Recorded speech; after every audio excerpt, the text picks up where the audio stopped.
ಪಾತ್ರ ಅಂತ ಬರುತ್ತೆ.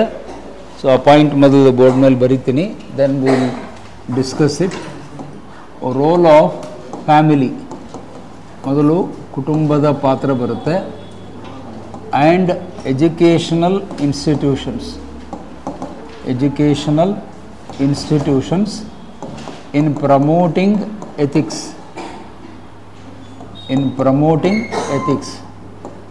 ನೈತಿಕತೆಯನ್ನು ಬೆಳೆಸುವಲ್ಲಿ ಇವುಗಳ ಪಾತ್ರ.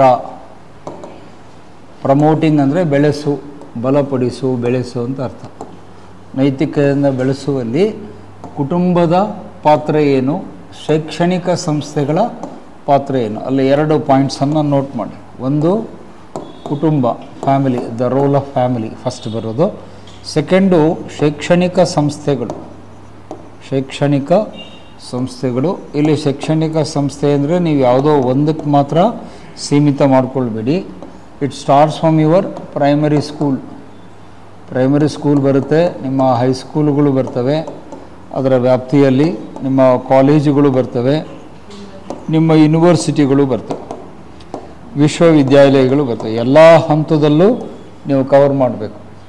ಪ್ರಾಥಮಿಕ ಶಾಲೆ, ಪ್ರೌಢಶಾಲೆ ಅಂದರೆ ಹೈಸ್ಕೂಲು, ಆಮೇಲೆ ಕಾಲೇಜುಗಳು, ಆಮೇಲೆ ವಿಶ್ವವಿದ್ಯಾಲಯಗಳು, ಎಲ್ಲದರ ಪಾತ್ರ ಕೂಡ ಅಲ್ಲಿ ಬರುತ್ತೆ. ನೈತಿಕತೆಯನ್ನು ಬೆಳೆಸುವಲ್ಲಿ ಇವುಗಳ ಪಾತ್ರ ಏನು ಅಂತ ನಿಮ್ಮ ಸಿಲೆಬಸ್ಸಲ್ಲಿದೆ. ಸೊ ಅಲ್ಲಿ ಒಂದಷ್ಟು ಮಾಹಿತಿಯನ್ನು ನೀವು ತಿಳ್ಕೊಳ್ಬೇಕು. ಇಲ್ಲಿ ಫಸ್ಟು ಕುಟುಂಬದ ಪಾತ್ರ ಅಂತ ಯಾಕೆ ಅವರು ಸಿಲೆಬಸ್ಸಲ್ಲಿ ಕೊಟ್ಟರು ಅಂದರೆ, ಆ ಸೀರಿಯಲ್ ಆರ್ಡರ್ನಲ್ಲಿ ಫಸ್ಟ್ ಬರೋದು ಯಾವುದು? ನೀವು ಡೈರೆಕ್ಟಾಗಿ ಶಾಲೆಗೆ ಹೋಗ್ಬಿಡ್ತೀರಾ? ಹಾಸ್ಪಿಟ್ಲಿಂದ ಡೈರೆಕ್ಟ್ ಶಾಲೆಗೆ ಹೋಗ್ಬಿಡ್ತೀರಾ? ಇಲ್ಲ, ಫಸ್ಟು ಮನೆಯಲ್ಲಿ ಹುಡ್ತೀರ. ಅಂದರೆ ಕುಟುಂಬ ಫಸ್ಟ್ ಬರುತ್ತೆ. ಸೀಕ್ವೆನ್ಸಿಂಗ್ನಲ್ಲಿ, ಅನುಕ್ರಮಣಿಕೆಯಲ್ಲಿ ಫ್ಯಾಮಿಲಿ ಕಮ್ಸ್ ಫಸ್ಟ್. ಮೊದಲ ಪಾತ್ರ ಕುಟುಂಬದ್ದು, ಇದು ಆಮೇಲೆ ಬರುತ್ತೆ, ಲೇಟರ್. ಕುಟುಂಬದಿಂದ ನೀವು ಹೊರಗೆ ಬಂದ ಮೇಲೆ ಒಂದು 6 ವರ್ಷ 7 ವರ್ಷ 8 ವರ್ಷ ಆದಮೇಲೆ ನಿಮ್ಮನ್ನು ಶಾಲೆಗಳಿಗೆ ಹಾಕ್ತಾರೆ. ಶಾಲೆಯಲ್ಲಿ ನಿಮಗೆ ಪಠ್ಯಕ್ರಮದಲ್ಲಿ ಒಳ್ಳೆಯದು ಯಾವುದು ಕೆಟ್ಟದ್ದು ಯಾವುದು ಅಂತ ಮೇಷ್ಟ್ರುಗಳು ಕಲಿಸ್ಕೊಡ್ತಾರೆ. But your first position is family is the rock bed of ethics ಅಂತ ಕರೀತಾರೆ. ಆ ವರ್ಡ್ ನೋಟ್ ಮಾಡಿ. ಕುಟುಂಬವನ್ನು ರಾಕ್ ಬೆಡ್ ಆಫ್ ಎಥಿಕ್ಸ್ ಅಂತಾರೆ. ರಾಕ್ ಬೆಡ್ ಆಫ್ ಎಥಿಕ್ಸ್, ನೈತಿಕತೆಯ ಭದ್ರ ಬುನಾದಿ. ರಾಕ್ ಬೆಡ್ ಅಂದರೆ ಭದ್ರ ಬುನಾದಿ ಅಂತ ಕನ್ನಡದಲ್ಲಿ ಹೇಳ್ತೀವಿ. ಕುಟುಂಬವನ್ನು ನೈತಿಕತೆಯ ಭದ್ರ ಬುನಾದಿ, ಭದ್ರವಾದ ತಳಹದಿ ಅಂತ ಕರಿತೀವಿ. ನೀವು ಕುಟುಂಬದಲ್ಲಿದ್ದಾಗ, ಚಿಕ್ಕವರಾಗಿದ್ದಾಗ ಏನು ಒಳ್ಳೆಯದನ್ನು ಕಲ್ತಿರ್ತೀರೋ ಅದೇ ಮುಂದೆ ನೀವು ದೊಡ್ಡವರಾದ ಮೇಲೆ ಮುಂದುವರಿಸ್ಕೊಂಡು ಹೋಗ್ತೀರಿ. ಅದನ್ನು ಮುಂದುವರಿಸ್ಕೊಂಡು ಹೋಗ್ತೀರಿ. ಹಾಗಾಗಿ ಕುಟುಂಬದಲ್ಲಿರುವವರ ಪಾತ್ರ, ಅಲ್ಲಿ ನಾನು ಕುಟುಂಬ ಅಂತ ಹೇಳಿದಾಗ ನೀವು ವಿಸ್ತೃತವಾದ ಅರ್ಥವನ್ನು ತೆಗೆದುಕೊಳ್ಬೇಕು. It includes your mother, it includes your father, it includes your siblings ಅಂದರೆ ಅಣ್ಣ ತಮ್ಮ ಅಕ್ಕ ತಂಗಿ, ಅವರಿಗೆ ಸಿಬ್ಲಿಂಗ್ಸ್ ಅಂತಾರೆ. ಅಣ್ಣ ತಮ್ಮ ಅಕ್ಕ ತಂಗಿಗೆ ಇಂಗ್ಲೀಷ್ನಲ್ಲಿ ಸಿಬ್ಲಿಂಗ್ಸ್ ಅಂತ ಹೇಳ್ತಾರೆ. ಆ್ಯಂಡ್ ಅದರ್ ರಿಲೇಟಿವ್ಸ್, ನಿಮ್ಮ ಕುಟುಂಬದ ಇತರ ಬಂಧುಗಳು, ರಕ್ತ ಸಂಬಂಧಿಗಳು. ರಿಲೇಟಿವ್ಸ್ ಅಂದರೆ ರಕ್ತ ಸಂಬಂಧಿಗಳು, ಅವ್ರಿಗೆ ರಿಲೇಟಿವ್ ಅನ್ಬೇಕು. ಇಲ್ಲೂ ಇಂಗ್ಲೀಷ್ ಮೀಡಿಯಮ್ದವರು ಒಂದು ತಪ್ಪು ಮಾಡ್ತಾರೆ, ಯಾರು ಮಾಡ್ತೀರೋ ಅವ್ರ ಗಮನದಲ್ಲಿ ಇಟ್ಕೊಳ್ಳಿ. ರಿಲೇಷನ್ಸ್ ಅಂತಾರೆ ಭಾಳ ಜನ. ಬೆಂಗಳೂರಲ್ಲಿ ನಾನು ನೋಡಿದ್ದೀನಿ, ಸರ್ ಇವ್ರು ನಮ್ಮ ರಿಲೇಷನ್ಸ್ ರೀ ಅಂತ ಅನ್ಬೇಡಿ. ರಿಲೇಷನ್ ಅಂದರೆ ಸಂಬಂಧಗಳು, ಅರ್ಥ ಬೇರೆ. ಸಂಬಂಧಗಳು ಬೇರೆ, ಸಂಬಂಧಿಕ ಬೇರೆ. ರಿಲೇಟಿವ್ ಅಂದರೆ ಸಂಬಂಧಿಕರು, ರಕ್ತ ಸಂಬಂಧದ ಮೂಲಕ ನಿಮಗೆ ಸಂಬಂಧಪಟ್ಟವರು. ಅವ್ರು ಚಿಕ್ಕಪ್ಪ ಇರ್ಬೋದು, ದೊಡ್ಡಪ್ಪ ಇರ್ಬೋದು, ಸೋದರ ಮಾವ ಇರ್ಬೋದು, ಯಾವುದೇ ರಿಲೇಷನ್ಶಿಪ್ ನಿಮ್ಮ ಅವ್ರ ಜೊತೆಗೆ ಇರ್ಬೋದು. ಸೊ ಅವ್ರನ್ನ ಸಂಬಂಧಿಕರು ಅಂತ ಕರಿಬೇಕು, ರಿಲೇಟಿವ್ಸ್ ಅನ್ಬೇಕು. Don't use the word relations ಅನ್ನೋದು ಸಂಬಂಧ, ವ್ಯಕ್ತಿ ಅಲ್ಲ. ಹೀ ಈಸ್ ಮೈ ರಿಲೇಟಿವ್ ಅನ್ಬೇಕೇ ಹೊರತು ರಿಲೇಷನ್ಸ್ ಅನ್ಬೇಡಿ. ಭಾಳ ಜನ ನಾನು ನೋಡಿದ್ದೀನಿ ಬೆಂಗಳೂರಿನಲ್ಲಿ, ಸರ್ ಇವರು ನಮ್ಮ ರಿಲೇಷನ್ಸ್ ಸರ್ ಅಂತ. ನಾನು ಹೇಳಿದೆ ಅಲ್ಲ ಅಂದೆ. ಯಾಕ್ರಿ ಅಂದೆ? ಅವ್ರ ರಿಲೇಷನ್ಸ್ ಅಲ್ಲ. ನಾನು ಈ ಥರ ಸ್ವಲ್ಪ ವಾದ ಮಾಡೋದು ಜಾಸ್ತಿ. ಸೊ ಅವ್ರ ರಿಲೇಷನ್ಸ್ ಅಲ್ಲ, ಏನವರು ರಿಲೇಟಿವ್. ಅಂದರೆ ನಮಗೆ ಇಂಗ್ಲೀಷ್ ಹೆಂಗಾಗಿದೆ ಅಂದರೆ ಆ ಕಡೆ ಅದು ಪೂರ್ತಿ ಗೊತ್ತಿರಲ್ಲ, ಈ ಕಡೆ ಇದು ಪೂರ್ತಿ ಗೊತ್ತಿರಲ್ಲ.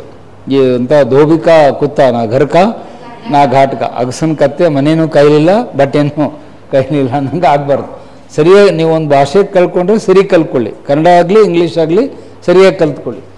ಸೊ ಇಲ್ಲಿ ಕುಟುಂಬ ಅಂತ ಹೇಳಿದಾಗ ಅದರಲ್ಲಿ ಇಷ್ಟೂ ಜನ ಬರ್ತಾರೆ, ತಾಯಿ ತಂದೆ ಅಕ್ಕ ತಮ್ಮ ಸಹೋದರ ಸಹೋದರಿಯರು ಮತ್ತು ರಕ್ತ ಸಂಬಂಧಿಕರು, ಬ್ಲಡ್ ರಿಲೇಷನ್ಸ್ ಅಂತ ಕರಿತೀವಿ, ರಕ್ತ ಸಂಬಂಧಿಕ, ಇವರೆಲ್ಲರನ್ನೂ ಸೇರಿ ಕುಟುಂಬ ಅಂತ ಹೇಳ್ತೀವಿ. ಸೊ ಈ ಕುಟುಂಬದಲ್ಲಿರುವವರ ಪಾತ್ರ ನೈತಿಕತೆಯನ್ನು ಬೆಳೆಸುವಲ್ಲಿ ಬಹುಮುಖ್ಯ ಆಗಿರುತ್ತೆ. Because that is our first entry into life.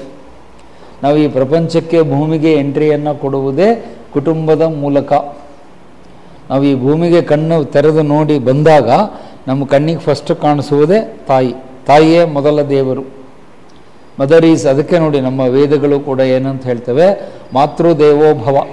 ಕೇಳಿರಲೋ? ಮಾತೃದೇವೋಭವ, ತಾಯಿಯೇ ದೇವರು. Serial number 2 ಪಿತೃದೇವೋಭವ. ನಮ್ಮದು ನಾವು 2ನೇ ನಂಬರ್ನಾಗಿರ್ತೀವಿ, ನಮ್ಮದು 2 ನಂಬರ್, 1 ನಂಬರ್ ಅಲ್ಲ. ಇವನು ತಂದೆ ಅಂತ ತಾಯಿ ಹೇಳ್ಕೊಟ್ಟ ಮೇಲೆ ನೀವು ತಂದೆ ಅಂತ ಕರೀಲಿಕ್ಕೆ ಶುರು ಮಾಡ್ತಾರೆ. ಮಗುವಿಗೆ ತಂದೆ ಯಾರು ಅಂತ ಗೊತ್ತಿರಲ್ಲ, ಇವನೇ ನಿಮ್ಮ ತಂದೆ ಅಂತ ಹೇಳುವುದು ತಾಯಿ. ತಾಯಿ ಹೇಳಿದ ಮೇಲೆ ಮಗು ಅಪ್ಪ ಅಂತ ಕರೀಲಿಕ್ಕೆ ಸ್ಟಾರ್ಟ್ ಮಾಡುತ್ತೆ. So mummy comes first, daddy comes next ಅಂತ ಹೇಳಿ. ಸೊ ಡ್ಯಾಡಿ ಪಾತ್ರ ಯಾವಾಗಲೂ ಆಮೇಲಿರುತ್ತೆ, ತಾಯಿಯ ಪಾತ್ರವೇ ಜಾಸ್ತಿ. ಜನನಿ ತಾನೇ ಮೊದಲ ಗುರು, ಜನನಿಯೇ ನಮಗೆ ಮೊದಲ ಗುರು. ಸೊ ತಾಯಿ ಮಹತ್ತರ ಪಾತ್ರವನ್ನು ನಿರ್ವಹಿಸ್ತವೆ. ಅಲ್ಲಿ ಒಂದು ಸ್ಟ್ಯಾಂಡರ್ಡ್ ಎಕ್ಸಾಂಪಲ್ಗಳನ್ನು ನಾನು ಹಿಂದಿನ ಚರ್ಚೆಯಲ್ಲಿ ಹೇಳಿದೆ. ತಾಯಿ ಹೇಗಿರಬೇಕು? ಜೀಜಾಬಾಯಿ ಇದ್ದಂಗೆ ಇರಬೇಕು. ಶಿವಾಜಿ ಮಹಾರಾಜರನ್ನು ಹೇಗೆ ಜೀಜಾಬಾಯಿ ಬೆಳೆಸಿದ್ಲೋ ಸನ್ಮಾರ್ಗದಲ್ಲಿ, ಆ ಥರ ನಮ್ಮ ತಾಯಂದಿರು ಜೀಜಾಬಾಯಿ ಇದ್ದಾಗಿರಬೇಕು. ನಿಮ್ಮ ವಿವೇಕಾನಂದರ ತಾಯಿ ಭುವನೇಶ್ವರಿ ದೇವಿ ಅವ್ರ ಥರ ಇರಬೇಕು. ವಿವೇಕಾನಂದರನ್ನು ತಯಾರು ಮಾಡಿದ್ದು ಭುವನೇಶ್ವರಿ ದೇವಿ, ಅವರು ಅವನಿಗೆ ಮಾರ್ಗದರ್ಶನ ಕೊಡ್ತಾರೆ. ಗಾಂಧೀಜಿಯವರು ಕೂಡ ತಮ್ಮ ಜೀವನ ಚರಿತ್ರೆಯಲ್ಲಿ ಹೇಳ್ತಾರೆ, ನನ್ನ ತಾಯಿಯಿಂದ ನಾನು ಅನೇಕ ಒಳ್ಳೆಯ ನೀತಿ ಪಾಠಗಳನ್ನು ಕಲ್ತ್ಕೊಂಡೆ. Putlibai, the mother of Gandhiji Putlibai ಅಂತ. ಆ ಪುತಲಿಬಾಯಿಯವರಿಂದ ನಾನು ಭಾಳಷ್ಟು ನೀತಿಯನ್ನು ಜೀವನದಲ್ಲಿ ಕಲ್ತ್ಕೊಂಡೆ. ಸತ್ಯ ಹೇಳುವುದನ್ನು, ಅಹಿಂಸೆ ಮಾಡುವುದನ್ನು, ಉಪವಾಸ ಕೈಗೊಳ್ಳುವುದನ್ನು. ಗಾಂಧೀಜಿಯವರು ಹೇಳ್ತಾರೆ, I learned the principle of truth, non violence and fasting from my mother. ನನ್ನ ತಾಯಿ ಆಗಾಗ ಉಪವಾಸಗಳನ್ನು ಮಾಡ್ತಿದ್ಲು, ಫಾಸ್ಟಿಂಗ್ ಮಾಡ್ತಿದ್ಲು. ನಾನು ಹೋಗಿ ಕೇಳಿದಾಗ ಯಾಕಮ್ಮ ಉಪವಾಸ ಮಾಡ್ತಿದ್ದೆ ಅಂತ ಹೇಳಿದರೆ, ಇಲ್ಲ ಮಗು, ಉಪವಾಸ ಮಾಡುವುದರಿಂದ ನಮ್ಮ ಮನಸ್ಸು ಶುದ್ಧಿಯಾಗುತ್ತೆ. Fasting will purify your mind. ನೀವಾಗ ಟ್ರೈ ಮಾಡಿ ನೋಡ್ರಿ. ಒಂದು ದಿವಸ ಏನೂ ಆಹಾರ ತಗೊಳ್ಳಾರ್ದಂತೆ ಸುಮ್ಮನೆ ಇದ್ಬಿಡಿ. ಭಾಳ ಅಂದರೆ ನೀರು ಕುಡೀರಿ ಅಷ್ಟೇ. ಯು ಕ್ಯಾನ್ ಡ್ರಿಂಕ್ ವಾಟರ್, ಈಗ ಬಾಡಿ ಡಿಹೈಡ್ರೇಷನ್ ಆಗುತ್ತೆ. ನೀರಿಗೆ ಅವಕಾಶ ಇದೆ, ನೀರು ಕುಡೀರಿ. ಫುಡ್ ಏನೂ ತಿನ್ಬೇಡ್ರಿ. ಇಡೀ ಒಂದು ದಿವಸ ಏನು ಫುಡ್ ತಿನ್ನಲಾರ್ದಂಗೆ ಇರ್ರಿ. ಆವಾಗ ನಿಮ್ಮ ತಲೆಯಲ್ಲಿ ಕೆಟ್ಟ ವಿಚಾರಗಳು ಬರಲ್ಲ, ಒಳ್ಳೆಯ ವಿಚಾರ ಬರ್ತವೆ. ಸದ್ದ ಚಿಂತನೆಗಳು ನಿಮ್ಮ ತಲೆ, ಇನ್ನೊಬ್ಬರ ಬಗ್ಗೆ ಕೆಟ್ಟ ವಿಚಾರ ನಿಮಗೆ ಬರಲ್ಲ. ಅದೇ ನೀವು ಫುಲ್ ಹೋಗ್ಬಿಟ್ಟು ಮಾದಪ್ಪನ ಮೆಸ್ಸಲ್ಲಿ ಇನ್ನೆಲ್ಲೋ ಹೋಗ್ಬಿಟ್ಟು ಫಸ್ಟ್ ಕ್ಲಾಸ್ ಒಂದು ಬಿರಿಯಾನಿ ಊಟ ಬಾಡೂಟ ಹೊಡೆದು ಬಂದುಬಿಟ್ರೆ ನಿಮ್ಮ ತಲೆಯಲ್ಲಿ ಏನು ವಿಚಾರ ಬರುತ್ತೆ? ಇವತ್ತು ವಿಧಾನಸೌಧ ಯಾಕೆ ಸರ್ ಬ್ಲಾಸ್ಟ್ ಮಾಡಬಾರ್ದು? ಬಿಲ್ಡಿಂಗ್ ಭಾಳ ಚೆನ್ನಾಗಿದೆ, ಸ್ವಲ್ಪ ಈ ಕಡೆಯಿಂದ ಒಂದು ಬ್ಲಾಸ್ಟ್ ಮಾಡಿ ನೋಡೋಣ ಅನ್ನೋ ದುಷ್ಟ ವಿಚಾರಗಳು ನಮ್ಮ ತಲೆಯಲ್ಲಿ ಬರ್ತವೆ. ಯಾಕೆ? ನಿಮ್ಮ ಮೈಂಡ್ ಅನ್ನೋದು ಬೇರೆ ಏನಲ್ಲ, the refined part of food becomes mind. ಇದನ್ನು ವಿಜ್ಞಾನಿಗಳು ಪ್ರೂವ್ ಮಾಡಿ ತೋರಿಸಿದ್ದಾರೆ. ಮನಸ್ಸು ಅಂದರೆ ಬೇರೆ ಏನಲ್ಲ, ಸಂಸ್ಕರಣಗೊಂಡ ಆಹಾರವೇ ಮನಸ್ಸು. Processed food becomes your mind. ನೀವು ಎಂಥ ಆಹಾರ ತಿಂತೀರೋ ನಿಮ್ಮ ಮನಸ್ಸು ಹಾಗಾಗುತ್ತೆ. ನೀವು ತಾಮಸಿಕ ಆಹಾರ ತಿಂದರೆ, ಅಶುದ್ಧವಾದ ಆಹಾರ ತಿಂದರೆ, ಭಾಳ ಖಾರ ಉಪ್ಪು ಹುಳಿ ಭಾಳ ಮಸಾಲೆ ಪದಾರ್ಥ ಆಯಿಲ್ ಇರೋ ಫುಡ್ ಜಾಸ್ತಿ ತಿಂದರೆ ನಿಮ್ಮ ಮೈಂಡ್ ಎಕ್ಸೈಟ್ ಆಗುತ್ತೆ. ಅದೇ ಸಪ್ಪೆಯಾದ ಸರಳವಾದ ಸಿಂಪಲ್ ಆದ ಆಹಾರ ನೀವು ತಿಂತಾ ಇದ್ದರೆ ನಿಮ್ಮ ಮೈಂಡು ಕೂಡ ಸ್ಟೇಬಲ್ ಆಗಿರುತ್ತೆ. ನೀವು ಅದನ್ನು ಬೇಕಾದ್ರೆ ಟ್ರೈ ಮಾಡಿ ನೋಡಿರಿ, ಒಂದು ವಾರದ ಮಟ್ಟಿಗೆ ಟ್ರೈ ಮಾಡಿ ನೋಡಿರಿ. ನಿಮ್ಮ ಫುಡ್ ಚೇಂಜ್ ಮಾಡಿರಿ, ನಿಮ್ಮ ಮೈಂಡ್ ಚೇಂಜ್ ಆಗುತ್ತೆ. ನೀವು ಬೇಕಾದ್ರೆ ಎಕ್ಸ್ಪೆರಿಮೆಂಟ್ ಮಾಡಿ ನಂಗೆ ನೆಕ್ಸ್ಟ್ ಬಂದಾಗ ಹೇಳ್ರಿ. You change your food and see how your mind will work. ಆದರೆ ನಾವು ಅದನ್ನು ಮಾಡಲಿಕ್ಕೆ ರೆಡಿ ಇರಲ್ಲ. ಹಾಗೂ ನಮ್ಮಲ್ಲಿ ಮಾಡಬೇಕು ಅಂತ ಒಂದು ಪರಂಪರೆ ಇಟ್ಟಿದ್ದಾರೆ. 15 ದಿವಸಕ್ಕೊಮ್ಮೆ ಏಕಾದಶಿ ಅಂತ ಬರುತ್ತೆ, ಉಪವಾಸ ಮಾಡಿರಿ. ಪ್ರತಿ 15 ಡೇಸಿಗೊಮ್ಮೆ ಕ್ಯಾಲೆಂಡರ್ನಲ್ಲಿ ಏಕಾದಶಿ ಉಪವಾಸ ಬರುತ್ತೆ. ಅವತ್ತು ಏನೂ ತಿನ್ನಬೇಡ್ರಿ ಅಂತ ಹೇಳ್ತಾರೆ. ಬಟ್ ಅವತ್ತು ನಾವು ದಿನಕ್ಕಿಂತ ಜಾಸ್ತಿ ತಿಂತೀವಿ. ಎಕ್ಸ್ಟ್ರಾ ಕೋಟ ದಿನ ತಿನ್ನೋದಕ್ಕಿಂತ ಡಬಲ್. ನಮ್ಮ ಪಕ್ಕದ ಮನೆಯಲ್ಲಿ ಒಬ್ರು ಇದ್ರು, ಅವ್ರಿಗೆ ಏಕಾದಶಿ ಏನ್ರಿ ಕುಲಕರ್ಣಿ ಅಂತ ಅವ್ರ ಹೆಸರು. ಏನ್ರಿ ಮಾಡಿದ್? ಏನಿಲ್ಲ ಸರ್, ಒಂದು 2 ಲೀಟ್ರ್ ಹಾಲು. ನಂಗೆ ಅಲ್ಲೇ ಇದೆ ಶಾಕ್ ಆಯಿತು. 2 ಲೀಟ್ರ್ ಹಾಲು, ಒಂದು 2 ಡಜನ್ ಬಾಳೆಹಣ್ಣು, ಒಂದು 4 ಸೇಬು ಹಣ್ಣು, ಆಮೇಲೆ ಏನೋ ಒಂದು ಸ್ವಲ್ಪ ಕಡಿಮೆ ಬಿದ್ದರೆ ಗೋಡಂಬಿ, ದ್ರಾಕ್ಷಿ ನಾ ಹೇಳಿದೆ ಇನ್ನೇನು ಬಾಕಿ ಉಳಿತು. ಸುಮ್ಮನೆ ದಯಮಾಡಿ ನೀವು ಏಕಾದಶಿ ಮಾಡಬೇಡ್ರಿ, ಡೈರೆಕ್ಟ್ ಊಟ ಮಾಡಿಬಿಡ್ರಿ, ಭಾಳ ಚಲೋ ಅಂತ. ಅಂದರೆ ನಮ್ಮ ಜನ ಏಕಾದಶಿ ಅಂತ ಹೇಳಿದರೆ ಅವತ್ತು ಅಳತೆ ಮೀರಿ ಮಿತಿ ಮೀರಿ ತಿಂದಾಕ್ಬಿಡ್ತಾರೆ. ಅದು ಉದ್ದೇಶ ಅಲ್ಲ. ಏಕಾದಶಿ ಮೀನ್ಸ್ ಡೋಂಟ್ ಈಟ್, ಏನೂ ತಿನ್ನಬಾರ್ದು. ಮತ್ತು ಗಾಂಧೀಜಿಯವರು ಅದನ್ನು ಮಾಡಿ ತೋರಿಸಿದ್ದಾರೆ. ಸ್ಟ್ಯಾಂಡರ್ಡ್ ಎಕ್ಸಾಂಪಲ್ ಕೊಡ್ತೇನೆ ನಿಮಗೆ. ನಿಮ್ಮ ಪೂನಾ ಒಪ್ಪಂದ ಆದಾಗ ಮೀಸಲಾತಿಯ ಬಗ್ಗೆ ಅಂಬೇಡ್ಕರ್ ಅವ್ರಿಗೂ ಭಿನ್ನಾಭಿಪ್ರಾಯ ಬಂದಾಗ 24 ದಿನ ಗಾಂಧೀಜಿಯವರು ಉಪವಾಸ ಮಾಡ್ತಾರೆ. 24 days he went on fasting, ಏನೂ ಫುಡ್ ತೊಗೊಳ್ಳೋದು. 24 ದಿನ ಇಮ್ಯಾಜಿನ್ ಮಾಡಿರಿ. ನೀವು 24 ಗಂಟೆ ಇರೋಕ್ಕಾಗಲ್ಲ, ಕಷ್ಟ ಆಗುತ್ತೆ. ಲೇಟ್ ಆದರೆ ನನ್ನೇ ತಿಂದುಬಿಡ್ತೀರಿ. ಹೆಚ್ಚಾಯಿತು ಹಸಿವೆ ತಡ್ಕೊಳ್ಳೋಕ್ಕಾಗಲಿಲ್ಲ ಅಂದರೆ ಸರ್ ನಿಮ್ಮನ್ನೇ ತಿಂದು ಹಾಕ್ಬಿಡ್ತೀವಿ ಅಂತ. 24 ದಿನ ಗಾಂಧೀಜಿಯವರು ಉಪವಾಸ ಮಾಡ್ತಾರೆ ಅಂದರೆ ಇಟ್ಸ್ ಗ್ರೇಟ್. ಅದು ಸಾಮಾನ್ಯವಾದ ವಿಚಾರ ಅಲ್ಲ. ಸೊ ಹಾಗಾಗಿ ಮತ್ತು ಇನ್ನೊಂದು ಹಿಸ್ಟಾರಿಕಲ್ ಎಕ್ಸಾಂಪಲ್ ಕೊಡ್ತೀನಿ. ಅವ್ರ ಹೆಸರು ಪೊಟ್ಟಿ ಶ್ರೀರಾಮುಲು ಅಂತ. ಆಂಧ್ರ ಪ್ರದೇಶ ರಚನೆಗೆ ಉಪವಾಸ ಕೂಡ್ತಾರೆ. ಸುಮಾರು 17-18 ದಿನ ಉಪವಾಸ ಕೂತು ಕೊನೆಗೆ ಉಪವಾಸ ಕೂತಾಗ್ಲೇ ಅವರ ಪ್ರಾಣ ಪಕ್ಷಿ ಹಾರೋಗುತ್ತೆ. ಕೆಲವು ಬುಕ್ಕಲ್ಲಿ 53 ಅಂತಿದೆ, ಕೆಲವು ಪುಸ್ತಕಲ್ಲೇ 17-18 ದಿನ ಅಂತಿದೆ. ಇರಲಿ 50 ಅಂತಲೇ ಇಟ್ಕೊಳ್ಳಿ. ಒಂದೊಂದು ಬುಕ್ನಲ್ಲಿ ಅಭಿಪ್ರಾಯ ಬೇರೆ ಬೇರೆ ಇರ್ತವೆ. ಅಷ್ಟೇ ದಿನ ಉಪವಾಸ ಕೂತ್ಕೊಂಡ್ರು ಕೂಡ ಅವ್ರು ತಮ್ಮ ಪ್ರಾಣವನ್ನೇ ಬಲಿ ಕೊಡ್ತಾರೆ, ನಮಗೆ ಆಂಧ್ರ ರಾಜ್ಯ ಬೇಕು ಅಂತ. ಕೊನೆಗೆ ಪೊಟ್ಟಿ ಶ್ರೀರಾಮುಲು ಅವರ ಸಾವು ಆದಮೇಲೆ ನೆಹರು ಸರ್ಕಾರ ಏನು ಮಾಡುತ್ತೆ, ಭಾಷಾವಾರು ರಾಜ್ಯ ರಚನೆ ಮಾಡುತ್ತೆ. ಆಂಧ್ರ ಪ್ರದೇಶ್ ಫಸ್ಟ್ ಕ್ರಿಯೇಟ್ ಆಗುತ್ತೆ 1953. First state was created is Andhra Pradesh. ಅಂದರೆ ಆ ವ್ಯಕ್ತಿಯ ಹೋರಾಟ ಹೆಂಗಿತ್ತು ಯೋಚನೆ ಮಾಡ್ರಿ. ಒಂದು ರಾಜ್ಯ ಬೇಕು ಅಂತ ಹೇಳಿ ತನ್ನ ಪ್ರಾಣ ಬಲಿದಾನ ಕೊಡೋಕ್ಕೆ ಪೊಟ್ಟಿ ಶ್ರೀರಾಮುಲು ತಯಾರಾಗಿದ್ದರೆ ಅಂದರೆ that is the level of commitment. ಇವತ್ತು ನಮ್ಮಲ್ಲಿ ಎಷ್ಟು ಜನರಿಗೆ ಈ ಥರ ಹೋರಾಟ ಮಾಡುವ ಒಂದು ಶಕ್ತಿ, ತಾಳ್ಮೆ ಇದೆ? ಯಾವ ಬಿಡಿ ಸರ್, ನಮ್ಗೆ ಯಾಕೆ ಬೇಕು, ನೀವು ಬೇಕಾದ್ರೆ ಕೂತ್ಕೊಳ್ಳಿ ಸರ್, ಎಲ್ಲರ ಪರವಾಗಿಯೂ ನೀವು ಕೂತ್ಕೊಳ್ರಿ ಅಂತ ಮತ್ತು ನನಗೆ ನೀವು ಹೇಳ್ತೀರೇನೋ ಗೊತ್ತಿಲ್ಲ. ಅಂದರೆ ಒಟ್ಟಿನಲ್ಲಿ ಆ ಒಂದು ಇಡೀ ಕುಟುಂಬದಲ್ಲಿ ಸೆಂಟ್ರಲ್ ಪಾಯಿಂಟ್, ಕೀ ಪಾಯಿಂಟ್ ಯಾರು ಅಂದರೆ ಅದು ತಾಯಿ. ತಾಯಿಯ ಪಾತ್ರವೇ ಜಾಸ್ತಿ. 50-80% of the role in the family is on the mother. ಅಲ್ಲೊಂದು ಕೊಟೇಶನ್ ಬರುತ್ತೆ, ಬರ್ಕೊಳ್ಳಿ. ನೆಪೋಲಿಯನ್ ಬೋನಪಾರ್ಟ್ ಹೇಳ್ತಾನೆ, ಫ್ರಾನ್ಸ್ ದೇಶವನ್ನು ಆಳಿದ ಚಕ್ರವರ್ತಿ ನೆಪೋಲಿಯನ್ ಹೇಳ್ತಾನೆ ಏನಂತ, give me good mothers I will give a great nation ಅಂತ ಹೇಳ್ತಾನೆ. Give me good mothers I will make a great nation. Give me good mothers I will make a great nation ಅಂತ Napoleon Bonaparte ಹೇಳ್ತಾನೆ. ಕನ್ನಡದಲ್ಲಿ, ನೀವು ನನಗೆ ಒಳ್ಳೆಯ ತಾಯಂದಿರನ್ನು ಕೊಡಿ, ನೀವು ನನಗೆ ಒಳ್ಳೆಯ ತಾಯಂದಿರನ್ನು ಕೊಡಿ, ನಾನು ನಿಮಗೆ ಮಹಾನ್ ದೇಶವನ್ನು ಕೊಡುತ್ತೇನೆ ಅಂತ ಹೇಳ್ತೇನೆ. ನಾನು ನಿಮಗೆ ಮಹಾನ್ ದೇಶವನ್ನು ಕೊಡುತ್ತೇನೆ. Give me good mothers. ಅಲ್ಲಿ ಗುಡ್ ಅನ್ನೋದು ಅಂಡರ್ಲೈನ್ ಮಾಡಿ, ಅಲ್ಲಿ ಕೀವರ್ಡ್ ಅದೇ. ಬರೇ ಮದರ್ಸ್ ಅಲ್ಲ, ಬರೇ ಮದರ್ಸ್ ಅಲ್ಲ, ಗಮನ ಇಡಲಿ ಅಲ್ಲಿ.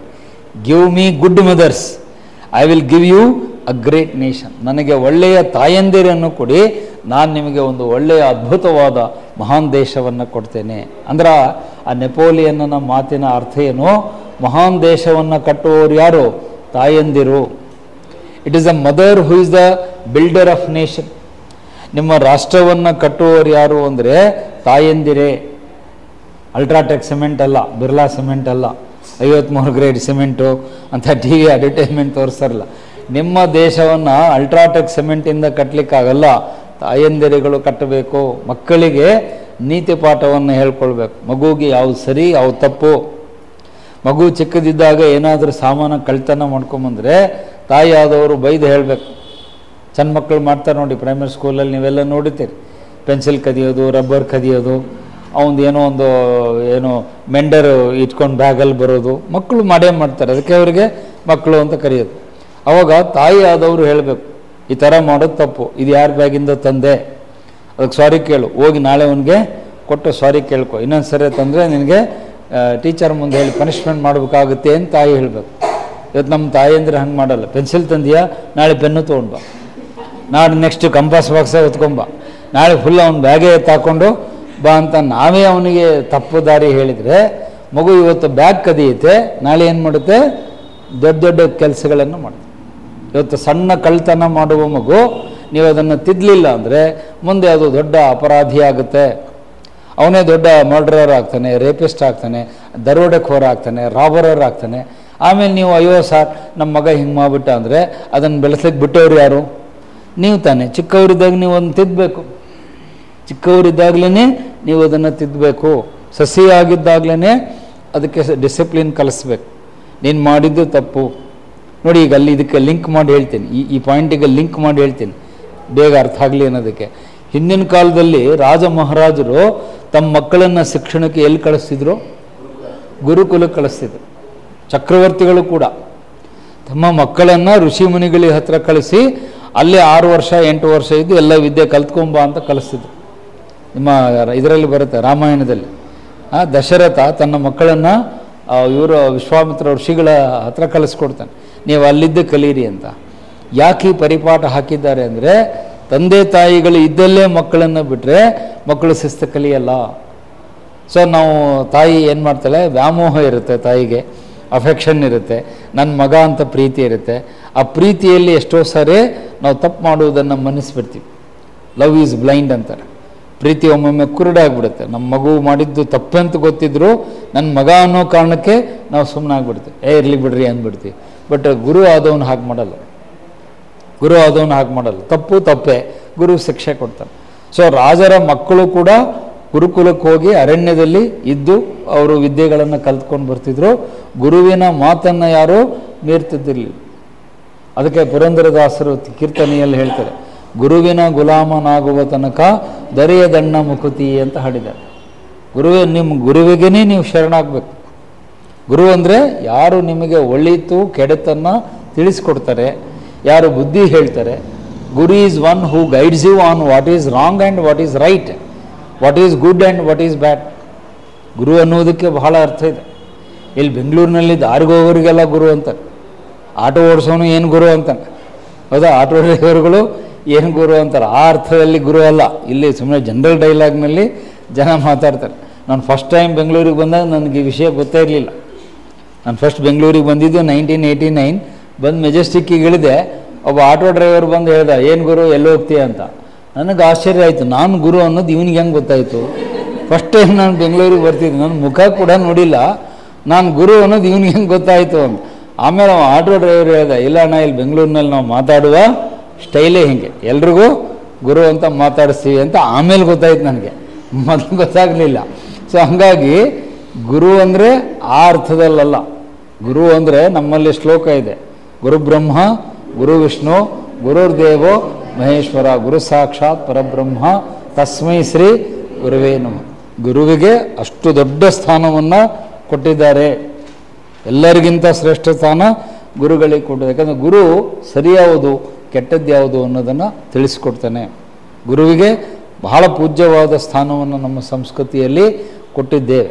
ಈವನ್ ನಿಮ್ಮ ಇದರೂ ಕೂಡ ವಚನ ಸಾಹಿತ್ಯದಲ್ಲೂ ಬರುತ್ತೆ. ಹರ ಮುನಿದರೆ ಗುರು ಕಾಯುವ ಅಂತ ಹೇಳ್ತಾರೆ ಶರಣರು. ಹರ ಮುನಿದರೆ ಗುರು ಕಾಯುವ. ದೇವರು ಸಿಟ್ಟಿಗೆದ್ರೂ ಕೂಡ ಗುರುಗಳು ನಿಮ್ಮನ್ನು ರಕ್ಷಣೆ ಮಾಡ್ತಾರೆ. ಆ ಶಕ್ತಿ ಅವ್ರಿಗಿರುತ್ತೆ. ಅದು ಗುರುವಿನ ಸ್ಥಾನ. ಆ ಗುರುವಿನ ಸ್ಥಾನದಲ್ಲಿರುವವರು ತಪ್ಪು ಮಾಡಬಾರ್ದು. A guru should never commit wrong and he should never behave in a bad way, unethical way. ಗುರುಗಳು ಯಾವತ್ತೂ ಆ ನೈತಿಕತೆಯನ್ನು ಬಿಟ್ಟು ಆಚೆ ಈಚೆ ಹೋಗಬಾರ್ದು. ನಾವು ಇನ್ನೊಬ್ಬರಿಗೆ ಪ್ರೇರಣೆಯಾಗಿ ಮಾರ್ಗದರ್ಶಿಯಾಗಿ ನಿಂತ್ಕೊಳ್ಬೇಕು. ಹಾಗಾಗಿ ಬೇರೆ ಎಲ್ಲ ಕೆಲಸಗಳಂತೆ ಈ ಟೀಚಿಂಗ್ ಕೆಲಸ ಅಲ್ಲ. ಅದು ನಾನು ಎಷ್ಟೋ ಸಾರಿ ಸೆಪ್ಟೆಂಬರ್ 5 ಭಾಷಣ ಮಾಡಬೇಕಾದಾಗ ಹೇಳ್ತೀನಿ, ಟೀಚಿಂಗ್ ಅನ್ನೋದು ಒಂದು ಜಾಬ್ ಅಲ್ಲ, ನೆನ್ಪಿಟ್ಕೊಳ್ಳಿ. Teaching is not A job, it is A responsibility. ಶಿಕ್ಷಕ ಅನ್ನೋದು ಒಂದು ಹೊಣೆಗಾರಿಕೆ, ಜವಾಬ್ದಾರಿಯೇ ಹೊರತು ಇದೊಂದು ಹೊಟ್ಟೆಪಾಡಿಗಾಗಿ ಮಾಡುವ ಕೆಲಸ ಅಲ್ಲ. ಯಾಕೆ? ಒಬ್ಬ ಟೀಚರ್ ತಪ್ಪು ಮಾಡಿದರೆ ಇಡೀ ಒಂದು ಜನಾಂಗ ಹಾಳಾಗುತ್ತೆ. ಸರ್ವೇಪಲ್ಲಿ ರಾಧಾಕೃಷ್ಣನ್ ಹೇಳ್ತಾರೆ, if a doctor fails the patient dies, if a soldier fails you will lose the battle, war. If a farmer fails, you will not get the crops. If an engineer fails, the building will collapse. But if the teacher fails, the whole generation will go to the dogs ಅಂತ ಹೇಳ್ತಾರೆ. ಒಬ್ಬ teacher ತಪ್ಪು ಮಾಡಿದರೆ ಇಡೀ ಒಂದು ನಾಗರಿಕತೆ, ಸಮಾಜ, ಒಂದು ಇಡೀ ತಲೆಮಾರೇ ಹಾಳಾಗಿ ಹೋಗುತ್ತೆ. ಟೀಚರ್ ಮೇಲೆ ಅಷ್ಟು ಜವಾಬ್ದಾರಿ. ಆ ಜವಾಬ್ದಾರಿ ತಗೊಳ್ಳೋಂಗಿದ್ರೆ ನಾವು ಈ ಸ್ಥಾನದಲ್ಲಿ ಬಂದು ನಿಂತ್ಕೊಳ್ಬೇಕು. ನಾನು ಎಲ್ಲಿವರೆಗೂ ಟೀಚರ್ ಆಗಿರ್ತೇನೋ ನನ್ನ ನಡವಳಿಕೆ ಶುದ್ಧವಾಗಿರಬೇಕು. ನೀವು ನನ್ನ ಬಗ್ಗೆ ಹೆಮ್ಮೆ ಪಟ್ಕೊಳ್ಳಂಗಿರ್ಬೇಕು. ಪಾಟೀಲ್ ಸರ್ ಅಂದರೆ ಒಳ್ಳೆ ಟೀಚರು ಅಂತ ಹೇಳ್ಬೇಕು. ನೀವು ಪಾಟೀಲ್ ಸರ ಅವ್ರ ಬಗ್ಗೆ ಏನು ಸುದ್ದಿ ಮಾತಾಡ್ಬಿಡ್ಬಿಡ್ರಿ, ಭಾಳ ದೊಡ್ಡ ಮನುಷ್ಯರು ಅಂತಂದರೆ ಅದರ ಅರ್ಥ ಬೇರೆ ಆಗುತ್ತೆ. ಅಂದರೆ ನಾನೇನೋ ತಪ್ಪುಗಳನ್ನು ಮಾಡ್ತಿದ್ದೀನಿ ಅಂತ ಆಗುತ್ತೆ. ನೀವು ನನ್ನ ಬಗ್ಗೆ ಹೆಮ್ಮೆಯಿಂದ ಹೇಳುವ ರೀತಿಯಲ್ಲಿ ನಾನಿರಬೇಕು. I must live in such a place, in a such a way that you must be proud. ನೀವು ನನ್ನ ವಿದ್ಯಾರ್ಥಿಗಳು ಅಂತ ಹೇಳ್ಕೊಳ್ಳೋದಕ್ಕೆ ನಿಮಗೆ ಖುಷಿ ಅನಿಸ್ಬೇಕು. ಓ, ನಾವು ಇಂಥವ್ರ ಕೈಯಲ್ಲಿ ಕಲ್ತಿದ್ದೇವೆ ಅಂತ ಹೇಳಬೇಕು. ಆವಾಗ ಅದು ನಿಮಗೂ ಗೌರವ, ನನಗೂ ಗೌರವ. ಅದನ್ನು ಬಿಟ್ಟು ಅವ್ರು ಯಾರೋ ಸರ್, ಅಯ್ಯೋ ಬಿಡಿ ಸರ್, ಅವ್ರ ಕತೆ ಏನೆಲ್ಲ ಗೊತ್ತಿದೆ, ನೀವು ಅಲ್ಲಿ ಕಲ್ತಿದ್ದೀರ, ಆಯ್ತು ಬಿಡ್ರಿ ನಿಮ್ಮ ಕಥೆನೇ ಮುಗಿದೋಯ್ತು ಅಂತ ಹೇಳಿದರೆ ಆವಾಗ ನಾವು ಆ ಹುದ್ದೆಗೆ ತುಂಬ ದೊಡ್ಡ ಅನ್ಯಾಯ ಮಾಡಿದಂಗೆ ಆಗುತ್ತೆ. ಟೀಚರ್ಸ್ ಆದವರಿಗೆ ಈ ಜವಾಬ್ದಾರಿ ಇದೆ. ಅದನ್ನು ಅಬ್ದುಲ್ ಕಲಾಂ ಅವರು ಹೇಳ್ತಾರೆ, A teacher is A nation builder ಅಂತ ಕರೀತಾರೆ. ಒಬ್ಬ ಶಿಕ್ಷಕ ರಾಷ್ಟ್ರ ನಿರ್ಮಾಪಕ. ಅಬ್ದುಲ್ ಕಲಾಂ ಹೇಳ್ತಾರೆ, A teacher is A builder of nation. ಒಂದು ದೇಶವನ್ನು ಕಟ್ಟುವವರು ಯಾರು ಅಂದರೆ ನಮ್ಮ ಶಿಕ್ಷಕರೇ. ಅದು ಪ್ರೈಮರಿ ಸ್ಕೂಲ್ ಟೀಚರ್ ಇರ್ಬೋದು, ಹೈಸ್ಕೂಲ್ ಟೀಚರ್ ಇರ್ಬೋದು, ಕಾಲೇಜ್ ಲೆಕ್ಚರರ್ ಇರ್ಬೋದು, ನಿಮ್ಮ ಯೂನಿವರ್ಸಿಟಿಯಲ್ಲಿರುವಂಥ ಪ್ರೊಫೆಸರ್ಗಳಿರ್ಬೋದು. ಈಗ ನಿಮಗೆ ನೇರವಾಗಿ ಆ ಪ್ರಶ್ನೆ ಕೇಳ್ತೀನಿ, ನೀವೆಲ್ಲ ಹೈಸ್ಕೂಲು ಇವನ್ನೆಲ್ಲ ದಾಟಿ ಬಂದಿದ್ದೀರಿ. ಪ್ರೈಮರಿ ಸ್ಕೂಲಲ್ಲಿದ್ದಾಗ ಯಾವ ಟೀಚರ್ ನಿಮ್ಮ ಮೇಲೆ ಭಾಳ ದೊಡ್ಡ ಪ್ರಭಾವ ಬೀರಿದ್ರು? ಏನು ಮಾಡ್ಕೊಳ್ಳಿ, ಫ್ಲ್ಯಾಶ್ ಬ್ಯಾಕ್ ತಗೊಳ್ಳಿ. Which teacher you remember even today? ಈಗಲೂ ನಮ್ಮ ಪ್ರೈಮರಿ ಸ್ಕೂಲ್ ಟೀಚರ್ ಒಬ್ಬರು ಇದ್ದಿರಿ, ಅವ್ರನ್ನ ನಾವು ನೆನಪಿಸ್ಕೊಳ್ತೀವಿ ಅಂತ ನೆನ್ಪು ಮಾಡ್ಕೊಳ್ಳೋಕ್ಕಾಗುತ್ತಾ ನಿಮಗೆ? ಏನು ಎಲ್ಲರೂ ನಾವು ಮರ್ತೇ ಬಿಟ್ಟಿದ್ದ? ನೆನಪಿರಲೇಬೇಕು ನನ್ನ ಪ್ರಕಾರ. ಅಟ್ಲೀಸ್ಟ್ ಒಬ್ಬ ಟೀಚರ್ ಆದರೂ, ಅಲ್ಲಿ 8 ಜನ ಟೀಚರ್ ಇದ್ದರೆ ಒಬ್ಬರಾದರೂ ನೀವು ನೆನ್ಪಿಟ್ಟಿರ್ತೀರಿ. ಯಾಕೆ ಅವ್ರನ್ನ ನೆನ್ಪಿಟ್ಟಿರಿ? ಅವರ ನಡವಳಿಕೆ ಚೆನ್ನಾಗಿತ್ತು. ಅವರ ನಡವಳಿಕೆ ಚೆನ್ನಾಗಿತ್ತು. ಅವ್ರು ನಿಮಗೆ ಒಳ್ಳೆಯ ಮಾರ್ಗದರ್ಶನವನ್ನು ಕೊಟ್ಟಿದ್ದಕ್ಕೆ ನೀವು lifelong you will never forget that teacher. ಅದೇ ಇನ್ನೂ 7-8 ಜನ ಟೀಚರ್ಗಳಿದ್ರು, ಅವ್ರು ನಿಮ್ಮ ಮೇಲೆ ಅಷ್ಟೊಂದು ಪ್ರಭಾವ ಬೀರಿರಲ್ಲ. ಆದರೆ ಒಬ್ಬ ಟೀಚರು ಅಥವಾ ಇಬ್ಬರು ಟೀಚರು ಲೈಫ್ ಲಾಂಗ್ ನಿಮ್ಮ ನೆನಪಿನ ಸ್ಮೃತಿ ಪಟದಲ್ಲಿ ಇರ್ತಾರೆ. ಯಾಕಂದರೆ ಅಂತಹ ಜೀವನದ ಪಾಠಗಳನ್ನು ಅವ್ರು ನಿಮಗೆ ಕಲಿಸ್ಕೊಟ್ಟಿದ್ರು. ಅದೇ ಥರ ನಿಮ್ಮ ಕಾಲೇಜಿಗೆ ಬರ್ರಿ. ಕಾಲೇಜ್ನಲ್ಲಿ ಎಷ್ಟೋ ಜನ ಲೆಕ್ಚರರ್ಸ್ ಇರ್ತಾರೆ, ಎಲ್ಲರೂ ನೀವು ನೆನ್ಪಿಟ್ಕೊಳ್ಳಲ್ಲ. ಯಾರೋ ಒಬ್ರಿಬ್ಬರು ಅಷ್ಟೇ ನೀವು ನೆನಪಲ್ಲಿ ಉಳಿದಿರ್ತಾರೆ. ಯಾಕೆ ಅವರಷ್ಟೇ ಉಳಿದ್ರು ಅಂದರೆ ಅವರು ಈ ಎಥಿಕ್ಸನ್ನು ಇಟ್ಕೊಂಡು ಒಳ್ಳೆಯ ಮಾದರಿ ಜೀವನ ನಡೆಸ್ತಾ ಇದ್ರು. ಹಾಗಾಗಿ ಆ ಸರ್ ಬಂದರು ಅಂದರೆ ಎಲ್ಲ ವಿದ್ಯಾರ್ಥಿಗಳು ತರಗತಿಯಲ್ಲಿ ಎದ್ದು ನಿಂತು ಗೌರವ ಕೊಡ್ತಾರೆ. ಆ ಹುಡುಗರು ಎಷ್ಟೇ ಗಲಾಟೆ ಮಾಡ್ತಿರಲಿ ವಿದ್ಯಾರ್ಥಿಗಳು, ಒಳ್ಳೆಯ ಟೀಚರ್ ಬಂದಾಗ ಗಲಾಟೆ ಮಾಡುವ ವಿದ್ಯಾರ್ಥಿಗಳು ಕೂಡ ಏನಾಗಿರ್ತಾರೆ, ಸೈಲೆಂಟ್ ಆಗಿರ್ತಾರೆ. ಅದು ನೀವು ನೋಡಿರ್ತೀರಿ. ತುಂಬ ದಾಂಧಲೆ ಮಾಡೋ ಹುಡುಗರು, ಅವ್ರಿಗೆ ತರಲೆ ಹುಡುಗರು ಅಂತ ನಾವು ಕರಿತೀವಿ, ಮಿಸ್ಕ್ರಿಯನ್ಸ್ ಅಂತ ಹೇಳ್ತೀವಿ. ಮಿಸ್ಚೀಫ್ ಮಾಡೋ ಹುಡುಗರು ಕೂಡ ಆ ಸರ್ ಇದ್ದಾಗ ಗಲಾಟೆ ಮಾಡಬೇಡಪ್ಪ, ಅವ್ರು ಒಳ್ಳೆಯ ಸರು, ಅವ್ರು ಬಿಟ್ಬಿಡು, ನೆಕ್ಸ್ಟ್ ಬಂದಾಗ ನೋಡ್ಕೊಂಬೋಣ ಅಂತಾರೆ. ಬೇರೆಯವ್ರು ಬಂದಾಗ ನೋಡ್ಕೊಂಬೋಣ, ಈ ಸರ್ ಇದ್ದಾಗ ಗಲಾಟೆ ಮಾಡಬೇಡ, ಯಾಕಂದರೆ ಅವ್ರು ಭಾಳ ಒಳ್ಳೆಯವರು. ಅಂದರೆ ಆ ಒಳ್ಳೆಯತನ ಅನ್ನೋದೇನಿದೆಯಲ್ಲ, it's a magic. Goodness is a magic ಅಂತ. ಅದರ ಪ್ರಭಾವ ನಿಮ್ಮ ಮನಸ್ಸಿನ ಮೇಲೆ ಆಗೇ ಆಗಿರುತ್ತೆ. ನಮ್ಮೆಲ್ಲರ ಜೀವನದಲ್ಲಿ ಕನಿಷ್ಠ 3-4 ಟೀಚರ್ಸ್ಗಳು ನಿಮ್ಮನ್ನು ತಿದ್ದಿರ್ತಾರೆ. ಹೌದೋ ಅಲ್ಲೋ? ನೀವೇ ಲೆಕ್ಕ ಹಾಕ್ಕೊಳ್ಳಿ. ಪ್ರೈಮರಿ ಸ್ಕೂಲು, ಹೈಸ್ಕೂಲು, ಒಬ್ಬೊಬ್ಬರನ್ನೇ ನೆನ್ಪಿಟ್ಕೊಳ್ಳಿ. ಪ್ರೈಮರಿ ಸ್ಕೂಲಲ್ಲಿ ಒಬ್ಬರು, ಹೈಸ್ಕೂಲ್ನಲ್ಲಿ ಒಬ್ಬರು, ಕಾಲೇಜಲ್ಲಿ ಒಬ್ಬರು, ಯೂನಿವರ್ಸಿಟಿಗೆ ಹೋಗಿದರೆ ಯೂನಿವರ್ಸಿಟಿ ಮಟ್ಟದಲ್ಲಿ ಅಟ್ಲೀಸ್ಟ್ ಒಬ್ಬ ಪ್ರೊಫೆಸರು ನಿಮ್ಮ ಮೈಂಡ್ ಮೇಲೆ ಪ್ರಭಾವ. ಆ 4 ಜನರು ನಿಮ್ಮ ಪಾಲಿಗೆ ದಾರಿದೀಪ ಇದ್ದಂಗೆ. ಲೈಫ್ ಲಾಂಗ್ ನೀವು ಅವ್ರ ಬಗ್ಗೆ ಗೌರವ ಇಟ್ಕೊಂಡ್ರೆ. ಯಾಕಂದರೆ ಅವರಿಂದನೇ ನಾವು ಇವತ್ತೇನಾದರೂ ಸಾಧನೆ ಮಾಡಿದರೆ it is because of him. ಆ ಬಗ್ಗೆ ಒಂದು ಸ್ಟ್ಯಾಂಡರ್ಡ್ ಎಕ್ಸಾಂಪಲ್ ಕೋಟ್ ಮಾಡ್ತೇನೆ. ಕುವೆಂಪು ಅವರು ಇಷ್ಟು ದೊಡ್ಡ ಕವಿಯಾಗಿ, ರಾಷ್ಟ್ರಕವಿಯಾಗಿ ಆ ಮಟ್ಟಕ್ಕೆ ಹೋಗಲಿಕ್ಕೆ ಅಲ್ಲಿ ಯೂನಿವರ್ಸಿಟಿಯಲ್ಲಿದ್ದಂಥ ಒಬ್ಬ ಪ್ರೊಫೆಸರ್ ಕಾರಣ. ಅವ್ರ ಹೆಸರು ಜೇಮ್ಸ್ ಕಜಿನ್ಸ್ ಅಂತ. ಪ್ರೊಫೆಸರ್ ಜೇಮ್ಸ್ ಕಜಿನ್ಸ್ ಅಂತ ಒಬ್ಬರು ಇಂಗ್ಲೀಷ್ ಪ್ರೊಫೆಸರ್ ಇರ್ತಾರೆ ಮೈಸೂರು ಯೂನಿವರ್ಸಿಟಿಯಲ್ಲಿ. ಅವರು ಇಂಗ್ಲೀಷ್ ಲಿಟ್ರೇಚರ್ ಪಾಠ ಮಾಡ್ತಿರ್ತಾರೆ. ಅವ್ರ ಹೆಸರು ಇಲ್ಲಿ ಬೋರ್ಡ್ ಮೇಲೆ ಬರಿತೀನಿ, ಪ್ರೊಫೆಸರ್ ಜೇಮ್ಸ್ ಕಜಿನ್ಸ್ ಅಂತ ಅವ್ರ ಹೆಸರು. ಅವರು ಇಂಗ್ಲೆಂಡಿಂದ ಬಂದಿರ್ತಾರೆ, ಇಂಗ್ಲೀಷ್ ಪ್ರೊಫೆಸರ್ ಅವರು. ಇಂಗ್ಲೀಷ್ ಪ್ರಾಧ್ಯಾಪಕರು. ಅವ್ರ ಹತ್ರ ಹೋಗಿ ಕುವೆಂಪು ಅವರು ಇಂಗ್ಲೀಷಲ್ಲಿ ಒಂದು ಪೋಯಮ್ ಬರೆದಿರ್ತಾರೆ. ಕುವೆಂಪು ಅವರು ಫಸ್ಟ್ ಪೋಯಮ್ ಬರೆದಿದ್ದು ಇಂಗ್ಲೀಷ್ನಲ್ಲಿ, ನೆನ್ಪಿಟ್ಕೊಳ್ಳಿ, ಕನ್ನಡದಲ್ಲ. ಇಂಗ್ಲೀಷ್ನಲ್ಲಿ ಒಂದು ಪೋಯಮ್ ಬರ್ಕೊಂಡು ಹೋಗಿ ಅವ್ರಿಗೆ ತೋರಿಸ್ತಾರೆ. ಐ ಹ್ಯಾವ್ ರಿಟರ್ನ್ ಪೋಯಮ್, ನಾನು ಇಂಗ್ಲೀಷಲ್ಲಿ ಒಂದು ಪೋಯಮ್ ಬರೆದೀನಿ, ಹೆಂಗದ ನೋಡಿ ಹೇಳ್ರಿ ಅಂತ. ಅವಾಗ ಜೇಮ್ಸ್ ಕಜಿನ್ಸ್ ಬೈದು ಹೇಳ್ತಾರೆ, ನಾನ್ ಸೆನ್ಸ್ ಅಂತ ಬೈತಾರೆ. ನಿನ್ನ ಮಾತೃಭಾಷೆ ಯಾವುದು? ಕನ್ನಡ. ನೀನು ಕನ್ನಡದಲ್ಲಿ ಕವನ ಬರಿಬೇಕು, ಇಂಗ್ಲೀಷಲ್ಲಿ ಯಾಕೆ ಬರ್ಕೊಂಬಂದೆ? ಇದು ನಿನ್ನ ಭಾಷೆ ಅಲ್ಲ, ನಿನ್ನ ಟ್ಯಾಲೆಂಟ್ ಇದರಲ್ಲಿ ತೋರ್ಸೋಕ್ಕಾಗಲ್ಲ. ನಿನ್ನ ಮುಂದೆ ದೊಡ್ಡ ವ್ಯಕ್ತಿ ಆಗಬೇಕು ಅಂತ ಇಷ್ಟ ಇದ್ದರೆ ನಿನ್ನ ಮಾತೃಭಾಷೆಯಲ್ಲಿ ಬರೆಯೋದನ್ನು ಕಲಿ, ನೀವು ಮುಂದೆ ದೊಡ್ಡ ಮಹಾ ವ್ಯಕ್ತಿ ಆಗ್ತಿ. ಈ ಕವನ ನಾನು ನೋಡಲ್ಲ, ತೊಗೊಂಡೋಗಂತ ವಾಪಸ್ ಕಳಿಸ್ತಾರೆ. ನೋಡಿ, ಅವನು ಗುರು. ಇವತ್ತು ಕುವೆಂಪು ಅವರು ನಾವು ಮಾತಾಡಬೇಕು ಅಂದರೆ ಫಸ್ಟ್ ನಾನು ಯಾರ ಬಗ್ಗೆ ಮಾತಾಡ್ತೀನಿ? ಪ್ರೊಫೆಸರ್ ಕಜಿನ್ಸ್ ಬಗ್ಗೆ. ಹೌದು, ಕಜಿನ್ಸ್ ಅವರು ಮನಸ್ಸು ಮಾಡಿದರೆ ಏನು ಹೇಳ್ಬೋದಾಗಿತ್ತು? ಓ, ನಿನ್ನ ಪೋಯಮ್ ಭಾಳ ಚೆನ್ನಾಗಿದೆ, ಎಕ್ಸಲೆಂಟ್ ಆಗಿದೆ, ನೀವು ಬರಿತಾ ಹೋಗು ಅಂತ ಹೇಳಿದರೆ ಇವತ್ತು ಕನ್ನಡಕ್ಕೆ ಕುವೆಂಪು ಅವರು ಸಿಗ್ತಿರಲಿಲ್ಲ. ಅವರೊಬ್ಬ ಇಂಗ್ಲೀಷ್ ಕವಿಯಾಗಿ ಇಂಗ್ಲೆಂಡಿಗೆ ಹೋಗ್ಬಿಡ್ತಿದ್ರು. ಅಂಥ ಒಬ್ಬ ದೊಡ್ಡ ಟ್ಯಾಲೆಂಟನ್ನು ನಾವು ಮಿಸ್ ಮಾಡ್ಕೋತಿದ್ವಿ. ಆದರೆ ಅದನ್ನು ಎತ್ತಿ ತೋರಿಸಿದ್ದು ಯಾರು ಅಂದರೆ ಕಜಿನ್ಸ್. ಮುಂದೆ ಅವರು ತಮ್ಮ ಆತ್ಮಚರಿತ್ರೆಯಲ್ಲಿ ಹೇಳ್ತಾರೆ, ಕುವೆಂಪು ಅವರ ಆತ್ಮಚರಿತ್ರೆ ನೆನಪಿನ ದೋಣಿಯಲ್ಲಿ ಅಂತ. ಅವೆಲ್ಲ ನೀವು ಓದಿರೋ ಇಲ್ಲ ಗೊತ್ತಿಲ್ಲ, ಪುಸ್ತಕಗಳು ಓದಬೇಕು. ನೆನಪಿನ ದೋಣಿಯಲ್ಲಿ ಅಂತ ಅವರ ಕುವೆಂಪು ಅವರ ಆತ್ಮಚರಿತ್ರೆ. ಅದರಲ್ಲಿ ಅವ್ರು ಹೇಳ್ತಾರೆ, ಅವತ್ತು ನನಗೆ ಕಜಿನ್ಸ್ ಅವರು ಈ ಪಾಠವನ್ನು ತಿಳಿಸಿ ಕೊಡದೇ ಹೋಗಿದ್ರೆ ನಾನು ಕನ್ನಡದ ಒಂದು ಇದರಿಂದ ದೂರ ಆಗಿಬಿಡ್ತಿದ್ದೆ. ನನ್ನ ಕನ್ನಡ ಮಾತಿಗೆ, ನಾಡಿಗೆ ದೊಡ್ಡ ದ್ರೋಹ ಬಗದಂಗೆ ಆಗ್ತಿತ್ತು. ಇವತ್ತು ಅವ್ರನ್ನ ನಾನು ನೆನೆಸ್ಕೊಳ್ತೀನಿ, ಕಜಿನ್ಸ್ ಅವರನ್ನು. ಅವರಿಂದಾಗಿಯೇ ನಾನು ಇವತ್ತು ಇಂತಹ ಕವಿಯಾಗಿ ಬೆಳೀಲಿಕ್ಕೆ ಸಾಧ್ಯ ಆಯಿತು ಅಂತ. So this is the role of A teacher. ಒಬ್ಬ ಟೀಚರ್ ನಿಮ್ಮ ಜೀವನದ ದಿಕ್ಕನ್ನು ಹೆಂಗೆ ಬದಲಾಯಿಸಬಹುದು ಅನ್ನಲಿಕ್ಕೆ ಪ್ರೊಫೆಸರ್ ಜೇಮ್ಸ್ ಕಜಿನ್ಸ್ ಅವರೇ ಕಾರಣ. ಅವರು ಅವರ ಬದುಕಿನಲ್ಲಿ, ಕುವೆಂಪು ಅವರ ಬದುಕಿನಲ್ಲಿ ದೊಡ್ಡ ಪ್ರಭಾವವನ್ನು ಬೀರಿದರು ಅಂತ. ಇದೇ ಥರ ಇನ್ನೊಂದು ಸ್ಟ್ಯಾಂಡರ್ಡ್ ಎಕ್ಸಾಂಪಲ್ ಕೊಡ್ತೇನೆ. ಗಾಂಧೀಜಿಯವರು ಯಾರು ಅಂತ ಯಾರಿಗೂ ಗೊತ್ತಿರಲಿಲ್ಲ. ಗಾಂಧೀಜಿಯವರು ಒಬ್ಬ ವ್ಯಕ್ತಿ ಆಗಿದ್ದರು, ಲಾಯರ್ ಆಗಿದ್ದರು. Mohan Das Karamchand Gandhi was A advocate. ಆದರೆ ಅವರು ದಕ್ಷಿಣ ಆಫ್ರಿಕಾದಿಂದ ವಾಪಸ್ ಬಂದ ಮೇಲೆ ಅವ್ರ ಮೇಲೆ ಒಬ್ಬ ವ್ಯಕ್ತಿ ಪ್ರಭಾವ ಬೀರ್ತಾರೆ. ಆ ವ್ಯಕ್ತಿಯನ್ನು ಬಹುಶಃ ಅವ್ರಿಗೆ ಗೊತ್ತಾಯ್ತು ಆನ್ಸರ್. ಯಾರು? ಗೋಪಾಲಕೃಷ್ಣ ಗೋಖಲೆ, JK ಗೋಖಲೆ. ನೀವು JK ಅಂದರೆ ಜನರಲ್ ನಾಲೆಜ್ ಅಂತ ಬರ್ಕೋಬೇಡ್ರಿ, ಜನರಲ್ ನಾಲೆಜ್ ನಿಮಗೆ.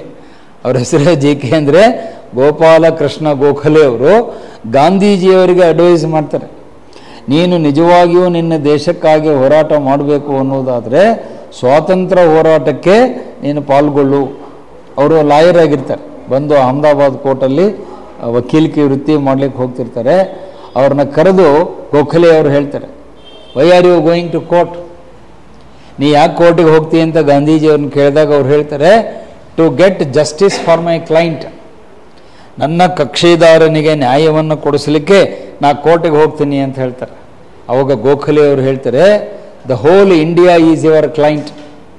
ಇಡೀ ಭಾರತವೇ ನಿನಗೆ ಕಕ್ಷಿದಾರವಾಗಿದೆ. ಯಾರೋ ಒಬ್ಬರ ಕೇಸಿಗಾಗಿ ನೀನು ಫೈಟ್ ಮಾಡಬೇಡ. ಲಕ್ಷಾಂತರ ಕೋಟ್ಯಂತರ ಜನ ಈ ದೇಶದಲ್ಲಿ ಅನ್ಯಾಯದಿಂದ ಒದ್ದಾಡ್ತಿದ್ದಾರೆ, ಬ್ರಿಟಿಷರ ಕೈಯಲ್ಲಿ ಸಿಕ್ಕು. ನೀನೊಬ್ಬ ನಿಜವಾದ ಲಾಯರ್ ಆಗಿದ್ದೇ ಆದರೆ ಈ ಸಾಮಾನ್ಯ ಜನರ ಪರವಾಗಿ ಹೋರಾಟ ಮಾಡು, ಅವಾಗ ನೀ ಲಾಯರ್ ಆಗಿದ್ದು ಸಾರ್ಥಕ ಆಗುತ್ತೆ.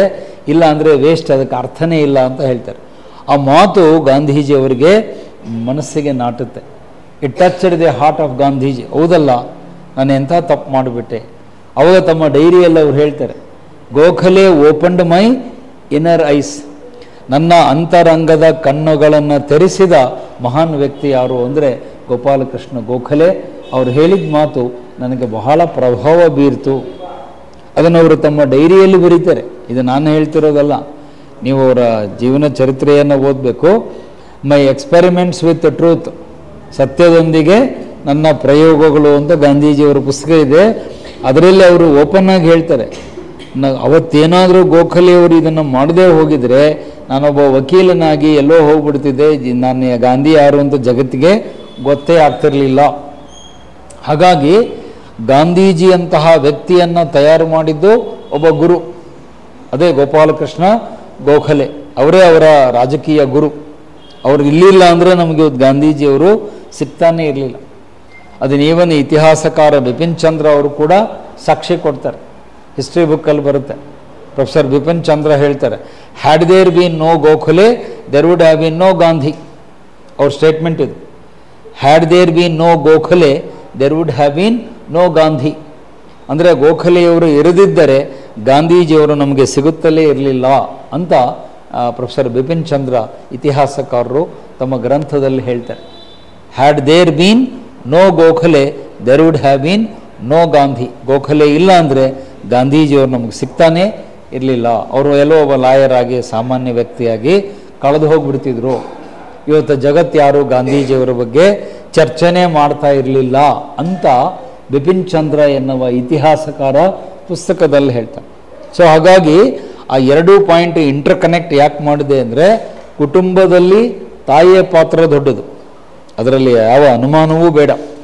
The role of mother is ultimate and decisive, crucial ಅಂತ ಹೇಳ್ತೀವಿ.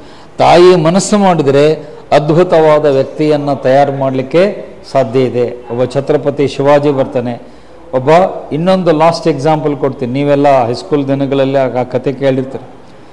ಥಾಮಸ್ ಅಲ್ವಾ ಎಡಿಸನ್ ಅಂಥ ವ್ಯಕ್ತಿ, ಅವನು ಮೊದಲು ಶಾಲೆಗೆ ಹೋದಾಗ ಆ ಶಾಲೆಯಲ್ಲಿರೋರು ಹೇಳಿದ್ರಂತೆ, ನಿಮ್ಮ ಹುಡುಗ ದಡ್ಡಿದ್ದಾನ, ಇವನು ಶಾಲೆ ಕಲಿಯಕ್ಕೆ ಅಯೋಗ್ಯಿದ್ದಾನ, ಇವನು ನಮ್ಮ ಶಾಲೆಗೆ ಇಟ್ಕೊಳ್ಳಲ್ಲ, ವಾಪಸ್ ಕರ್ಕೊಂಡು ಹೋಗ್ರಿ ಅಂತ ಹೇಳ್ತಾರೆ. ನಿಮ್ಗೆ ಗೊತ್ತಿದೆ ಅವರ ಜೀವನ ಚರಿತ್ರೆ. ಥಾಮಸ್ ಅಲ್ವಾ Edison, he is not fit for school, ನಿಮ್ಮ ಹುಡುಗ ಭಾಳ ಡಲ್ ಇದ್ದಾನ, ಇವನ್ನ ನಮ್ಮ ಶಾಲೆಗೆ ಸೇರಿಸ್ಕೊಳ್ಳಲ್ಲ, ಹೊಳ್ಳಿ ಕರ್ಕೊಂಡು ಹೋಗ್ರಿ ಅಂತ. ಆವಾಗ ಅವಳ ತಾಯಿ ಒಂದು ಮಾತು ಹೇಳ್ತಾರೆ, ಅದನ್ನು ನೀವೆಲ್ಲರೂ ಲೈಫ್ ಲಾಂಗ್ ನೆನ್ಪಿಟ್ಕೋಬೇಕು. ತಾಯಿ ಏನು ಹೇಳ್ತಾಳೆ ಗೊತ್ತಾ, your school is not at to the level of my son ಅಂತ ಹೇಳ್ತಾರೆ. ನಿಮ್ಮ ಶಾಲೆ ನನ್ನ ಮಗನ ಬುದ್ಧಿಮಟ್ಟಕ್ಕೆ ಲೆವೆಲ್ಲಿಗೆ ನಿಮ್ಮ ಶಾಲೆ ಇಲ್ಲ. ನನ್ನ ಮಗನ ಬೈಬೇಡ್ರಿ, ನನ್ನ ಮಗನ ಜಾಣತಾನೆ ಏನು ಬುದ್ಧಿವಂತಿಕೆ ಅಂತ ನನಗೆ ಗೊತ್ತಿದೆ, ನನ್ನ ಮಗನಿಗೆ ನಾನೇ ಮನೆಯಲ್ಲಿ ಪಾಠ ಹೇಳ್ಕೊಡ್ತೀನಿ ಅಂತ ಬಾಮಗು ಅಂತ ಮಗುನ ಕರ್ಕೊಂಡು ಹೋಗ್ತಾಳೆ. ಮನೆಯಲ್ಲೇ ಪಾಠ ಹೇಳಿ ಮುಂದೆ ಜಗತ್ತು ಕಂಡ ಶತಮಾನ ಕಂಡ ಶ್ರೇಷ್ಠ ವಿಜ್ಞಾನಿ ಆಗ್ತಾನೆ. The greatest scientist of the century Thomas ಅಲ್ವಾ ಎಡಿಸನ್. 100ಕ್ಕೂ ಹೆಚ್ಚು ಸಂಶೋಧನೆಗಳನ್ನು ಇನ್ಕ್ಲೂಡಿಂಗ್ ಬಲ್ಬ್, ನಿಮ್ಮ ಎಲೆಕ್ಟ್ರಿಕ್ ಬಲ್ಬನ್ನು ಕಂಡು ಹಿಡಿದಿದ್ದು ಥಾಮಸ್ ಅಲ್ವಾ ಎಡಿಸನ್. ಅದಾದಮೇಲೆ ಅವೆಲ್ಲ ಸಂಶೋಧನೆಗಳಾದಮೇಲೆ ಆ ಶಾಲೆ ಯಾರು ಅಡ್ಮಿಷನ್ ಕೊಟ್ಟಿರಲ್ಲ ಅವ್ರು ಬಂದು ಅವ್ರಿಗೆ ಹೇಳ್ತಾರೆ, ಮೇಡಮ್ ಸಾರಿ ತಪ್ಪಾಯಿತು, ನಿಮ್ಮ ಮಗನ ನಮ್ಮ ಶಾಲೆಗೆ ಕರ್ಕೊಂಬರ್ರಿ ಅಂತ. ಅವಾಗ ಹೇಳ್ತಾರೆ, ನಿಮ್ಮ ಶಾಲೆ ನನ್ನ ಮಗನ ಲೆವೆಲಿಗೆ ಇಲ್ಲ, ಅವ್ನು ಬರಲ್ಲ ಹೋಗ್ರಿ ಅಂತ ಹೇಳಿ ಕಳಿಸ್ತಾರೆ. ಇದು ನಡೆದ ಘಟನೆ. ಇದನ್ನು ಯಾಕೆ ಹೇಳಿದೆ ಅಂದರೆ, ತಾಯಿ ಆದವರಿಗೆ ತಮ್ಮ ಮಕ್ಕಳ ಬಗ್ಗೆ ನಿಮಗೂ ಮೊದಲು ಕಾನ್ಫಿಡೆನ್ಸ್ ಇರಬೇಕು. ಇವತ್ತು ನಮ್ಮಲ್ಲಿ ತಾಯಿ ಅಂದರೆ ಹೆಂಗಿದ್ದಾರೆ, ನಮಗೆ ಶಾಲೆಯಲ್ಲಿ ಸೀಟ್ ಕೊಡಲ್ಲ ನಿಮಗಂದು, ಹೌದಾ ಹಂಗಾರೆ ನಮ್ಮ ಮಗು ಡಲ್ ಇದ್ದಾನೆ, ಇವರೇ ಡಿಸೈಡ್ ಮಾಡ್ತಾರೆ. ನಿಮ್ಮ ಮಗು ಡಲ್ ಅಂತ ನೀವು ಡಿಸೈಡ್ ಮಾಡಬೇಡ್ರಿ, ನೀವು ಅವನಿಗೆ ಇದನ್ನು ಕೊಡಿ, ಜ್ಞಾನ ಕೊಡಿ, ಶಿಕ್ಷಣ ಕೊಡಿ.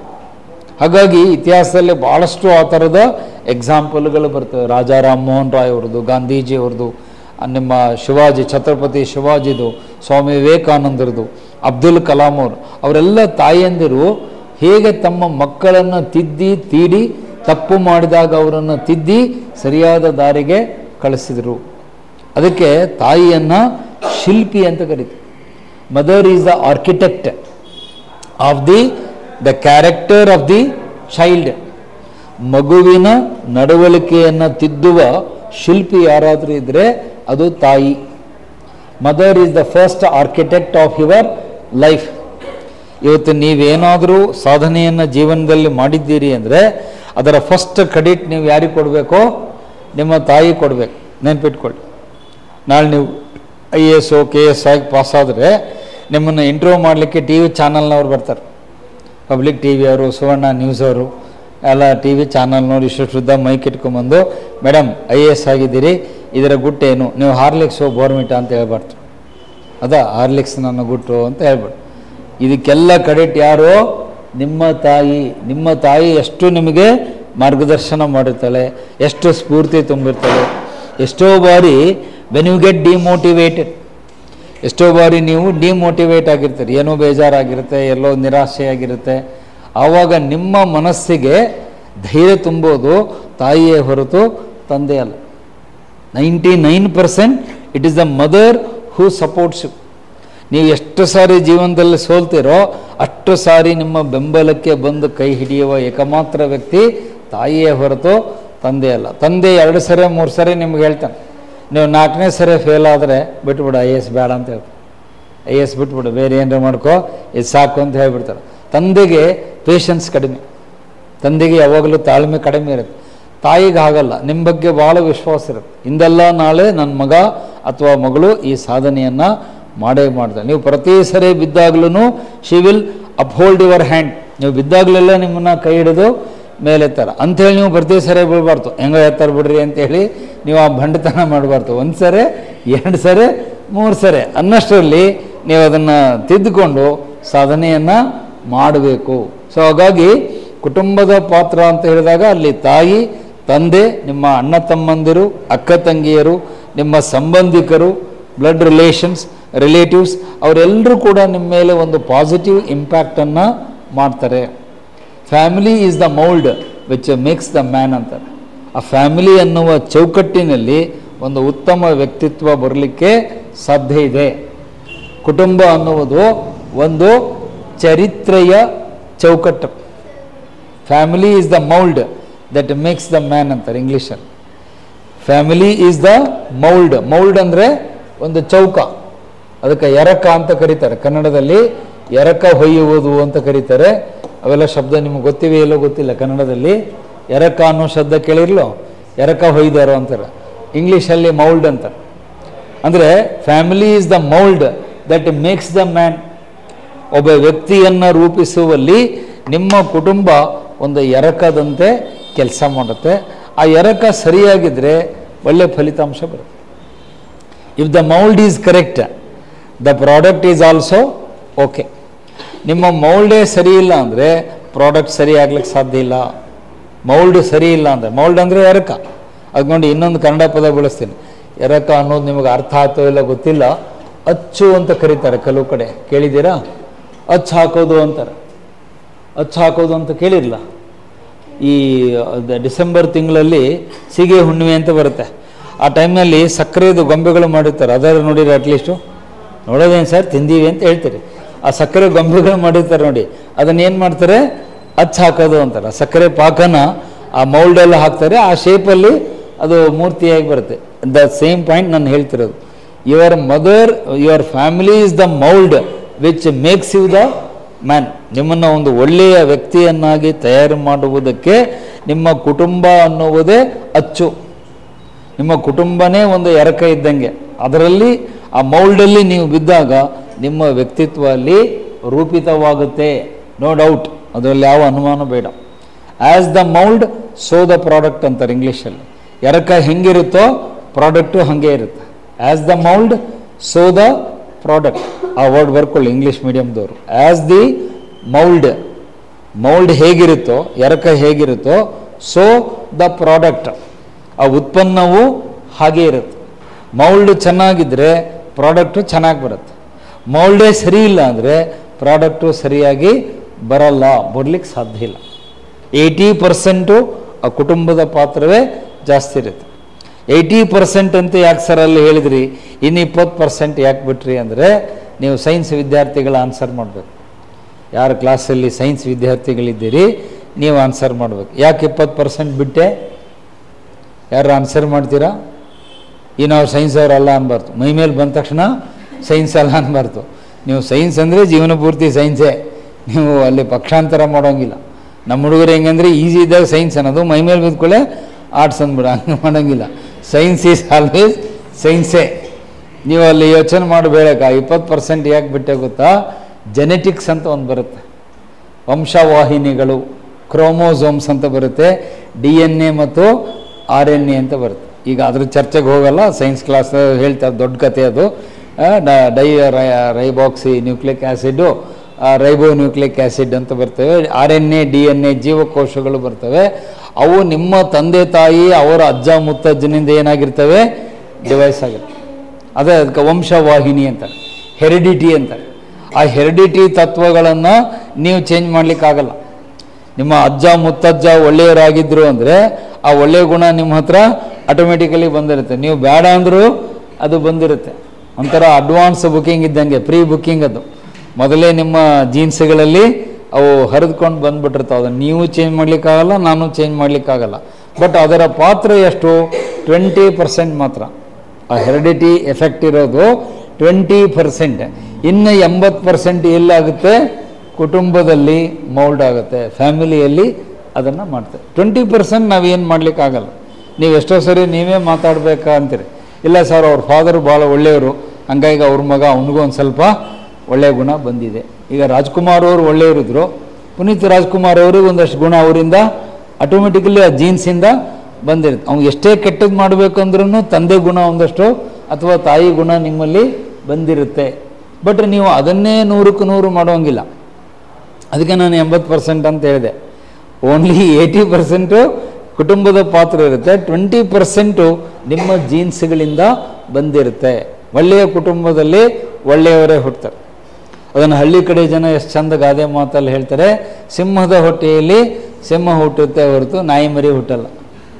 ಸಿಂಹದ ಹೊಟ್ಟೆಯಲ್ಲಿ ನಾಯಿ ಮರಿ ಹುಟ್ಟಲ್ಲ, ಸಿಂಹದ ಹೊಟ್ಟೆಯಲ್ಲಿ ಸಿಂಹನೇ ಹುಟ್ಟೋದು. ಯಾಕಂದರೆ ಅದು ಸಿಂಹ, it's a lion, it gives birth for lion only, not for a dog. So ಹಾಗಾಗಿ ಅದು ಹೆರಿಡಿಟಿ ತತ್ವಗಳು ಒಂದು 20%ವರೆಗೆ ಮೌಲ್ಡ್ ಮಾಡುತ್ತೆ, ಇಲ್ಲ ಅಂತ ನಾನು ಹೇಳಲ್ಲ. ಬಟ್ ಇನ್ನು 80% ನಿಮ್ಮ ಕುಟುಂಬದ ಪಾತ್ರ ಬಹಳ ಮುಖ್ಯ ಇರುತ್ತೆ. ಹಾಗಾಗಿ ಸಮಾಜದಲ್ಲಿ ನೈತಿಕತೆ ಬೇಕು ಅಂದರೆ ಮೊದಲು ನಾವು ಯಾವುದನ್ನು ಸರಿಪಡಿಸ್ಕೋಬೇಕೀಗ? ನಮ್ಮ ಕುಟುಂಬವನ್ನು ಸರಿಪಡಿಸ್ಕೋಬೇಕು. ಅದನ್ನ ವರ್ಡ್ ನೋಟ್ ಮಾಡಿ. Unless you change your family, you improve your family, you cannot see ethics in the society. Unless you change the family, reform the family, you cannot have ethics in the society. ನಮ್ಮ ಕುಟುಂಬವನ್ನು ನಾವು ಎಲ್ಲಿಯವರೆಗೆ ತಿದ್ದುವುದಿಲ್ಲವೋ, ಸುಧಾರಿಸಿಕೊಳ್ಳುವುದಿಲ್ಲವೋ, ಅಲ್ಲಿಯವರೆಗೆ ಒಂದು ನೈತಿಕ ಸಮಾಜವನ್ನು ಕಟ್ಟಲಿಕ್ಕೆ ಸಾಧ್ಯ ಇಲ್ಲ. Unless and until you change your family, you reform your family, improve your family, you can't have ethics in the society. ಸಮಾಜದಲ್ಲಿ ನೈತಿಕತೆ ಬರಬೇಕು ಅಂದರೆ ಮೊದಲು ನಮ್ಮ ಕುಟುಂಬ ಶುದ್ಧವಾಗಿರಬೇಕು. ಕುಟುಂಬ ಶುದ್ಧವಾಗಿದ್ದರೆ ನೆರೆಹೊರೆ ಶುದ್ಧ ಆಗಿರುತ್ತೆ. ನೆರೆಹೊರೆಯವರು ಶುದ್ಧರಾಗಿದ್ದರೆ ನಿಮ್ಮ ಸಮಾಜ ಶುದ್ಧವಾಗುತ್ತೆ. ಸಮಾಜ ಶುದ್ಧವಾದರೆ ಆಡಳಿತ, ದೇಶ, ರಾಜ್ಯ ಎಲ್ಲವೂ ಸರಿ ಹೋಗುತ್ತೆ. ಇದೊಂಥರ ಲಾಜಿಕಲ್ ಚೈನ್ ಎಫೆಕ್ಟ್ ಅಂತಾರೆ. ಇಂಗ್ಲೀಷ್ನಲ್ಲಿ ಅದನ್ನು ಚೈನ್ ಎಫೆಕ್ಟ್ ಅಂತಾರೆ, ಸರಣಿ ಪರಿಣಾಮ. ಚೈನ್ ಅಂದರೆ ಸರಣಿ, ಚೈನ್ ಎಫೆಕ್ಟ್ ಅಂತ ಹೇಳ್ತೀವಿ ನಾವು. ಒಂದು ಸರಿ ಹೋದರೆ ಮಿಕ್ಕಿದ್ದೆಲ್ಲವೂ ಸರಿ ಹೋಗ್ತವೆ. ಕುಟುಂಬ ಸರಿ ಹೋದರೆ ನೋಡಿ, ಒಂದು ಉದಾಹರಣೆ ಕೊಟ್ಬಿಡ್ತೇನೆ. ನನ್ನ ಕುಟುಂಬ ಚೆನ್ನಾಗಿದೆ ಅಂದರೆ ನನ್ನ ಅಕ್ಕಪಕ್ಕದಲ್ಲಿರುವ ಕುಟುಂಬಗಳು ನಮ್ಮನ್ನು ನೋಡಿ ಅವ್ರು ಸ್ವಲ್ಪ ಚೇಂಜ್ ಆಗ್ತಾರೆ, ನಮ್ಮನ್ನು ನೋಡಿ ಅವರು ಚೇಂಜ್ ಆಗ್ತಾರೆ. ಅದಕ್ಕೆ ಸೋಷಿಯಲ್ ಇಂಪ್ಯಾಕ್ಟ್ ಅಂತಾರೆ, ಸಾಮಾಜಿಕ ಪ್ರಭಾವ. ಈಗ ನಾನು ಒಬ್ಬ ಒಳ್ಳೆಯ ವ್ಯಕ್ತಿಯಾಗಿದ್ದರೆ ನನ್ನಿಂದ ನೀವು 100ಕ್ಕೆ 100 ಕಲೀಲಿಲ್ಲ ಅಂದರೂ ಕೊನೆಗೊಂದು 10% ಆದರೂ ಕಲಿತೀರಾ ಇಲ್ಲೋ? 100ಕ್ಕೆ 100 ನೀವು ಕಲಿಯದೇ ಇದ್ದರೂ ಒಂದು 10% ಆದರೂ ನೀವು ಅದರ ಪರಿಣಾಮ ಆಗುತ್ತಾ ಇಲ್ಲೋ? ಇಲ್ಲ ಅನ್ನೋರು ಆಮೇಲೆ ಭೇಟಿಯಾಗ್ರಿ, ಇಲ್ರಿ ಏನೂ ಪರಿಣಾಮ ಆಗಲ್ಲ ಅನ್ನೋರು, ಇವು meet me after the class. So ಒಂದು 10% ಆದರೂ ನಾನು ಹೇಳಿದ್ದು ನಮ್ಮ ಮೈಂಡಿಗೆ ನಾಟಿರುತ್ತೆ. ಇಲ್ಲಪ್ಪ ನಮ್ಮ ಸರ್ ಹೆಂಗಿದ್ರು, ನಾನು ಅವ್ರಂಗೆ ಆಗಬೇಕು. ಅಟ್ಲೀಸ್ಟ್ 100ಕ್ಕೆ 100 ಆಗಲಿಲ್ಲ ಅಂದರೂ ಒಂದು 10% ಆದರೂ ನನ್ನ ಇಂಪ್ಯಾಕ್ಟ್ ನಿಮ್ಮ ಮೇಲೆ ಆಗೇ ಆಗುತ್ತೆ. ನಿಮ್ಮನ್ನು ನೋಡಿ ನಿಮ್ಮ ರೂಮ್ಗಳಲ್ಲಿ ಇರೋರು, ಈಗ ನೀವು ಕೆಲವರು ಪಿ ಜಿಯಿಂದ ಬರ್ತೀರಿ, ನಿಮ್ಮ ಪಿ ಜಿಯಲ್ಲಿರೋರು, ನಿಮ್ಮ ಆಜುಬಾಜು ಇರೋರು ರೂಮ್ಮೇಟ್ಸು ನಿಮ್ಮನ್ನು ನೋಡಿ ಅವರೊಂದು ಸ್ವಲ್ಪ ಕಲಿತಾರೆ. ಇದನ್ನೇ ಚೈನ್ ಎಫೆಕ್ಟ್ ಅಂತೀವಿ, ಸರಣಿ ಪರಿಣಾಮ. ಒಂದು ಕಡೆ ಸ್ಟಾರ್ಟ್ ಆದರೆ ಅದು ಎಲ್ಲ ಕಡೆಗೆ ಅದರದ್ದು ರೆಪರ್ಕಷನ್ಸ್, ಎಫೆಕ್ಟ್ಗಳು ಆಗ್ತಾ ಹೋಗ್ತವೆ. ಬಟ್ ಅದರ ಕೇಂದ್ರ ಬಿಂದು ಯಾವುದು? ನ್ಯೂಕ್ಲಿಯಸ್ ಅಂತಾರೆ ಫಿಸಿಕ್ಸಲ್ಲಿ, ಅದನ್ನು ನ್ಯೂಕ್ಲಿಯಸ್ ಅಂತಾರೆ. ಕೇಂದ್ರ ಬಿಂದು ಯಾವುದು ಅಂದರೆ ಕುಟುಂಬ. Family is the nucleus of society. Note ಮಾಡಿ, ಈ ಥರದ ವಾಕ್ಯಗಳನ್ನು ನೀವು ಎಕ್ಸಾಮ್ನಲ್ಲಿ ಬರೀಬೇಕು, ಅಂದರೆ ಮಾರ್ಕ್ಸ್ ಕೊಡ್ತಾರೆ. ನೀವು ಆಡು ಭಾಷೆಯಲ್ಲಿ ಬರೆದ್ರೆ ಮಾರ್ಕ್ಸ್ ಬರಲ್ಲ. Family is the nucleus of society. ಕುಟುಂಬವು ಸಮಾಜದ ಕೇಂದ್ರ ಬಿಂದುವಾಗಿದೆ. ಕುಟುಂಬವು ಸಮಾಜದ ಕೇಂದ್ರ ಬಿಂದುವಾಗಿದೆ. Family is the nucleus of society ಅಂತ ಹೇಳ್ತೀವಿ. ಸೊ ಫ್ಯಾಮಿಲಿ ಕರೆಕ್ಟ್ ಇದ್ಬಿಟ್ರೆ ಸಮಾಜ ಆಟೋಮೆಟಿಕಲಿ ಸರಿ ಹೋಗ್ಬಿಡುತ್ತೆ, ನೀವೇನು ಮಾಡೋಬೇಕಾಗಿಲ್ಲ. When family is good, society is good. ಸಮಾಜದ ಏಳಿಗೆಗೆ ಕಾರಣವಾಗಿದೆ. ಕೇಂದ್ರ, ಅದನ್ನು ಬರಿಬೋದು. ಕೇಂದ್ರ ಬಿಂದು ಅಂತ ಹೇಳಿದೆ, ನ್ಯೂಕ್ಲಿಯಸ್ ಅನ್ನುವ ಸೈನ್ಸ್ ಪದವನ್ನು ಬಳಸ್ಕೊಂಡೆ ಅಷ್ಟೇ. Family is the nucleus of society. ನ್ಯೂಕ್ಲಿಯಸ್ಸಲ್ಲಿ ಏನಿರುತ್ತೋ ಅದೇ ಸೊಸೈಟಿಯಲ್ಲಿ ಬರುತ್ತೆ. ಅದನ್ನೇ ಇನ್ನೊಂದು ಆ್ಯಂಗಲಿಂದ ಹೇಳ್ತೀನಿ, ಸೈನ್ಸ್ ವಿದ್ಯಾರ್ಥಿಗಳಿಗೆ ಇದು ಬೇಗ ಅರ್ಥ ಆಗುತ್ತೆ.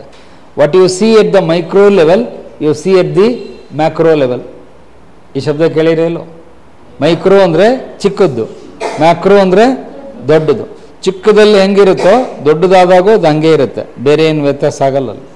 ಗಾತ್ರದಲ್ಲಿ ದೊಡ್ಡದಿರುತ್ತೆ ಅಷ್ಟೇ ಹೊರತು ಸತ್ವದಲ್ಲಿ ಸೇಮ್ ಇರುತ್ತೆ, ಏನು ಚೇಂಜ್ ಇರಲ್ಲ. Micro means family. ಕುಟುಂಬ ಅನ್ನೋದು ಮೈಕ್ರೋ ಲೆವೆಲ್, ಸಣ್ಣ ಪ್ರಮಾಣ. ಸಮಾಜ ಅನ್ನೋದು ಮ್ಯಾಕ್ರೋ ಲೆವೆಲ್, ದೊಡ್ಡ ಪ್ರಮಾಣ. ಕುಟುಂಬಗಳು ಸರಿಯಾಗಿದ್ದರೆ, ನಮ್ಮ ತಾಯಂದಿರು ಮಕ್ಕಳನ್ನು ಸರಿಯಾಗಿ ಬೆಳೆಸಿದರೆ, ಅವರಲ್ಲಿ ನೈತಿಕತೆಯ ಪಾಠವನ್ನು ಹಾಕಿ ನೀತಿ ಶಿಕ್ಷಣವನ್ನು ಕೊಟ್ಟು ತಮ್ಮ ಮಕ್ಕಳಿಗೆ ಒಳ್ಳೆಯದು ಯಾವುದು, ಕೆಟ್ಟದ್ದು ಯಾವುದು, ಸರಿ ಯಾವುದು, ತಪ್ಪು ಯಾವುದು ಅನ್ನುವುದನ್ನು ಚಿಕ್ಕವರಿದ್ದಾಗಲೇ ಕಲಿಸಿಕೊಟ್ರೆ ಸಮಾಜ ಕೆಟ್ಟ ದಾರಿಗೆ ಹೋಗಲ್ಲ. ಇವತ್ತು ಯಾಕೆ ಸಮಾಜದಲ್ಲಿ ಕೊಲೆ ಆಗ್ತಾ ಇವೆ, ಅತ್ಯಾಚಾರಗಳು ಯಾಕೆ ನಡೀತಾ ಇವೆ ಅಂದರೆ ನಾವು ಮನೆಯಲ್ಲಿ ಮಕ್ಕಳಿಗೆ ಹೇಳ್ಕೊಡ್ಬೇಕು. ಮಹಿಳೆಯರನ್ನು ಗೌರವದಿಂದ ಕಾಣ್ರಿ, ಮಹಿಳೆಯರನ್ನು ಅಕ್ಕ ತಂಗಿಯರು ಸಹೋದರಿಯರಂತೆ ನೀವು ಕಾಣಬೇಕು ಅನ್ನುವ ಪಾಠ ಮಕ್ಕಳಿಗೆ ನಾವು ಮನೆಯಲ್ಲಿ ಹೇಳ್ಕೊಡ್ಬೇಕು. ಅದು ತಂದೆ ತಾಯಿಗಳ ಜವಾಬ್ದಾರಿ. ಅದು ನಾವು ಮಾಡಲಿಲ್ಲ ಅಂದರೆ ಮಗು ದೊಡ್ಡದಾದ ಮೇಲೆ ಅವನ ನಡವಳಿಕೆ ವರ್ತನೆ ಕೆಟ್ಟದಾಗಿ ಬರುತ್ತೆ. He starts behaving wrongly in the society because he is not trained properly at home. ಅದಕ್ಕೆ ನೋಡಿ, ಸಾಮಾನ್ಯವಾಗಿ ಎಲ್ಲರ ಜಗಳ ನಡೆದಾಗ ಬೈಬೇಕಾದಾಗ ಫಸ್ಟ್ ಡೈಲಾಗ್ ಏನು? ಯಾಕ್ರೆ ಮನೆಯಲ್ಲಿ ಯಾರು ಅಪ್ಪ ಅಮ್ಮ ಇಲ್ವಾ, ಅಣ್ಣ ತಮ್ಮ ಇಲ್ವಾ, ನಿಮ್ಗೇನು ಕಲಿಸ್ಕೊಟ್ಟಿಲ್ವಾ ಅಂತ. ಅಲ್ಲಿ ಆಮೇಲೆಲ್ಲ ಬೇರೆ ಬೈತಾನೆ, ಅದು ಬೇರೆ ವಿಚಾರ. ಫಸ್ಟ್ ಬೈಯೋದು ಎಲ್ಲಿಂದ ಸ್ಟಾರ್ಟ್ ಮಾಡ್ತಾನೆ ಅವನು? ಮನೆಯಲ್ಲಿ ನಿಮ್ಗೆ ಯಾರು ಏನು ಹೇಳ್ಕೊಡ್ಲಿಲ್ವಾ ಅಂತ ಯಾಕೆ ಹೇಳ್ತಾರೆ ಅಂದರೆ, house is the first place. First ನಿಮಗೆ ನೀತಿ ಪಾಠ ಸಿಗೋದೇ ಮನೆಯಲ್ಲಿ. ಅದನ್ನು ನಾವೆಲ್ಲರೂ ಕೊಡಬೇಕು. ಈಗ ನಿಮ್ಮ ಲೆವೆಲ್ನಲ್ಲಿ ನೀವೇನು ಮಾಡ್ಬೋದು? ನೀವಿನ್ನೂ ಚಿಕ್ಕವರಿದ್ದೀರಿ, ಇನ್ನೂ ಮ್ಯಾರೇಜ್ ಆಗಿಲ್ಲ, ಬ್ಯಾಚುಲರ್ಸ್ ಇದ್ದೀರಿ.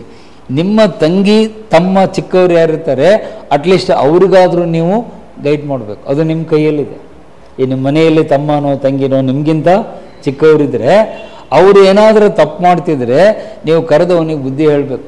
ಈಗ ಯಾರೋ ನಿಮ್ಮ ತಮ್ಮ ಇದ್ದಾನೆ ಅಂತ ತಿಳ್ಕೊ, ಅವನೇನೋ ಕದ್ದು ಮುಚ್ಚಿ ನಿಮ್ಗೆ ಗೊತ್ತಾಗಲಾರ್ದಂಗೆ ಬೀಡಿ ಸಿಗರೇಟು ಸೇರ್ತಿದ್ದಾನೆ ಅಂತ ಗೊತ್ತಾದರೆ ನೀವು ನನಗೊಂದು ಕಟ್ ಬೀಡಿ ತೊಗೊಂಬ ಅಂತ ಹೇಳ್ಬಾರ್ದು.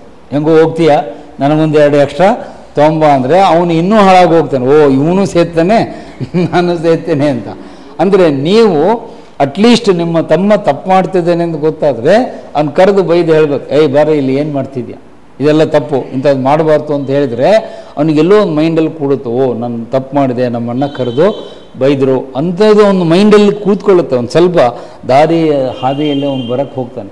ಬಟ್ ನಮ್ಮಲ್ಲಿ ಅದೂ ಕೆಲಸವನ್ನು ನಾವು ಮಾಡ್ತಾ ಇಲ್ಲ. ನಮಗಿಂತ ಚಿಕ್ಕವರು ತಪ್ಪು ಮಾಡಿದರೂ ಕೂಡ ಅದನ್ನು ನೋಡಿಯೂ ನೋಡದಂತೆ, ಕೇಳಿಯೂ ಕೇಳದಂತೆ, ಕಂಡೂ ಕಾಣದಂತೆ ನಾವು ಹಾಗೆ ಹೋಗ್ಬಿಡ್ತೀವಿ. ಹೋಗಲಿ ಬಿಡು ಏನು ಅಂತ. ಅದೇ ಮುಂದೆ ನಮಗೇನಾಗುತ್ತೆ? ಮುಳುವಾಗುತ್ತೆ. ಅದೇ ನಮಗೆ ಸಮಾಜಕ್ಕೆ ಹಾನಿಕಾರಕವಾಗಿದೆ. ನೀವು ತಪ್ಪು ಮಾಡಿದ್ದನ್ನು ತಕ್ಷಣವೇ ಖಂಡಿಸಬೇಕು. ಅದು ನಾನು ಎಲ್ಲ ಬ್ಯಾಚ್ಗಳಲ್ಲಿ ವಿದ್ಯಾರ್ಥಿಗಳಿಗೆ ಹೇಳ್ತೀನಿ. Never defend the wrong. ಆ ವರ್ಡ್ ಬರ್ಕೊಳ್ಳಿ, ನೆವರ್ ಡಿಫೆಂಡ್ ದಿ ರಾಂಗ್. ತಪ್ಪನ್ನು ಯಾವತ್ತೂ ಸಮರ್ಥನೆ ಮಾಡ್ಕೋಬೇಡಿ. ಯಾರೇ ಮಾಡಲಿ, ತಪ್ಪು ಯಾರೇ ಮಾಡಲಿ ಅದು ತಪ್ಪೇ, ನೀವು ಖಂಡಿಸಲೇಬೇಕು. Wrong is wrong. Whoever does it, you should never defend the wrong. Never defend the wrong ಅಂತಾರೆ ಇಂಗ್ಲೀಷಲ್ಲಿ. ಎಂದೂ ಕೂಡ ತಪ್ಪನ್ನು, ಕೆಟ್ಟದ್ದನ್ನು ನೀವು ಸಮರ್ಥಿಸಬೇಡ್ರಿ. ನಾನೇ ತಪ್ಪು ಮಾಡಿದರೆ ನೀವು ನನಗೆ ಬೈಬೇಕು, ಸರ್ ನೀವು ತಪ್ಪು ಮಾಡಿದ್ದು ತಪ್ಪು ಅಂತ ಹೇಳಬೇಕು. ಅವಾಗ ನೀವು ಎದಕ್ಕೆ ಸರಿಯಾಗಿ ಕಲ್ತೀರಿ ಅಂತ ಅರ್ಥ. ನಾವು ತಪ್ಪು ಮಾಡಿದರೆ ನೀವು ಇಲ್ಲ ಸರ್, ನೀವು ನಮ್ಮ ಟೀಚರು, ನೀವೇನು ಮಾಡಿದರೆ ನಡಿ ಸರ್, ಮಾಡಿ ಸರ್, ಏನು ಅಡ್ಡಿಲ್ಲ ಅಂತ ಹೇಳಿದರೆ ನಾನ್ ಸೆನ್ಸ್ ಆಗುತ್ತೆ. ನಾನು ತಪ್ಪು ಮಾಡಿದರೆ ನೀವು ಎದ್ದು ನಿಂತ್ಕೊಂಡು ನನಗೆ ಬೈಬೇಕು, ಸರ್ ನೀವು ಮಾಡಿದ ತಪ್ಪು, ಇದನ್ನು ನಾವು ಒಪ್ಪಲ್ಲ ಅಂತ ಹೇಳಬೇಕು. ಆವಾಗ ನಿಮಗೆ ನೈತಿಕತೆ ಅನ್ನೋದು ಅರ್ಥ ಆಗಿದೆ. I should not do wrong first of all. ನಾನು ತಪ್ಪು ಮಾಡಬಾರ್ದು. ಒಂದು ವೇಳೆ ನನಗೆ ಗೊತ್ತಿದ್ದೋ ಗೊತ್ತಿಲ್ಲದೋ ತಪ್ಪು ಮಾಡಿದರೆ ನೀವು ಎದ್ದು ನಿಂತ್ಕೊಂಡು ಹೇಳ್ಬೇಕು, ಸರ್ ನಿನ್ನೆ ನೀವು ಹೇಳಿದ್ರಿ ಇದು ತಪ್ಪು, ಇದನ್ನು ನಾವು ಒಪ್ಪಲ್ಲ ಅಂತ ಹೇಳಬೇಕು. ಆವಾಗ ಆ ನೈತಿಕತೆ ಅನ್ನೋದು ಉಳಿಯುತ್ತೆ.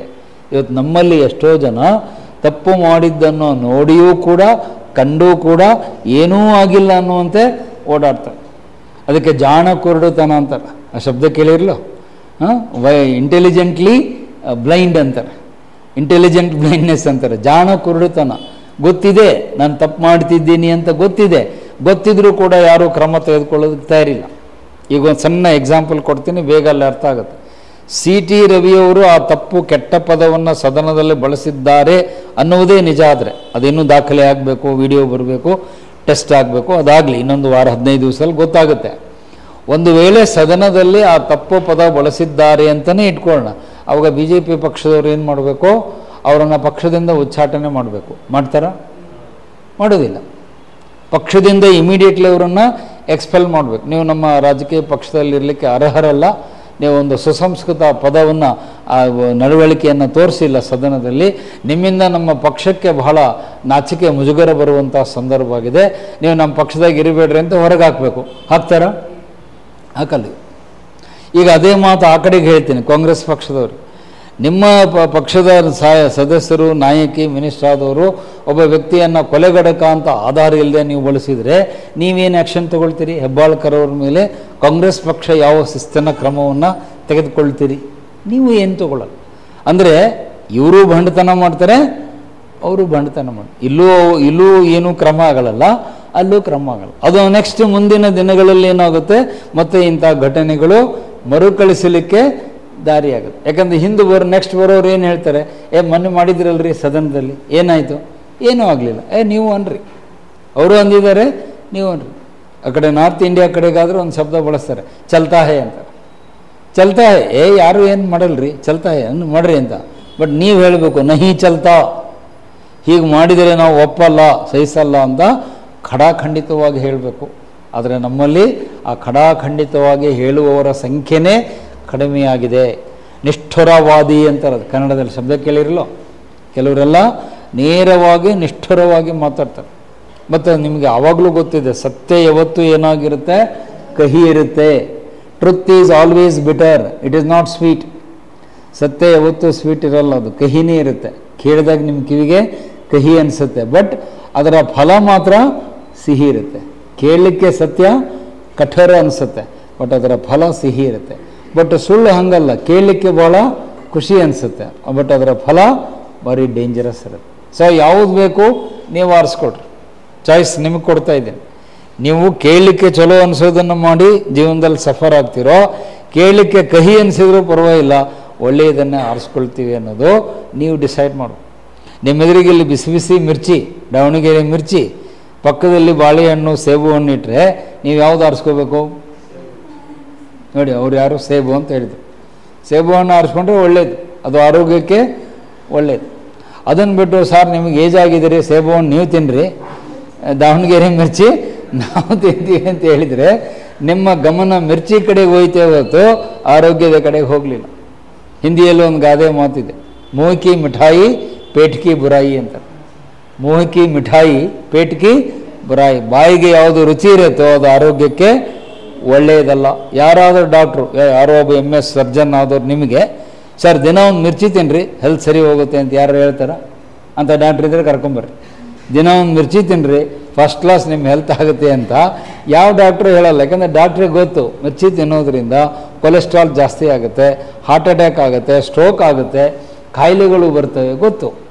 ಆದರೆ ನಿಮಗೆ ಬಾಯಿ ರುಚಿ ಅನಿಸುತ್ತೆ ಅಂತ ತಿಂತೀರಿ, ಬಟ್ ಯು ಕಾಂಟ್ ಡಿಫೆಂಡ್. ಶ್ರೇಷ್ಠವಾದ ಆಹಾರ ಯಾವುದು? ದಾವಣಗೆರೆ ಮಿರ್ಚಿ ಅಂತ ಆನ್ಸರ್ ಮಾಡೋಕ್ಕಾಗಲ್ಲ. ಅದು ಶ್ರೇಷ್ಠ ಆಹಾರ ಅಲ್ಲ. ಶ್ರೇಷ್ಠ ಆಹಾರ ಹಣ್ಣು ಹಂಪಲುಗಳು, ತರಕಾರಿಗಳು, ಸಿರಿಧಾನ್ಯಗಳು. ಈಗೆಲ್ಲ ಮಿಲೆಟ್ಸ್ ಅಂತ ಬಂದಿದೆ, ಸರ್ಕಾರ ಅದಕ್ಕೆ ಯೋಜನೆ ಮಾಡಿದೆ. ಸಿರಿಧಾನ್ಯಗಳಿಗೆ ಸಬ್ಸಿಡಿ ಕೊಡ್ತಾ ಇದ್ದಾರೆ. ನಿಮ್ಮ ನವಣೆ, ಸಜ್ಜೆ, ರಾಗಿ ಅವಕ್ಕೆಲ್ಲ ಮಿಲೆಟ್ಸ್ ಅಂತಾರೆ. ಅದರಲ್ಲಿ ಇದ್ದಷ್ಟು ಆರೋಗ್ಯ ಅಂಶಗಳು ಯಾವುದರಲ್ಲೂ ಇಲ್ಲ. ಅದನ್ನು ತಿನ್ನಿರಿ ಅಂತ ಹೇಳ್ತಾರೆ. ನೀವು ಎಷ್ಟು ಜನ ಅವನ್ನ ಬಳಸ್ತೀರಿ? ಮಿಲೆಟ್ಸನ್ನು ಎಷ್ಟು ಜನ ಬಳಸ್ತೀರಿ? ಬಳಸಲ್ಲ. ನೀವು ಬಳಸೋದೇನೋ ಮ್ಯಾಗಿ, 2 ನಿಮಿಷದ ಬರುತ್ತಲ್ಲ, 2 ಮಿನಿಟ್ಸ್ ನೂಡಲ್ ಅಂತದೇನೋ ಅಡ್ವರ್ಟೈಸ್ಮೆಂಟ್ ಬರುತ್ತಲ್ಲ, 2 ನಿಮಿಷದಲ್ಲಿ ನೂಡಲ್ ಮಾಡಿರಿ. ಹೌದು, 2 ನಿಮಿಷದಲ್ಲಿ ನೂಡಲಾಗುತ್ತೆ, ಮುಂದೆ ನಿಮ್ಮ ಗತಿ ಏನು ಅಂತ ತಿಂದಮೇಲೆ ನಿಮ್ಮ ಆರೋಗ್ಯ ಏನಾಗುತ್ತೆ ಅಂತ ನೀವು ನೋಡ್ಕೋಬೇಕು. ಸೊ ಹಾಗಾಗಿ ಅಲ್ಲಿ ಫಸ್ಟ್ ಪಾಯಿಂಟು, ಕುಟುಂಬದಲ್ಲಿ ನಾವು ಇವೆಲ್ಲವನ್ನು ಮಕ್ಕಳಿಗೆ ತಾಯಿಯಾದವರು, ತಂದೆಯಾದವರು, ಅಣ್ಣ ತಮ್ಮಂದರಾದವರು, ನಿಮ್ಮ ಕುಟುಂಬದ ಸರ್ಕಲ್ನಲ್ಲಿ ಯಾರ್ಯಾರು ಬರ್ತಾರೋ ಅವರೆಲ್ಲರೂ ಕೂಡ ನೈತಿಕತೆಯನ್ನು ಬೆಳೆಸುವ ಜವಾಬ್ದಾರಿ ನಿಮ್ಮ ಮೇಲಿದೆ. It is moral responsibility of the family members to see that your members of the family they go in a right way. ಸರಿಯಾದ ಮಾರ್ಗದಲ್ಲಿ, ಸನ್ಮಾರ್ಗದಲ್ಲಿ ಹೋಗುವಂತೆ ಕುಟುಂಬದ ಸದಸ್ಯರು ಕಾಳಜಿ ವಹಿಸಬೇಕು, ಜವಾಬ್ದಾರಿಯನ್ನು ಹೊತ್ಕೊಳ್ಬೇಕು. Because good family can lead to good society. ಒಳ್ಳೆಯ ಕುಟುಂಬ ಒಳ್ಳೆಯ ಸಮಾಜಕ್ಕೆ ದಾರಿ ಮಾಡಿಕೊಡುತ್ತೆ. ನಾನು ಮೊನ್ನೆ ಬಂದ ನಿಮ್ಮ ಕ್ಲಾಸಲ್ಲಿ ಹೇಳಿದ್ದೆ, ಬೋರ್ಡ್ ಮೇಲೂ ಬರೆದಿದ್ದೆ, ಒಳ್ಳೆಯ ಸಮಾಜದಿಂದ ಮುಂದೆ ಏನು ಸಿಗುತ್ತೆ ನಿಮಗೆ? ಒಳ್ಳೆಯ ಆಡಳಿತ ಸಿಗುತ್ತೆ. Good society will lead to good governance. ಇವತ್ತು ನೋಡಿ ಗುಡ್ ಗವರ್ನೆನ್ಸ್ ಡೇ ಆಚರಿಸ್ತಾ ಇದ್ದೀವಿ, ಡಿಸೆಂಬರ್ 25. ಒಳ್ಳೆಯ ಆಡಳಿತದ ದಿನಾಚರಣೆ, ಸುಶಾಸನ ದಿನ ಅಂತ ಇವತ್ತು ಆಚರಿಸ್ತಾ ಇದ್ದೇವೆ. ಆ ಗುಡ್ ಗವರ್ನೆನ್ಸ್ ಯಾವಾಗ ಬರುತ್ತೆ? ಗುಡ್ ಸೊಸೈಟಿಯಿಂದ. ಗುಡ್ ಸೊಸೈಟಿ ಎಲ್ಲಿಂದ ಬರುತ್ತೆ? ಗುಡ್ ಫ್ಯಾಮಿಲಿಯಿಂದ. ನೀವು ಆ ಡಯಾಗ್ರಾಮ್ ಹಾಕ್ಕೊಳ್ಬೇಕು, ಅದನ್ನು ಬೇಕಾದ್ರೆ ನೆಕ್ಸ್ಟ್ ಪೇಜಲ್ಲಿ ಬರಿತೀನಿ, ನಿಮಗದು ಇನ್ನೂ ಕ್ಲೀನಾಗಿ ಅರ್ಥ ಆಗುತ್ತೆ. ಫಸ್ಟ್ ಇಲ್ಲಿ ಗುಡ್ ಫ್ಯಾಮಿಲಿ, ಗುಡ್ ಫ್ಯಾಮಿಲಿಯಿಂದ ಗುಡ್ ಸೊಸೈಟಿ, ಒಳ್ಳೆಯ ಸಮಾಜ ನಿರ್ಮಾಣ ಆಗುತ್ತೆ. ಒಳ್ಳೆಯ ಸಮಾಜದಿಂದ ಗುಡ್ ಅಡ್ಮಿನಿಸ್ಟ್ರೇಷನ್ ಬರುತ್ತೆ, ಒಳ್ಳೆಯ ಆಡಳಿತ ಬರುತ್ತೆ. ಸೊ ಇದು ಚೈನ್ ರಿಯಾಕ್ಷನ್, ಒಂದಕ್ಕೊಂದು ಲಿಂಕ್ ಇದೆ. ಉತ್ತಮ ಕುಟುಂಬ ಅಥವಾ ಒಳ್ಳೆಯ ಕುಟುಂಬ, ಸಜ್ಜನ ಅಥವಾ ಸದ್ಗುಣದಿಂದ ಕೂಡಿದ ಕುಟುಂಬ ಒಂದು ಕಡೆ, ಅದರಿಂದ ಉತ್ತಮ ಸಮಾಜ, ಆ ಉತ್ತಮ ಸಮಾಜದಿಂದ ಉತ್ತಮ ಆಡಳಿತ ನಮ್ಮ ದೇಶಕ್ಕೆ ಸಿಗುತ್ತೆ. ಸೊ ಅದು ಚೈನ್ ಪ್ರೋಸೆಸ್ ಸ್ಟಾರ್ಟ್ ಆಗೋದು ಇಲ್ಲಿಂದ. The link starts from the family. ಇಲ್ಲಿ ಈಗ ನಮ್ಮ ದೇಶದಲ್ಲಿ ಏನಾಗಿದೆ ಅಂದರೆ, ಈ ಗುಡ್ ಅಂತ ಬರೋ ಜಾಗದಲ್ಲೆಲ್ಲ ಏನು ಬಂದು ಕೂತ್ಕೊಂಡಿದೆ? ಬ್ಯಾಡ್ ಬಂದು ಕೂತ್ಕೊಂಡಿದೆ. ಕುಟುಂಬಗಳು ಹಾಳಾಗ್ತಾ ಇವೆ, ಸಮಾಜ ಹಾಳಾಗಿದೆ. ಸಮಾಜ ಹಾಳಾಗಿದ್ದರಿಂದ ನಮಗೆ ಆಡಳಿತ ಏನಾಗಿದೆ? ಕೆಟ್ಟು ಹೋಗಿದೆ. ಬ್ಯಾಡ್ ಗವರ್ನೆನ್ಸ್, ಬ್ಯಾಡ್ ಅಡ್ಮಿನಿಸ್ಟ್ರೇಷನ್, ಎಲ್ಲೆಂದರಲ್ಲಿ ಲಂಚಗುಳಿತನ, ಎಲ್ಲೆಂದರಲ್ಲೂ ಅಧಿಕಾರದ ಒಂದು ಆಮಿಷ, ಎಲ್ಲೊಂದರಲ್ಲೂ ಸ್ವಾರ್ಥ, ಎಲ್ಲೂ ಜನರ ಕಷ್ಟಗಳಿಗೆ ಸ್ಪಂದಿಸುವಂಥ ಮನಸ್ಸುಗಳಿಲ್ಲ. ಯಾಕೆ ಹೀಗಾಗಿದೆ ಅಂದರೆ, ಅದರ ಮೂಲ ನಿಮಗೆ ಅಲ್ಲಿ ಸಿಗುತ್ತೆ, ಕುಟುಂಬದಲ್ಲಿ ಸಿಗುತ್ತೆ. The roots are in the family. ಈಗ ಆ ರೂಟ್ಗಳೇ ಏನಾಗ್ತವೆ? ಅಲುಗಾಡ್ತೇವೆ. ಕುಟುಂಬದ ಬೇರುಗಳು ಅಲುಗಾಡ್ತೇವೆ, ಭದ್ರವಾಗಿಲ್ಲ, ಅವು ಕೊಳೆತಿವೆ, ರೋಗಗ್ರಸ್ತವಾಗಿವೆ. ಡಿಸೀಸ್ಡ್ ರೂಟ್ಸ್ ಅಂತಾರೆ ಇಂಗ್ಲೀಷಲ್ಲಿ. ರೋಗ ಹತ್ತಿಕೊಂಡಂತಹ ಬೇರುಗಳು ಇವತ್ತು ಕುಟುಂಬದಲ್ಲಾಗಿವೆ. ಹಾಗಾಗಿ ನಾವು ಇದಕ್ಕೇನಾದರೂ ಪರಿಹಾರ ಕಂಡುಹಿಡಿಬೇಕು ಅಂದರೆ ನೀವು ಕುಟುಂಬದಿಂದನೇ ಬರಬೇಕು. You have to start from your family. ಈಗ ನಂದು ಒಂದು ಕೊನೆಯ ಎಕ್ಸಾಂಪಲ್ ಹೇಳಿ ಮುಂದಿನ ಪಾಯಿಂಟಿಗೆ ಹೋಗ್ಬಿಡ್ತೀನಿ. ನಾನು ನನ್ನ ಹುದ್ದೆಗೆ ರಾಜೀನಾಮೆ ಕೊಟ್ಟು ಬಂದಾಗ ನಮ್ಮ ಮನೆಯಲ್ಲಿ ಎಲ್ಲರೂ ಬೈದಿದ್ರು, ಇನ್ಕ್ಲೂಡಿಂಗ್ ನಮ್ಮ ಪೇರೆಂಟ್ಸು, ನಮ್ಮ ಮಿಸ್ಸಸ್ಸು, ನಮ್ಮ ವೈಫು. ನನಗೆ ಹ್ಯಾವ್ 3 ಸಿಸ್ಟರ್ಸ್, 3 ಜನ ಅಕ್ಕಂದರಿದ್ದಾರೆ, ಒಬ್ಬ ಅಣ್ಣ ಇದ್ದಾರೆ. ನಮ್ಮ ಮನೆಯಲ್ಲಿ ನಾನೇ ಲಾಸ್ಟು, ನಮ್ಮ ಮನೆಯಲ್ಲಿ ನಾನೇ ಚಿಕ್ಕವನು. I am the last 5th child. ಎಲ್ಲರೂ ನನಗಿಂತ ದೊಡ್ಡವರೇ. ನಾನು ರಾಜೀನಾಮೆಯನ್ನು ಕೊಟ್ಟಾಗ ಎಲ್ಲರೂ ನನಗೆ ಫ್ಯಾಮಿಲಿಯಲ್ಲಿ ಬೈದಿದ್ರು, ನೀನು ರಿಸಿಗ್ನೇಷನ್ ಕೊಟ್ಟಿದ್ದು ತಪ್ಪು. ಯಾಕಂದ್ರೆ ನಾನು ಕ್ಲಾಸ್ 1 ಪೋಸ್ಟಲ್ಲಿದ್ದೆ, ಅಂದರೆ ಗ್ರೂಪ್ ಎ ಹುದ್ದೆಯಲ್ಲಿದ್ದೆ. ನೀನು ಬಿಡಬಾರ್ದಾಗಿತ್ತು, ಅಲ್ಲೇ ಕಂಟಿನ್ಯೂ ಮಾಡಬೇಕಾಗಿತ್ತು ಅಂತ. ನಾನೆಲ್ಲ ನನ್ನ ಫ್ಯಾಮಿಲಿ ಮೆಂಬರಿಗೆ ಕೇಳಿದ ಒಂದೇ ಪ್ರಶ್ನೆ, ನಾನು ಒಳ್ಳೆಯ ವ್ಯಕ್ತಿಯಾಗಿ ಮುಂದೆ ಬದುಕೋದು ನೀವು ಇಷ್ಟಪಡ್ತೀರೋ ಅಥವಾ ಭ್ರಷ್ಟ ವ್ಯಕ್ತಿಯಾಗಿ ಮುಂದುವರಿಯೋದನ್ನು ಇಷ್ಟಪಡ್ತೀರೋ? ಉತ್ತರ ಕೊಡಿ ಅಂತ ಹೇಳಿ. ನಾನು ಮುಂದುವರಿಬೇಕು ಅಂದರೆ ವ್ಯವಸ್ಥೆಯಲ್ಲಿ ಕೆಟ್ಟು ಹೋಗಿದೆ, ಭ್ರಷ್ಟಾಚಾರ ಮಾಡಬೇಕಾಗುತ್ತೆ. ನನಗೆ ಭ್ರಷ್ಟಾಚಾರ ಮಾಡೋಕ್ಕೆ ನನ್ನ ಮನಸ್ಸು ಒಪ್ಪಲ್ಲ. ಮೈ ಕಾನ್ಷಿಯನ್ಸ್ ವಿಲ್ ನಾಟ್ ಅಗ್ರಿ. ನನ್ನ ಆತ್ಮಸಾಕ್ಷಿಗೆ ವಿರುದ್ಧವಾಗಿ ನಾನು ತಪ್ಪು ಮಾಡೋಕ್ಕಾಗಲ್ಲ. ಬಟ್ ಅಲ್ಲಿ ವ್ಯವಸ್ಥೆ ಕೆಟ್ಟು ಹೋಗಿದೆ. ನಾನಲ್ಲಿ ಇರಬೇಕು ಅಂದರೆ ನೀವು ಕೆಟ್ಟ ಕೆಲಸ ಮಾಡಿದ್ರಷ್ಟೇ ನೀನು ಮುಂದೆ ಉರಿತೀಯ, ಇಲ್ಲಾಂದ್ರೆ ಇಲ್ಲ ಅನ್ನೋ ಪರಿಸ್ಥಿತಿ ಇದೆ. ನನಗೆ ಆ ಥರದಲ್ಲಿ ಕೆಲಸ ಮಾಡೋಕ್ಕೆ ಇಷ್ಟ ಇಲ್ಲ, ನಾನು ರಾಜೀನಾಮೆ ಕೊಟ್ಟು ಹೊರಗೆ ಬರ್ತೇನೆ. ಅವಾಗ ನಾನು ನನ್ನ ಫ್ಯಾಮಿಲಿ ಮೆಂಬರ್ಸಿಗೆ ಈ ಪ್ರಶ್ನೆ ನೇರವಾಗಿ ಕೇಳಿದೆ, you want to be a good person in life and you want be a correct person in life. ನೀವು ನನ್ನ ಭ್ರಷ್ಟ ವ್ಯಕ್ತಿಯನ್ನಾಗಿ ನೋಡ್ಲಿಕ್ಕೆ ಇಷ್ಟಪಡ್ತೀರೋ, ಒಬ್ಬ ಒಳ್ಳೆಯ ವ್ಯಕ್ತಿಯಾಗಿರೋದನ್ನು ಇಷ್ಟಪಡ್ತೀರೋ? ನೀವು ಆನ್ಸರ್ ಕೊಟ್ಟು. ಅವಾಗ ಅವರು ಹೇಳಿದ್ರು, ಇಲ್ಲ ನೀವು ಒಳ್ಳೆಯ ವ್ಯಕ್ತಿ ಆಗಿರಬೇಕು ಅಂತ. ಹಾಗಿದ್ರೆ ನಾನು ಈ ಜಾಬನ್ನು ಬಿಡ್ತೇನೆ, ಅದು ಮುಂದೆ ಏನಾದರೂ ಆಗಲಿ ಅಂತ. ಬಟ್ ಅದು ನಾನು ಬಿಟ್ಟ ಮೇಲೆ, ನಾನು ಬಿಟ್ಟಿದ್ದೆ 2004ರಲ್ಲಿ. ಐ ರಿಸೈನ್ಡ್ ಇನ್ 2004. ಈಗ 20 ವರ್ಷ ಆಯಿತು. 20 ವರ್ಷದಲ್ಲಿ ನನ್ನ ಕೈಯಲ್ಲೇ 500 ಜನ KS ಅಧಿಕಾರಿಗಳಾಗಿದ್ದಾರೆ, ನನ್ನ ವಿದ್ಯಾರ್ಥಿಗಳು. 50-60 ಜನ IAS IPS ನನ್ನ ವಿದ್ಯಾರ್ಥಿಗಳಾಗಿದ್ದಾರೆ. ನಾನು ಅಧಿಕಾರಿಯಾಗಿ ಮುಂದುವರೆದಿದ್ರೆ ಬಹುಶಃ ನಾನೇನಾಗ್ತಿದ್ದೆ, ನಾನು ಒಬ್ಬ ಭ್ರಷ್ಟ ಅಧಿಕಾರಿಯಾಗಿ ಒಂದು ದಿವಸ ಪೇಪರಲ್ಲಿ ಓದ್ತಿದ್ರು, SP ಪಾಟೀಲ್ ಲೋಕಾಯುಕ್ತ ದಾಳಿಗೆ ಪರಪ್ಪನ ಅಗ್ರಹಾರದ ಕಡೆಗೆ ಮುಖ ಮಾಡಿ ನಿಂತಿದ್ದಾರೆ, ನಮಗೊಂದು ಚೆಸ್ಟ್ ನಂಬರು, ಒಂದು ಕಂಬಿ, ಒಂದು ಬಿಲ್ಲೆ ಅಂತಾರ ಕೊಡ್ತಿದ್ರು. ಇಷ್ಟೇ ಆಗ್ತಿತ್ತು. ಆದರೆ ಇವತ್ತು ನನ್ನ ಬದುಕು ಹಾಗಾಗಿಲ್ಲ. ಇವತ್ತು ನಾನು ವಿಧಾನಸೌಧಕ್ಕೆ ಹೋದರೆ ಕನಿಷ್ಠ ಒಂದು 15-20 ಜನ IAS ಅಧಿಕಾರಿಗಳು ಎದ್ದು ನಿಂತು ನನ್ನ ಗೌರವ ಕೊಡ್ತಾರೆ. ನಮಗೆ ಕಲಿಸಿದ ಗುರುಗಳು ಬಂದಿದ್ದಾರೆ, ಸೆಕ್ರೆಟ್ರಿಗಳು. IAS ಅಧಿಕಾರಿಗಳು ಸೆಕ್ರೆಟರಿ ಮಟ್ಟದಲ್ಲಿರೋರು ನಮ್ಮ ಕಲಿಸಿರೋ ಮೇಸ್ಟರ್ ಸರ್ ಬಂದಿದ್ದಾರೆ ಒಳಗೆ ಬಿಡಿ ಅವ್ರನ್ನ ಅಂತ ಹೇಳಿ ಎದ್ದು ನಿಂತ್ಕೊಂಡು ಗೌರವ ಕೊಡ್ತಾರೆ. ಅದು ನಾನು ಗಳಿಸಿರುವ ಸಾಧನೆ. ನನಗೆ ಅಧಿಕಾರ ಇಲ್ಲದೆ ಇರಬಹುದು, ಆದರೆ ಅಧಿಕಾರದಲ್ಲಿದ್ದವರು ನನಗೆ ಗೌರವ ಕೊಡ್ತಾರೆ. ನನ್ನ ಎದುರಿಗೆ ಅವರು ತಪ್ಪು ಮಾಡಲ್ಲ, ಹಿಂದ್ಗಡೆ ತಪ್ಪು ಮಾಡಿದ್ರೆ ಅವ್ರ ಹಣೆ ಬರ, ನಾನೇನು ಮಾಡೋಕ್ಕಾಗಲ್ಲ. ನಾನು ಇದ್ದಾಗ ನನ್ನ ಎದುರಿಗೆ ಅವ್ರು ತಪ್ಪು ಮಾಡಲ್ಲ, ಸುಳ್ಳು ಹೇಳಲ್ಲ. ಸರ್ ನಿಮ್ಮ ಎದುರಿಗೆ ಇರೋ ವಿಷಯ ಹೇಳಿಬಿಡ್ತೀವಿ, ನಿಮ್ಮ ಹತ್ರ ಸುಳ್ಳು ಹೇಳಲ್ಲ ಅಂದರೆ ಅದರ ಹತ್ರ ಬೇರೆ ಹತ್ರ ಹೇಳ್ತಾರೆ ಅಂತ ಅದನ್ನು ಬೈತೀನಿ ನಾನು. ನೀವು ಬೇರೆ ಹತ್ರನೂ ಸುಳ್ಳು ಹೇಳಬೇಡ್ರಿ, ನನ್ನ ಹತ್ರ ಅಷ್ಟೇ ಅಲ್ಲ, ಯು ಸ್ಪೀಕ್ ದ ಟ್ರೂತ್. ಹಾಗಾಗಿ ಅಲ್ಲಿ ಆ ಚರ್ಚೆ ಯಾಕೆ ನಾನು ನಿಮ್ಗೆ ಹೇಳಿದೆ ಅಂದರೆ, ನಿಮ್ಮ ಕುಟುಂಬ ನಿಮ್ಮ ಜೊತೆಗೆ ಗಟ್ಟಿಯಾಗಿ ನಿಂತ್ಕೊಳ್ಬೇಕು. Your family should support. Even ಅವಾಗ ಮದುವೆ ಆಗಿತ್ತು, ಮದುವೆ ಆದಮೇಲೆ ನಂಗೆ ಜಾಬ್ ಸಿಕ್ಕಿದ್ದು. ನಮ್ಮ ಮಿಸ್ಸಸ್ಸಿಗೂ ಹೇಳಿದ್ದೆ, ನಾನು ಜಾಬ್ ಬಿಡ್ತಾ ಇದ್ದೇನೆ, ನೀನಕ್ಕೆ ಒಪ್ಪಿಗೆ ಕೊಡಬೇಕು. ಮೊದಲವರು ಕೊಡಲ್ಲ ಅಂದರು. ನಾನು ಹೇಳಿದೆ, ಹಾಗಾದರೆ ನಾನು ಜಾಬಲ್ಲಿ ಮುಂದುವರಿತೇನೆ, ನಾಳೆ ಭ್ರಷ್ಟಾಚಾರದಲ್ಲಿ ಏನಾದರೂ ಎಡವಟ್ಟಾದರೆ ನನ್ನ ಜೊತೆಗೆ ನೀನು ಬರು ಪರಪ್ಪನ ಅಗ್ರಹಾರಕ್ಕೆ, ನೀನು ಒಂದು ಬ್ಯಾಗ್ ರೆಡಿ ಇಟ್ಕೋ, ನಾನು ಈ ಸೆಲ್ಲಲ್ಲಿ ಇರ್ತೀನಿ, ಆ ಕಡೆ ಸೆಲ್ಲಲ್ಲಿ ನಿನ್ನ ಹಾಕ್ತಾರೆ, ಅದಕ್ಕೆ ರೆಡಿ ಇದ್ರೆ ಹೇಳು, ನಾನು ವಾಪಸ್ ತೆಗಿತೀನಿ ಅಂತ. ಹಂಗಿದ್ರೆ ಬೇಡ ಅಂದರು. ಹಾಗಾದರೆ ಬಿಟ್ಬಿಡೋಣ ಅಂತ ಹೇಳಿದೆ. ಈಗ ನಮ್ಮ ಮಿಸ್ಸಸ್ ಹೇಳ್ತಾರೆ, ಇಲ್ಲ ನೀವು ಬಿಟ್ಟಿದ್ದೆ ಭಾಳ ಒಳ್ಳೆಯದಾಯ್ತು, ಈಗ ನಿಮ್ಮಿಂದ ಎಷ್ಟು ಜನರಿಗೆ ಒಳ್ಳೆಯದಾಗ್ತಾ ಇದೆ, ಐ ಆಮ್ ವೆರಿ ಹ್ಯಾಪಿ ಅಂತ ಈಗ ಅವರು ಹೇಳ್ತಿದ್ದಾರೆ. ಬಟ್ ಆವಾಗ 6 ತಿಂಗಳು ಅವರು ಭಾಳ ಕೋಪ ಮಾಡಿದ್ರು, ಅದು ಬೇರೆ ವಿಚಾರ.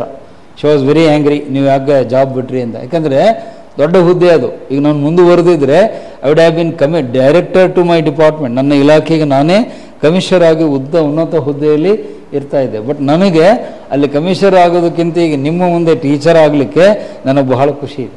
I am happy as a teacher, not as A commissioner. ಅಲ್ಲಿ ಕಮಿಷನರ್ ಆಗೋದಕ್ಕಿಂತ ಈ ಮಕ್ಕಳಿಗೆ ಪಾಠ ಮಾಡೋದು ನನಗೆ ಭಾಳ ಖುಷಿ ಕೊಡುತ್ತೆ ಅಂತ ನಾನು ಅಂದ್ಕೊಂಡಿದ್ದೆ.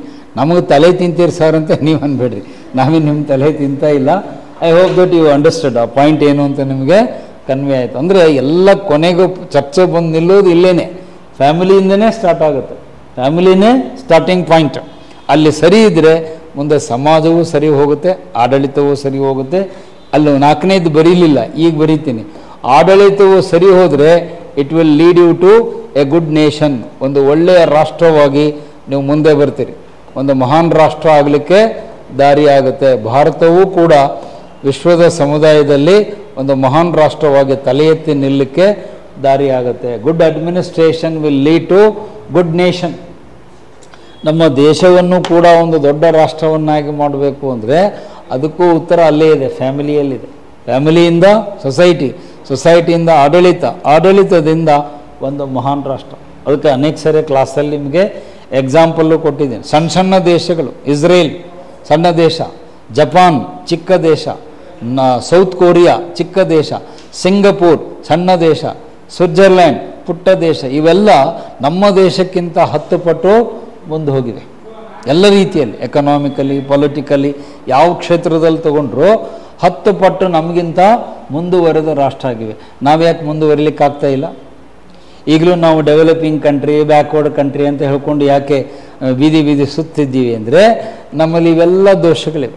ಕುಟುಂಬ ವ್ಯವಸ್ಥೆಯಲ್ಲಿ ಕುಸಿತ ಕಾಣ್ತಾ ಇದೆ, ಮೌಲ್ಯಗಳಿಗೆ ಯಾರಿಗೂ ಬೇಕಾಗಿಲ್ಲ. Ethics has become on orphan child ಅಂತ ಹೇಳ್ತಾರೆ ಇಂಗ್ಲೀಷಲ್ಲಿ. ನೈತಿಕತೆ ಅನ್ನೋದು ಇವತ್ತು ಅನಾಥ ಶಿಶುವಾಗಿದೆ, ಯಾರಿಗೂ ಬೇಡವಾದ ಮಗು. ನೈತಿಕತೆ ಅನ್ನೋದು ಏನಾಗಿದೆ ನಮ್ಮ ಸಮಾಜದಲ್ಲಿ ಅಂದರೆ unwanted baby, it's an orphan baby ಅಂತ ಹೇಳ್ತೀವಿ. ನಿಮ್ಗೆ ಇಂಗ್ಲೀಷ್ ಅಷ್ಟು ಅರ್ಥ ಆಗುತ್ತೆ. ಆರ್ಫನ್ ಅಂದರೆ ಅನಾಥ ಶಿಶು, ತಂದೆ ತಾಯಿಯನ್ನು ಕಳೆದುಕೊಂಡ ಮಗುವಿಗೆ ಆರ್ಫನ್ ಅಂತಾರೆ. ಇವತ್ತು ಎಥಿಕ್ಸ್ ಅನ್ನೋದು ನಮ್ಮ ದೇಶದಲ್ಲಿ ಅನಾಥವಾಗಿದೆ, ಯಾರಿಗೂ ಬೇಡವಾದ ಶಿಶುವಾಗಿದೆ. ಸವಕಳಿಯಾದ ನಾಣ್ಯ, ಚಲಾವಣೆಯಲ್ಲಿ ಇಲ್ಲದ ನಾಣ್ಯ ಅಂತ ಹೇಳ್ತೀವಿ. ಎಥಿಕ್ಸ್ ಅನ್ನೋದು ಏನಾಗಿದೆ, it is a coin out of circulation, outdated coin ಅಂತಾರೆ ಇಂಗ್ಲೀಷಲ್ಲಿ. ಸವಕಳಿಯಾದ ನಾಣ್ಯ. ನೈತಿಕತೆ ಅನ್ನೋದು ಸವಕಳಿಯಾದ ನಾಣ್ಯ, ಔಟ್ಡೇಟೆಡ್ ಕಾಯಿನ್, ಯಾರಿಗೂ ಬೇಕಾಗಿಲ್ಲ. ಒಳ್ಳೆಯತನದ ಬಗ್ಗೆ ಯಾರಾದರೂ ಹೇಳಿದರೆ ಬಿಡಿ ಸರ್ ಅದು ತೊಗೊಂಡು ನಾವೇನು ಮಾಡೋದು, ಯಾರೋ ಏನೋ ಹೇಳ್ತಾರೆ ನಮ್ಗೆ ಯಾಕೆ ಆಗಬೇಕು ಅನ್ನುವ ಒಂದು ಉದಾಸೀನತೆ. ಅದಕ್ಕೆ ಉದಾಸೀನತೆ ಅಂತ ಹೇಳ್ತೀವಿ. ಇಂಡಿಫರೆನ್ಸ್ ಅಂತಾರೆ ಇಂಗ್ಲೀಷಲ್ಲಿ. ನೆಗ್ಲಿಜೆನ್ಸ್, ಇಂಡಿಫರೆನ್ಸ್ ಮತ್ತು ಅದರ ಬಗ್ಗೆ ಒಂಥರ ಜಿಗುಪ್ಸೆ, ನಿರುತ್ಸಾಹ. ಇಂಗ್ಲೀಷ್ ಮೀಡಿಯಮ್ದವ್ರಿಗೆ ಒಂದು ಸ್ಟ್ಯಾಂಡರ್ಡ್ ವರ್ಡ್ ಕೊಡ್ತೀನಿ. Society has become allergic to ethics. ನಾವೆಲ್ಲ ಏನಾಗ್ಬಿಟ್ಟಿದ್ವಿ ಇವತ್ತು ಸಮಾಜದಲ್ಲಿ ಅಂದರೆ ಅಲರ್ಜಿಕ್. ಅಲರ್ಜಿಕ್ ಅಂದರೆ ಸರ್ ನಮಗದು ಆಗಲ್ಲ ಸರ್, ನಿಮಗೆಲ್ಲ ಕೆಲವರಿಗೆ ಸೆನ್ಸಿಟಿವ್ ಇರ್ತದೆ, ಸ್ವಲ್ಪ ಏನಾದರೂ ಹೊಗೆ ವಾಸನೆ ಬಂದರೆ ಕೆಲವ್ರಿಗೆ ಕೆಮ್ಮು ಬರುತ್ತೆ, ಭಾಳ ಕೋಲ್ಡ್ ಆದರೆ ಕೆಮ್ಮು ಬರುತ್ತೆ, ನಿಮ್ಗೆ ಗೊತ್ತಿದೆ, ಅಲರ್ಜಿಕ್ ಅಂತಾರೆ. ಇವತ್ತು ನಮ್ಮ ಸಮಾಜ ಯಾವುದಕ್ಕೆ ಅಲರ್ಜಿಕ್ ಆಗಿದೆ? ಎಥಿಕ್ಸಿಗೆ ನಾವು ಅಲರ್ಜಿಕ್ ಆಗಿದೆ. ಭಾಳ ಗಂಭೀರವಾದ ವಿಚಾರ ಇದು. Society has become allergic to ethics. ಯಾರಾದರೂ ಒಳ್ಳೇದು ಮಾಡಿರಿ ಅಂತ ಹೇಳಿದ್ರೆ, ಬಿಡಿ ಸರ್ ಯಾರು ಮಾಡ್ತಾರೆ ಈಗಿನ ಕಾಲದಲ್ಲಿ, ಅದೆಲ್ಲ ಯಾರು ಕೇಳ್ತಾರೆ? ನೀವು ಯಾವುದೋ ಓ ಬಿ ರಾಯನ ಕಾಲದವರು ನನಗೆ ಅಂದಿದ್ದಾರೆ, ನೀವು ಬಿಟ್ಬಿಡಿ.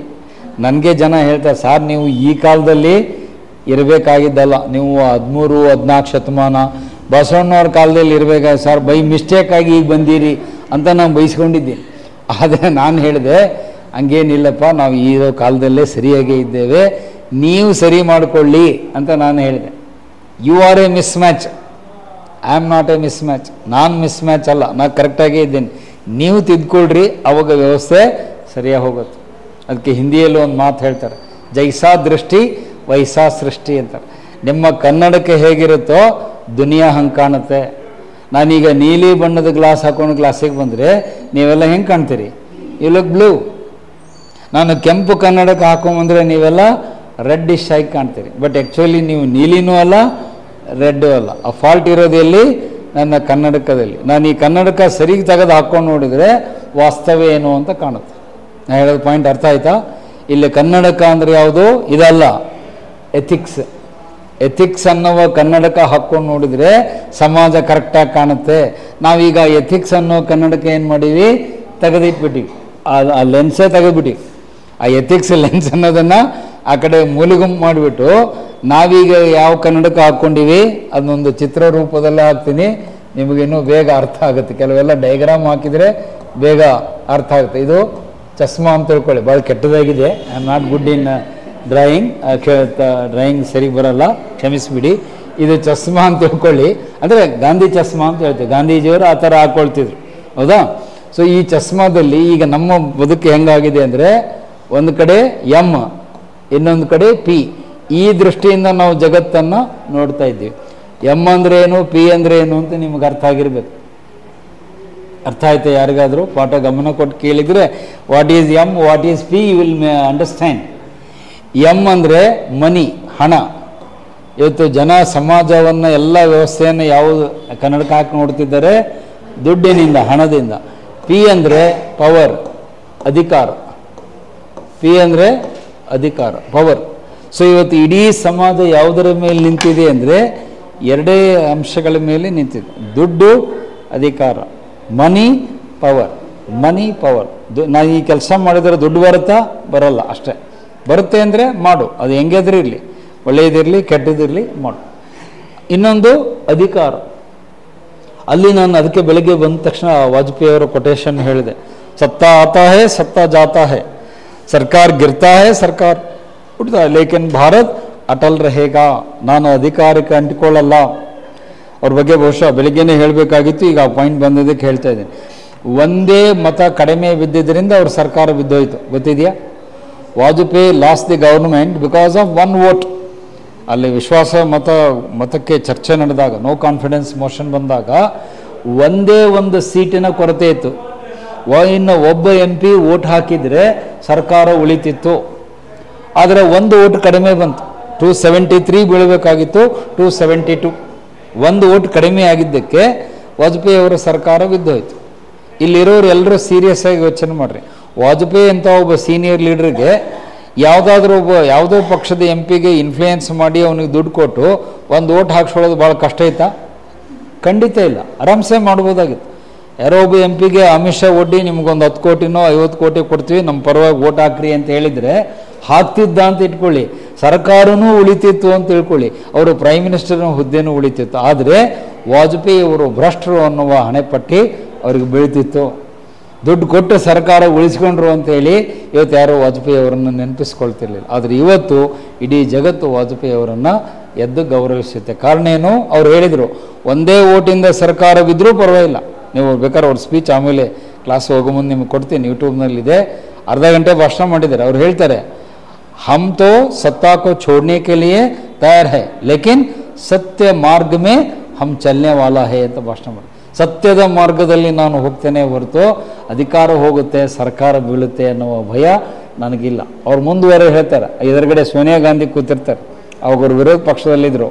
सोनिया जी आप देश के प्रधानमंत्री बनो, आप सरकार रचना करो, हम आपको मदद देंगे, इस सरकार चलाएंगे ಅಂತ. ನೀವು ಬೇಕಾದ್ರೆ ಪ್ರೈಮ್ ಮಿನಿಸ್ಟರ್ ಆಗ್ರಿ, ನಾವು ವಿರೋಧ ಪಕ್ಷದಲ್ಲಿ ಕೊಡ್ತೀವಿ, ನೀವು ಸರ್ಕಾರ ನಡೆಸ್ರಿ, ಆದರೆ ನನಗೆ ಬಹುಮತ ಇಲ್ಲ ಅಂದರೆ ನಾನು ಒಂದು ಕ್ಷಣ ಕೂಡ ಈ ಸೀಟಲ್ಲಿ ಕೂಡಲ್ಲ ಅಂತ ಆ ಭಾಷಣ ಮುಗಿದ ಕೂಡಲೇ ತಮ್ಮ ರಾಜೀನಾಮೆ ಪತ್ರ ತೊಗೊಂಡೋಗಿ ರಾಷ್ಟ್ರಪತಿ ಭವನಕ್ಕೆ ಹೋಗಿ ಕೊಡ್ತಾರೆ. ಅರ್ಧ ಗಂಟೆಯಲ್ಲಿ ಪ್ರಧಾನಮಂತ್ರಿ ಹುದ್ದೆಯನ್ನು ರಿಸೈನ್ ಮಾಡ್ತಾರೆ. ಇವತ್ತು ನಮ್ಮಲ್ಲಿ ಗ್ರಾಮ ಪಂಚಾಯತಿ ಒಬ್ಬ ಮೆಂಬರು ಕುರ್ಚಿ ಬಿಡು ಅಂದರೆ ಫೆವಿಕಾಲ್ ಹಾಕಿ ಅಂಟು ಗಮ್ ಹಚ್ಕೊಂಡು ಓಡಾಡ್ತಿರ್ತಾರೆ. ಆ ಗ್ರಾಮ ಪಂಚಾಯತಿ ಮೆಂಬರ್ ಕುರ್ಚಿ ಬಿಡಲಿಕ್ಕೆ ಹೊಡೆದಾಟ ಬಡದಾಟ ಮಾಡ್ತಾರೆ ಹಳ್ಳಿಯಲ್ಲಿ. ಅಂಥದ್ದು ಭಾರತದಂಥ ದೊಡ್ಡ ದೇಶದ ಪ್ರೈಮ್ ಮಿನಿಸ್ಟರ್ ಸೀಟನ್ನು ಅರ್ಧ ಗಂಟೆಯಲ್ಲಿ ಹೋಗಿ ರಾಜೀನಾಮೆ ಕೊಡ್ತಾರೆ ಅಂದರೆ that is the morality of ethics and integrity of Vajpayee. ಅದೇ ವಾಜಪೇಯಿಯವರ ದೊಡ್ಡ ವ್ಯಕ್ತಿತ್ವಕ್ಕೆ ಹಿಡಿದ ಕೈಗನ್ನಡಿ. ಸೊ ಹಾಗಾಗಿ ಇವತ್ತು ನಾವು ಈ ಕನ್ನಡಕದಿಂದ ನೋಡೋದನ್ನು ಕಡಿಮೆ ಮಾಡಬೇಕು. ಹಣ ಮತ್ತು ಅಧಿಕಾರ ಈ ಆ್ಯಂಗಲಿಂದ ನೋಡಿದರೆ ವ್ಯವಸ್ಥೆ ಸುಧಾರಿಸಲ್ಲ. ಹಾಗಾದರೆ ಅದನ್ನೇ ಶಬ್ದ ಸ್ವಲ್ಪ ಮೀನಿಂಗ್ ಚೇಂಜ್ ಮಾಡ್ತೀನಿ, ಬೋರ್ಡ್ ಕಡೆ ಗಮನ ಇರಲಿ. ಎಮ್ ಅಂದರೆ ಮನಿ ಅನ್ನೋದ್ರ ಬದಲು ಈಗ ಬೇರೆ ಎಕ್ಸ್ಪ್ಲನೇಷನ್ ಕೊಡ್ತೀನಿ. ಎಮ್ ಅಂದರೆ ಮೊರಾಲಿಟಿ, ನೈತಿಕತೆ ದೃಷ್ಟಿಯಿಂದ ನೋಡಿ. ಮಾರಲ್ ಅಂದರೆ ನೈತಿಕ ದೃಷ್ಟಿಯಿಂದ ನೋಡ್ರಿ. ಪಿ ಅಂದರೆ ಫಿಲಾಸಫಿ, ನೀವು ತಾತ್ವಿಕವಾದ ದೃಷ್ಟಿಯಿಂದ ನೋಡ್ರಿ. ಪಿ ಅಂದರೆ ಪವರ್, ಬಿಟ್ಟುಬಿಡಿ, ಹಣ ಬಿಟ್ಟುಬಿಡಿ. ಎಮ್ ಅಂದರೆ ಮೊರಾಲಿಟಿ, ಪಿ ಅಂದರೆ ಫಿಲಾಸಫಿ. ಈ ಕನ್ನಡಕ ಹಾಕ್ಕೊಂಡು ನೋಡ್ರಿ, ಅವಾಗ ನಿಮ್ಮ ದೇಶ ಉದ್ಧಾರ ಆಗುತ್ತೆ, ಪಕ್ಕಾ ನಿಮ್ಮ ದೇಶ ಚೇಂಜ್ ಆಗುತ್ತೆ. ಈ ಎಲ್ಲ ಸಣ್ಣ ಸಣ್ಣ ದೇಶಗಳು ಎಕ್ಸಾಂಪಲ್ ಏನು ಕೊಟ್ಟೆ, ಅವರೆಲ್ಲ ಯಾಕೆ ಮುಂದೆ ಹೋಗಿದ್ದಾರೆ ಅಂದರೆ ಅಲ್ಲಿ ಜನ ಹಣದ ಬೆನ್ನು ಹತ್ತಿ ಯಾರೂ ಹೋಗಲ್ಲ. ಅದು ಸಿಂಗಾಪುರ್ ಇರ್ಬೋದು, ಇಸ್ರೇಲ್ ಇರ್ಬೋದು, ಸೌತ್ ಕೊರಿಯಾ ಇರ್ಬೋದು, ಸ್ವಿಟ್ಜರ್ಲ್ಯಾಂಡ್ ಇರ್ಬೋದು, ಯಾವುದೇ ಮುಂದುವರೆದ ಮಾಡೆಲ್ ದೇಶವನ್ನು ನೀವು ತೆಗೆದುಕೊಂಡ್ರೆ ಅಲ್ಲಿ ಜನ ಹಣ ಮತ್ತು ಅಧಿಕಾರದಿಂದ ಹೋಗಲ್ಲ. ದೇ ಗೋ ಬೈ ಮಾರಲ್ಸ್, ಒಳ್ಳೆಯದು ಯಾವುದು ಕೆಟ್ಟದ್ದು ಯಾವುದು. ಮತ್ತು ಪಿ ಫಾರ್ ಫಿಲಾಸಫಿ, ತತ್ವಶಾಸ್ತ್ರ ಏನು ಹೇಳುತ್ತೆ, ಒಳ್ಳೆಯದರ ಬಗ್ಗೆ ಫಿಲಾಸಫಿ ಏನು ಹೇಳುತ್ತೆ, ಅದರ ಪ್ರಕಾರವಾಗಿ ನಾವು ನೋಡಬೇಕು. ಅಂದರೆ ಈಗ ನೀವು ಯಾವ ಕನ್ನಡಕ ಹಾಕ್ಕೊಳ್ತೀರಿ ಅನ್ನೋದು ಆಯ್ಕೆ ನಾನು ನಿಮಗೆ ಬಿಡ್ತಾ ಇದ್ದೆ. ನೀವು ಈ ಮೊದಲನೇ ಕನ್ನಡಕ ಹಾಕ್ಕೊಂಡ್ರೆ ನಮ್ಮ ದೇಶ ಉದ್ಧಾರ ಆಗಲ್ಲ. ಮನಿ ಮತ್ತು ಪವರನ್ನು ನೀವು ಇಟ್ಕೊಂಡು ಹೋದರೆ ಇನ್ನೂ 100 ವರ್ಷ ಆದರೂ ನಮ್ಮ ದೇಶ ಹೀಗೆ ಇರುತ್ತೆ, ಚೇಂಜ್ ಆಗಲ್ಲ. If you want to change India, you have to change the lens. ನಿಮ್ಮ ಲೆನ್ಸನ್ನು ನೀವು ಚೇಂಜ್ ಮಾಡಿಕೊಂಡು ಈ ಕಡೆ ಮಾರಲ್ಸ್ ಬರಬೇಕು, ಆ ಕಡೆ ಫಿಲಾಸಫಿ ಬಂದಾಗ ಮಾತ್ರ ಈ ದೇಶ ಬದಲಾಗುತ್ತೆ, ಬದಲಾಗಬೇಕು. ನನ್ನದು ಎರಡನ್ನೂ ಒತ್ತಿ ಹೇಳ್ತೇನೆ. The country should change and it will change. ದೇಶ ಬದಲಾಗಬೇಕು. ಯಾಕೆ ಲಾಸ್ಟ್ ಅಲ್ಟಿಮೇಟ್ ಪಾಯಿಂಟಿಗೆ ಬರ್ತೀನಿ. ಯಾಕೆ ಬದಲಾಗಬೇಕು ಅಂದರೆ ಅದು ನಮ್ಮ ದೇಶ, ನಾವು ಹುಟ್ಟಿ ಬೆಳೆದಂಥ ದೇಶ. ಗೋಪಾಲಕೃಷ್ಣ ಅಡಿಗರು ಒಂದು ಮಾತು ಹೇಳ್ತಾರೆ, ಭರತ ಭೂಮಿ ನನ್ನ ತಾಯಿ, ನನ್ನ ಪೊರೆವ ತೊಟ್ಟಿಲು. ನೋಡಿ ಎಷ್ಟು ಚೆನ್ನಾಗಿ ಹೇಳ್ತಾರೆ ಕನ್ನಡದಲ್ಲಿ. ಭರತ ಭೂಮಿ ನನ್ನ ತಾಯಿ, ನನ್ನ ಪೊರೆವ ತೊಟ್ಟಿಲು ಅಂತ ಗೋಪಾಲಕೃಷ್ಣ ಅಡಿಗರು ತಮ್ಮ ಒಂದು ಪೋಯಮ್ನಲ್ಲಿ, ಕಾವ್ಯದಲ್ಲಿ ಹೇಳ್ತಾರೆ. ಇದು ನನ್ನ ತಾಯಿ. Bharat is my motherland, it is my mother. I want to see my mother good. ನನ್ನ ದೇಶ, ನನ್ನ ತಾಯಿನಾಡು ಚೆನ್ನಾಗಿರಬೇಕು ಅನ್ನುವ ಪ್ರೀತಿ ಕಾಳಜಿ ನಮ್ಮ ಎಲ್ಲರ ಹತ್ರ ಇರಬೇಕು. ಇದು ಯಾರ್ದೋ ದೇಶ ಅಲ್ಲ, ಭಾರತ ಯಾರ್ದೋ ದೇಶ ಅಲ್ಲ, ನಮ್ಮದೇ ದೇಶ. ನನ್ನ ದೇಶ ಚೆನ್ನಾಗಿರಬೇಕು ಅನ್ನೋ ಭಾವನೆ ನಿಮಗಿರಬೇಕೋ ಇಲ್ವೋ? ಇರಬೇಕೋ ಇಲ್ಲೋ? ನಿಮಗೇನು ಅನಿಸುತ್ತೆ? ಇರಬೇಕಂತ ಅನಿಸುತ್ತೋ ಇಲ್ಲೋ?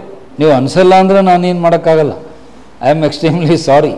ಇಲ್ಲ ಸರ್, ನಮ್ಮ ದೇಶ ಆಗೋಗಲಿ ಅಂದರೆ ನಾನೇನು ಮಾಡೋಕ್ಕಾಗಲ್ಲ. ಅಲ್ಲಿಗೆ ನಾನು ಪಾಠನೇ ನಿಲ್ಲಿಸಬೇಕಾಗತ್ತೆ. I have to stop the lecture. ನನ್ನ ದೇಶ ಮುಂದೆ ಬರಲಿ ಅನ್ನುವ ಪ್ರೀತಿ ನಿಮಗಿರಬೇಕೋ ಇಲ್ಲೋ? ನನ್ನ ದೇಶಕ್ಕೆ ನಾನು ಏನಾದರೂ ಮಾಡಬೇಕು ಅನ್ನುವ ತುಡಿತ. ಇವೆಲ್ಲ ಸಾಹಿತ್ಯದ ಪದಗಳು ನಾನು ಬಳಸ್ತಾ ಇದ್ದೀನಿ. ನನ್ನ ದೇಶ ಮುಂದೆ ಬರಬೇಕು ಅನ್ನುವ ತುಡಿತ, ಆ ಮಿಡಿತ ನಮ್ಮ ಹೃದಯದಲ್ಲಿ ಇರಬೇಕು. ನಮ್ಮಲ್ಲಿ ತುಡಿತನೂ ಇಲ್ಲ, ಮಿಡಿತನೂ ಇಲ್ಲ, ಬರೀ ಕಡಿತ ಇದೆ. ಕಡಿತ ಅಂತಾರೆ ಅದಕ್ಕಂದರೆ ದುಡ್ಡು ತಾ ಅಂತೇಳಿ ಕೇಳೋದಷ್ಟೇ ಇದೆ. ನಮ್ಮಲ್ಲಿ ಬರೀ ಕಡಿತ ಇದೆಯಾ ಹೊರತು ತುಡಿತವೂ ಇಲ್ಲ, ಮಿಡಿತವೂ ಇಲ್ಲ. ಅದು ಬರಬೇಕು, ಪ್ರತಿಯೊಬ್ಬರಲ್ಲೂ ಬರಬೇಕು.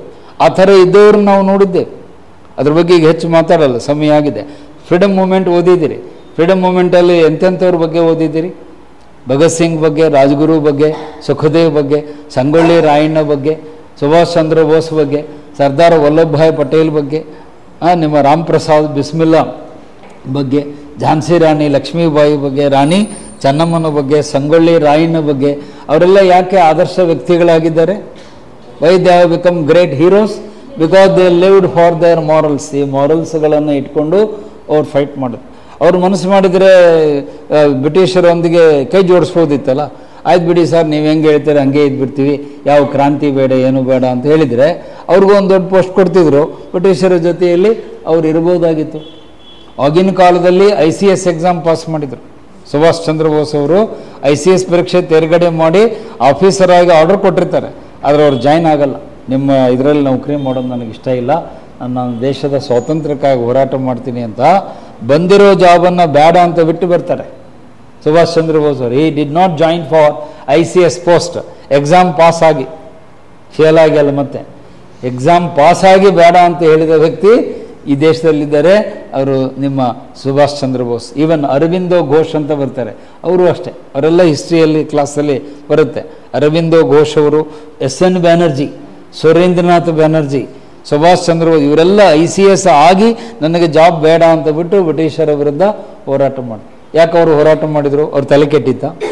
ಇಲ್ಲ, ಅವರಿಗೆ ತಮ್ಮ ದೇಶ ತಾಯ್ನಾಡು ಮುಂದೆ ಬರಬೇಕು ಅನ್ನುವ ಕಾಳಜಿ ಇತ್ತು. ನನ್ನ ದೇಶ ಮುಂದೆ ಬರಬೇಕು, ಸ್ವತಂತ್ರ ಆಗಬೇಕು, ಬ್ರಿಟಿಷರ ಗುಲಾಮಗಿರಿಯನ್ನು ಕಿತ್ತೆಸೆಯಬೇಕು ಅನ್ನುವ ಧೈರ್ಯ ಇದ್ದಿದ್ದರಿಂದನೇ ಅವರೆಲ್ಲ ಈ ಒಳ್ಳೆ ಕೆಲಸ ಮಾಡಿದರು. ಅವರೆಲ್ಲ ತಮ್ಮ ತಾರುಣ್ಯದಲ್ಲಿ ನೇಣುಗಂಬಕ್ಕೆ ತಮ್ಮ ಕುತ್ತಿಗೆಯನ್ನು ಕೊಟ್ಟರು. ಭಗತ್ ಸಿಂಗ್ನನ್ನು ನೇಣುಗಂಬಕ್ಕೆ ಹಾಕಿದಾಗ ಏಜ್ 22, 22 ವರ್ಷಕ್ಕೆ ಅವರು ವಂದೇ ಮಾತರಂ, ಭಾರತ್ ಮಾತಾ ಕಿ ಜೈ, ಇನ್ಖಿಲಾಬ್ ಜಿಂದಾಬಾದ್ ಅಂತ ಘೋಷಣೆ ಮಾಡಿ ಲಾಹೋರ್ ಜೈಲಿನಲ್ಲಿ ಬಲಿ ಕೊಟ್ಟರು. ಯಾಕೆ? ಅವ್ರು ಮನಸ್ಸು ಮಾಡಿದರೆ, ಅವರು ವ್ಯವಸ್ಥೆಗೆ ಅಡ್ಜಸ್ಟ್ ಮಾಡ್ಕೊಂಡು ಹೋಗಿದ್ರೆ ಭಗತ್ ಸಿಂಗ್ ಅವರನ್ನೇ ಒಬ್ಬ ದೊಡ್ಡ ಆಫೀಸರ್ ಮಾಡ್ತಿದ್ರು ಬ್ರಿಟಿಷರು. ಅವರಿಗೆಲ್ಲ ಕಾರು ಬಂಗ್ಲೆ ಕೊಡ್ತಿದ್ರು, ಆರಾಮಾಗಿ ನೆಮ್ಮದಿಯಿಂದ ಅವ್ರು ಇರಬಹುದಾಗಿತ್ತು. ಆದರೆ ಅವ್ರ ಹೆಸರು ಅವಾಗ ಇತಿಹಾಸ ಪುಸ್ತಕದಲ್ಲಿ ಬರ್ತಿರಲಿಲ್ಲ. ಇವತ್ತು ನೀವು ಹಿಸ್ಟ್ರಿ ಬುಕ್ಕಲ್ಲಿ ಭಗತ್ ಸಿಂಗ್ ಅವರ ಬಗ್ಗೆ ಪಾಠ ಮಾಡ್ತಿರ್ಲಿಲ್ಲ. ಸೊ ಹಾಗಾಗಿ ಕನ್ಕ್ಲೂಷನ್ ಪಾಯಿಂಟ್ ಏನು?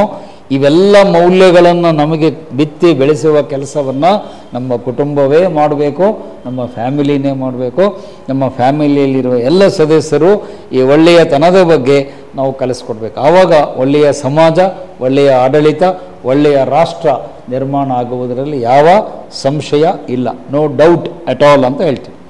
ಇನ್ನು ಅದನ್ನು ಬಿಟ್ಟು ಇನ್ನೊಂದು ನೆಕ್ಸ್ಟ್ ಪೇಜಿಗೆ ಹೋಗಿ ಎಜುಕೇಷನಲ್ ಇನ್ಸ್ಟಿಟ್ಯೂಷನ್ಸ್ ಅಂತ ಹೇಳಿದಾಗ ಅಲ್ಲಿ ಎರಡೇ ಪಾಯಿಂಟನ್ನು ಹೇಳಿ ಚರ್ಚೆಯನ್ನು ಮುಗಿಸ್ತೇನೆ. ಶೈಕ್ಷಣಿಕ ಸಂಸ್ಥೆಗಳಲ್ಲಿ 2 ಬದಲಾವಣೆ ಆಗಬೇಕು. ನಾನು ನನ್ನ ಅನುಭವದಿಂದ ಹೇಳ್ತಾ ಇದ್ದೀನಿ ಇದನ್ನು. 2 ಬದಲಾವಣೆ ಆಗಬೇಕು. ರೋಲ್ ಆಫ್ ಎಜುಕೇಷನಲ್ ಇನ್ಸ್ಟಿಟ್ಯೂಷನ್ ಅಂತ ಹೇಳಿದಾಗ ಶೈಕ್ಷಣಿಕ ಸಂಸ್ಥೆಗಳಿಂದ ನೈತಿಕತೆ ಬರಬೇಕು ಅಂತ ಹೇಳಿದರೆ 2 ಥಿಂಗ್ಸ್ ಶುಡ್ ಚೇಂಜ್. ಅವು ಎರಡೇ ಪಾಯಿಂಟ್ ಹೇಳಿ ಚರ್ಚೆಯನ್ನು ಮುಗಿಸ್ತೇನೆ. ಒಂದು, ನಮ್ಮ ಸಿಲೆಬಸ್ ಬದಲಾಗಬೇಕು. ನಮ್ಮ ಸಿಲೆಬಸ್ಸಲ್ಲಿ ಭಾಳ ದೊಡ್ಡ ದೋಷಗಳು, ಕೊರತೆಗಳಿವೆ. ಪಠ್ಯಕ್ರಮದಲ್ಲಿ ಬದಲಾವಣೆ ಆಗಬೇಕು. ಕರಿಕ್ಯುಲಮ್ ಅಂತ ಹೇಳ್ತೀವಿ. ಕರಿಕ್ಯುಲಮ್ ಅಂತಾರೆ, ಸಿಲೆಬಸ್ ಅಂತ ಕರೀತಾರೆ. ನಮ್ಮ ಪಠ್ಯಕ್ರಮದಲ್ಲಿ ಬಹಳಷ್ಟು ಬದಲಾವಣೆ ಆಗಬೇಕು. ಎಸ್ಪೆಷಲಿ ಪ್ರೈಮರಿ ಸ್ಕೂಲ್ ಲೆವೆಲ್ನಲ್ಲಿ, ಪ್ರಾಥಮಿಕ ಹಂತದ ಮಟ್ಟದಲ್ಲಿ, ಈವನ್ ಸ್ವಲ್ಪ ಮಟ್ಟಿಗೆ ಹೈಸ್ಕೂಲ್ ಹಂತದ ಮಟ್ಟದಲ್ಲಿ ಮಕ್ಕಳಿಗೆ ನೀತಿ ಶಿಕ್ಷಣವನ್ನು ಕೊಡುವ ಕೆಲಸ ಆಗಬೇಕು. ಅದು ಆಗ್ತಾ ಇಲ್ಲ. ಮಾರಲ್ ಎಜುಕೇಷನ್ ಅಂತಾರೆ. ಮಾರಲ್ ಎಜುಕೇಷನನ್ನು ನಾವು ಟೋಟಲಿ ನೆಗ್ಲೆಕ್ಟ್ ಮಾಡಿದ್ದೇವೆ at the primary level and at the high school level. ಪ್ರಾಥಮಿಕ ಶಾಲೆಗಳು ಮತ್ತು ಪ್ರೌಢಶಾಲಾ ಮಟ್ಟದಲ್ಲಿ ಸಿಲೆಬಸ್ಸಲ್ಲಿ ಕಡ್ಡಾಯವಾಗಿ ನೀತಿ ಶಿಕ್ಷಣವನ್ನು ಕೊಡಬೇಕು. ಅದಕ್ಕೆ ಎಥಿಕ್ಸ್ ಎಜುಕೇಷನ್ ಅಂತಾರೆ, ಮಾರಲ್ ಎಜುಕೇಷನ್ ಅಂತಾರೆ. ವಾರಕ್ಕೂ ಒಂದು ಪೀರಿಯಡನ್ನು ಕಡ್ಡಾಯ ಮಾಡಿ ಮಕ್ಕಳಿಗೆ ಒಳ್ಳೆಯದು ಯಾವುದು, ಕೆಟ್ಟದ್ದು ಯಾವುದು ಅನ್ನೋದನ್ನು ಮಕ್ಕಳಿಗೆ ಕಲಿಸ್ಕೊಡ್ಬೇಕು. ಯಾಕಂದರೆ ಆ ಟೈಮ್ನಲ್ಲಿ ಮಗುವಿಗೆ ನಾವು ಹೇಳಿದ್ದು ಆ ಮಗುವಿನ ಮನಸ್ಸಲ್ಲಿ ಹೋಗುತ್ತೆ. ಅದನ್ನು ಫಾರ್ಮೇಟಿವ್ ಏಜ್ ಅಂತಾರೆ ಸೈಕಾಲಜಿ. ಮಗು ತನ್ನ ಮನಸ್ಸನ್ನು ರೂಪಿಸಿಕೊಳ್ಳುವ ಹಂತ, ಅದಕ್ಕೆ ಫಾರ್ಮೇಟಿವ್ ಏಜ್ ಅಂತಾರೆ. ಆ ಫಾರ್ಮೇಟಿವ್ ಏಜಲ್ಲಿ ನೀವು ಒಳ್ಳೆಯ ವಿಚಾರಗಳು ಹಾಕಿದರೆ ಮಗು ಮುಂದೆ ದೊಡ್ಡದಾದಮೇಲೆ ಒಳ್ಳೆಯ ಮಗುವಾಗಿ ಅದು ನಾಗರಿಕ ಆಗಿ ತಯಾರಾಗುತ್ತೆ. ಅಲ್ಲಿ ನೀವು ಯಾವ ಕೊಟೇಶನನ್ನು ಇಂಗ್ಲೀಷ್ ಮೀಡಿಯಮ್ದವರು ಬಳಸ್ಕೋಬೇಕು ಅಂದರೆ, ಟುಡೇಸ್ ಚಿಲ್ಡ್ರನ್ ಟುಮಾರೋಸ್ ಸಿಟಿಜನ್ಸ್. ಆ ಕೊಟೇಶನ್ ಬರ್ಕೊಳ್ಳಿ. ಇಂದಿನ ಮಕ್ಕಳು ನಾಳೆಯ ನಾಗರಿಕರು. Today's children tomorrow's citizens. ಇವತ್ತು ಅವನು ಮಗು, ನಾಳೆ ಅವನೇ ಈ ದೇಶದ ಪ್ರಜೆ, ನಾಗರಿಕ ಆಗ್ತಾನೆ. Today's children are tomorrow's citizens. ಇಂದಿನ ಮಕ್ಕಳೇ ನಾಳಿನ ನಾಗರಿಕರು. ಈಗ ಆ ಡೈಲಾಗನ್ನು ಸ್ವಲ್ಪ ಮುಂದೆ ಮಾಡ್ತೀನಿ. ನಾನು ಸ್ವಲ್ಪ ಆವಾಗ ಮುಂದೆ ಮಾಡೋದು ಹಿಂದೆ ಮಾಡೋದು ಮಾಡ್ತಿರ್ತೀನಿ, ನೀವು ಅಲರ್ಟ್ ಆಗಿರಬೇಕು. ಇದೇ ನಾಳಿನ ನಾಗರಿಕರು ನೆಕ್ಸ್ಟ್ ಮುಂದೆ ಏನಾಗ್ತಾರೆ? ನಾಳಿನ ನಾಯಕರು. ಮೊದಲು ನಾಗರಿಕರು, ನೆಕ್ಸ್ಟ್ ಸ್ಟೆಪ್ ಮುಂದೆ ಹೋದರೆ ಟುಮಾರೋಸ್ ಸಿಟಿಜನ್ಸ್ ಇದ್ದವರು ಏನಾಗ್ತಾರೆ? ಟುಮಾರೋಸ್ ಲೀಡರ್ಸ್, ನಾಯಕರಾಗ್ತಾರೆ. ಅವರೇ MP ಆಗ್ತಾರೆ, ಅವರೇ MLA ಆಗ್ತಾರೆ, ಅವರೇ PM ಆಗ್ತಾರೆ, ಅವರೇ CM ಆಗ್ತಾರೆ, ಅವರೇ ಉಸ್ತುವಾರಿ ಸಚಿವರಾಗ್ತಾರೆ, ಅವರೇ ಜಿಲ್ಲಾ ಪಂಚಾಯತಿ ಮೆಂಬರ್ ಆಗ್ತಾರೆ, ಅವರೇ ನಿಮ್ಮ ಮಹಾನಗರ ಪಾಲಿಕೆಯ ಮೇಯರ್. ಮೇಯರ್ ಅಂದರೆ ಮೇಯರ್ ಅಂತಲ್ಲ, ನಮ್ಮಲ್ಲೆಲ್ಲ ಮೇಯರ್ ಅಂದರೆ ಚೆನ್ನಾಗಿ ಮೇಯರು ಅಂತ ಅರ್ಥ ಆಗಿದೆ, ಹಂಗಲ್ಲ. ಮೇಯರ್ ಅಂದರೆ MAYOR, ಆ ಮೇಯರ್ ಆಗಬೇಕೇ ಹೊರತು ಮೇಯರ್ ಆಗಬಾರ್ದು. ಸರ್ ನಮ್ಮಲ್ಲಿ ಭಾಳ ಜನ ಹಂಗಾಗಿದ್ದಾರೆ. ಸೊ ಹಾಗಾಗಿ ಇವತ್ತಿನ ಮಕ್ಕಳು ನಾಳಿನ ಏನಾಗ್ತಾರೆ? They are going to be the leaders of tomorrow. Today's child is leaders of tomorrow. ಇವತ್ತು ನಮ್ಮ ಪ್ರೈಮರಿ ಶಾಲೆಗಳಲ್ಲಿ LKGಯಲ್ಲಿ ಕಿಂಡರ್ ಗಾರ್ಟನ್ನಲ್ಲಿ ಓದುವ ಮಗು ನಾಳೆ ಅದು MP ಆಗುತ್ತೆ, ನಾಳೆ ಅದು CM ಆಗುತ್ತೆ, ನಾಳೆ PM ಆಗ್ಬೋದು, ಒಬ್ಬ MLC ಆಗ್ಬೋದು, MLA ಆಗ್ಬೋದು. ಅದೇ ಮಗು. ಆ ಮಗು ಚಿಕ್ಕದಾಗಿದ್ದಾಗ ನಾವು ಪಠ್ಯಕ್ರಮದಲ್ಲಿ ಒಳ್ಳೆಯದು ಯಾವುದು ಕೆಟ್ಟದ್ದು ಯಾವುದು ಅಂತ ಕಲಿಸ್ಕೊಟ್ರೆ ಆ ಮಗು ಮುಂದೆ ದೊಡ್ಡದಾದ ಮೇಲೆ ಒಬ್ಬ ಸತ್ಪ್ರಜೆ ಆಗುತ್ತೆ, ಗುಡ್ ಸಿಟಿಜನ್ ಆಗುತ್ತೆ. Good citizen will be a good leader. ಆ ಗುಡ್ ಸಿಟಿಜನ್ ಇದ್ದವನು ಮುಂದೆ ಗುಡ್ ಲೀಡರ್ ಆಗಲಿಕ್ಕೆ ಸಾಧ್ಯತೆ ಇದೆ. ಹಾಗಾಗಿ ನಮ್ಮ ಸಿಲೆಬಸ್ಸು ಚೇಂಜ್ ಆಗಬೇಕು, ಪಠ್ಯಕ್ರಮ ಚೇಂಜ್ ಆಗಬೇಕು, ನೈತಿಕ ಬೋಧನೆಯನ್ನು ಕೊಡಿಸಬೇಕು. ಪ್ರತಿ ಹಂತದಲ್ಲಿ ಫಸ್ಟ್ ಸ್ಟ್ಯಾಂಡರ್ಡಿಂದ 10th ಸ್ಟ್ಯಾಂಡರ್ಡ್ವರೆಗೂ ಮಕ್ಕಳಿಗೆ ನೀತಿ ಶಿಕ್ಷಣ ಕೊಡಬೇಕು. ಅದು ಫೌಂಡೇಶನ್. ಆ ಮೊದಲ 10 ವರ್ಷ ಏನಿದೆಯಲ್ಲ ಅದನ್ನು ಬುನಾದಿಯ ಹಂತ ಅಂತ ಹೇಳ್ತೀವಿ. The foundation stage of education. First ಸ್ಟ್ಯಾಂಡರ್ಡಿಂದ 10th ಸ್ಟ್ಯಾಂಡರ್ಡ್ವರೆಗೆ ನಿರಂತರವಾಗಿ ಮಕ್ಕಳಿಗೆ ಒಳ್ಳೆಯ ಪಾಠಗಳನ್ನು, ನೀತಿ ಪಾಠಗಳನ್ನು ಕಲಿಸ್ಕೊಡ್ಬೇಕು. ಆಮೇಲೆ ಒಬ್ಬ ವ್ಯಕ್ತಿಯ ಜೀವನ ಚರಿತ್ರೆಯನ್ನು ಕಡ್ಡಾಯವಾಗಿ ಟೆಕ್ಸ್ಟಲ್ಲಿ ಇಡಬೇಕು, ನಮ್ಮಲ್ಲಿ ಇಡಲ್ಲ. ಯಾವುದಾದ್ರೂ ಒಬ್ಬ ನೀತಿವಂತ ವ್ಯಕ್ತಿಯ ಪಾಠವನ್ನು ಸಿಲೆಬಸ್ಸಿಗೆ ಕಂಪಲ್ಸರಿ ಮಾಡಿರಿ. ಅದು ಯಾರೇ ಇರಲಿ, ಗಾಂಧೀಜಿ ಇರಲಿ, ಬುದ್ಧ ಇರಲಿ, ಬಸವ ಇರಲಿ, ಯಾವುದೋ ಮಹಾನ್ ವ್ಯಕ್ತಿ ಇವರು ಅಂತಲ್ಲ, XYZ ಯಾರೇ ಇರಲಿ, ಅವರ ಜೀವನ ಚರಿತ್ರೆಯನ್ನು, ಅವರ ಬಯೋಗ್ರಫಿಯನ್ನು ಸಿಲೆಬಸ್ಸಿಗೆ ಕಡ್ಡಾಯ ಮಾಡಬೇಕು.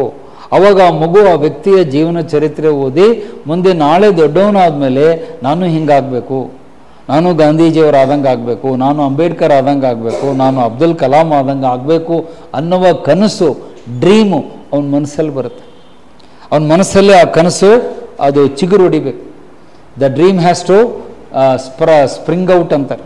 ಅದು ಒಂಥರ ಕುಡಿ ಹೊಡೆದು ಹೊರಗೆ ಬರಬೇಕು. ಆವಾಗ ಮಗು ಮುಂದೆ ಒಳ್ಳೆ ರೂಪ. ಇವತ್ತು ನಮ್ಮಲ್ಲಿ ಸಿಲೆಬಸ್ಸಲ್ಲಿ ಆ ನೈತಿಕ ಶಿಕ್ಷಣಕ್ಕೆ ಒಂದು ಕವಡೆ ಕಾಸಿನ ಕಿಮ್ಮತ್ತು ಕೂಡ ಕೊಟ್ಟಿಲ್ಲ. ಅದರ ಬಗ್ಗೆ ಯಾರೂ ಸೀರಿಯಸ್ ಆಗಿ ತಗೊಳ್ಳಲ್ಲ. ಇದು ಒಂದು ಬದಲಾವಣೆ ಆಗಬೇಕು ಟೆಕ್ಸ್ಟಲ್ಲಿ. ಇನ್ನೊಂದು, ನಮ್ಮ ಶಿಕ್ಷಕರು ಬದಲಾಗಬೇಕು. Train the teachers. ನಮ್ಮಲ್ಲೂ ತಪ್ಪಿದೆ, ಇಲ್ಲ ಅಂತ ನಾನು ಹೇಳಲ್ಲ, ನಾನು ಎಲ್ಲವನ್ನು ವಹಿಸ್ಕೊಂಡು ಮಾತನಾಡಲ್ಲ. ತಪ್ಪೇ.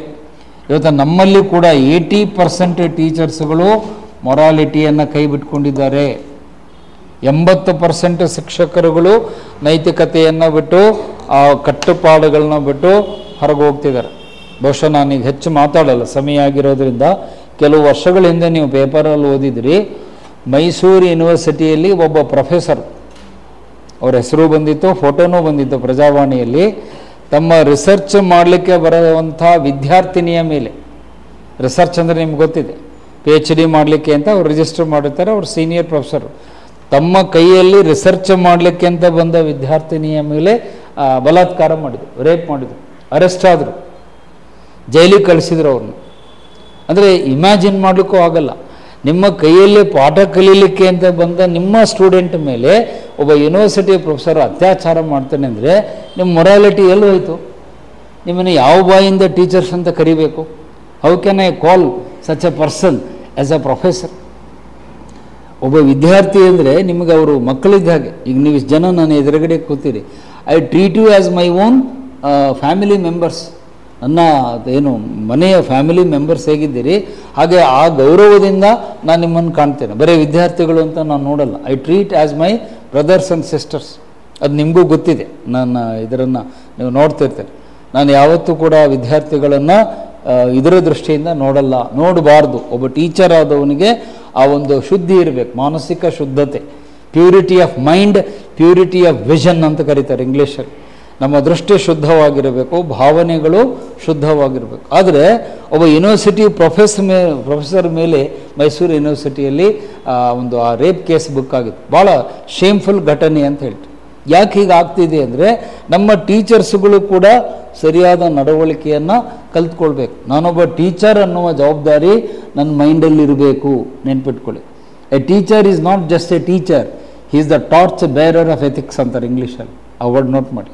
ಒಬ್ಬ ಶಿಕ್ಷಕ ಬರೀ ಪಾಠ ಕಲಿಸೋದಷ್ಟೇ ನನ್ನ ಕೆಲಸ ಅಲ್ಲ, ಜೀವನದ ಮೌಲ್ಯಗಳನ್ನು ನಾವು ನಿಮಗೆ ಕಲಿಸ್ಕೊಡ್ಬೇಕು. A teacher is the torch bearer of ethics. Torch bearer ಅಂದರೆ ಗೊತ್ತಲ್ಲ ನಿಮಗೆ ಆ ಶಬ್ದ, ಇಂಗ್ಲೀಷ್ ಮೀಡಿಯಮ್ದವ್ರಿಗೆ. ಟಾರ್ಚ್ ಅಂದರೆ ದೀಪ, ಬೇರರ್ ಅಂದರೆ ಅದನ್ನು ಕೈಯಲ್ಲಿ ಹಿಡ್ಕೊಂಡಿರೋನು. ಹೌದಾ? ಬೇರರ್ ಅಂದರೆ ಕೈಯಲ್ಲಿ ಹಿಡ್ಕೊಂಡಿರೋನು ಅಂತ. Torch bearer, teacher is a torch bearer of ethics. ನೈತಿಕತೆಯ ಜೀವನ ಮೌಲ್ಯಗಳ ದೀಪವನ್ನು, ಜ್ಯೋತಿಯನ್ನು ಕೈಯಲ್ಲಿ ಹಿಡ್ಕೊಂಡಿರುವ ವ್ಯಕ್ತಿ ಯಾರು ಅಂದರೆ ಶಿಕ್ಷಕ. ಶಿಕ್ಷಕ ವಿದ್ಯಾರ್ಥಿಗಳಿಗೆ ಅವನು ಮಾರ್ಗದರ್ಶಿಯಾಗಬೇಕು, ದಾರಿದೀಪ ಆಗಬೇಕು.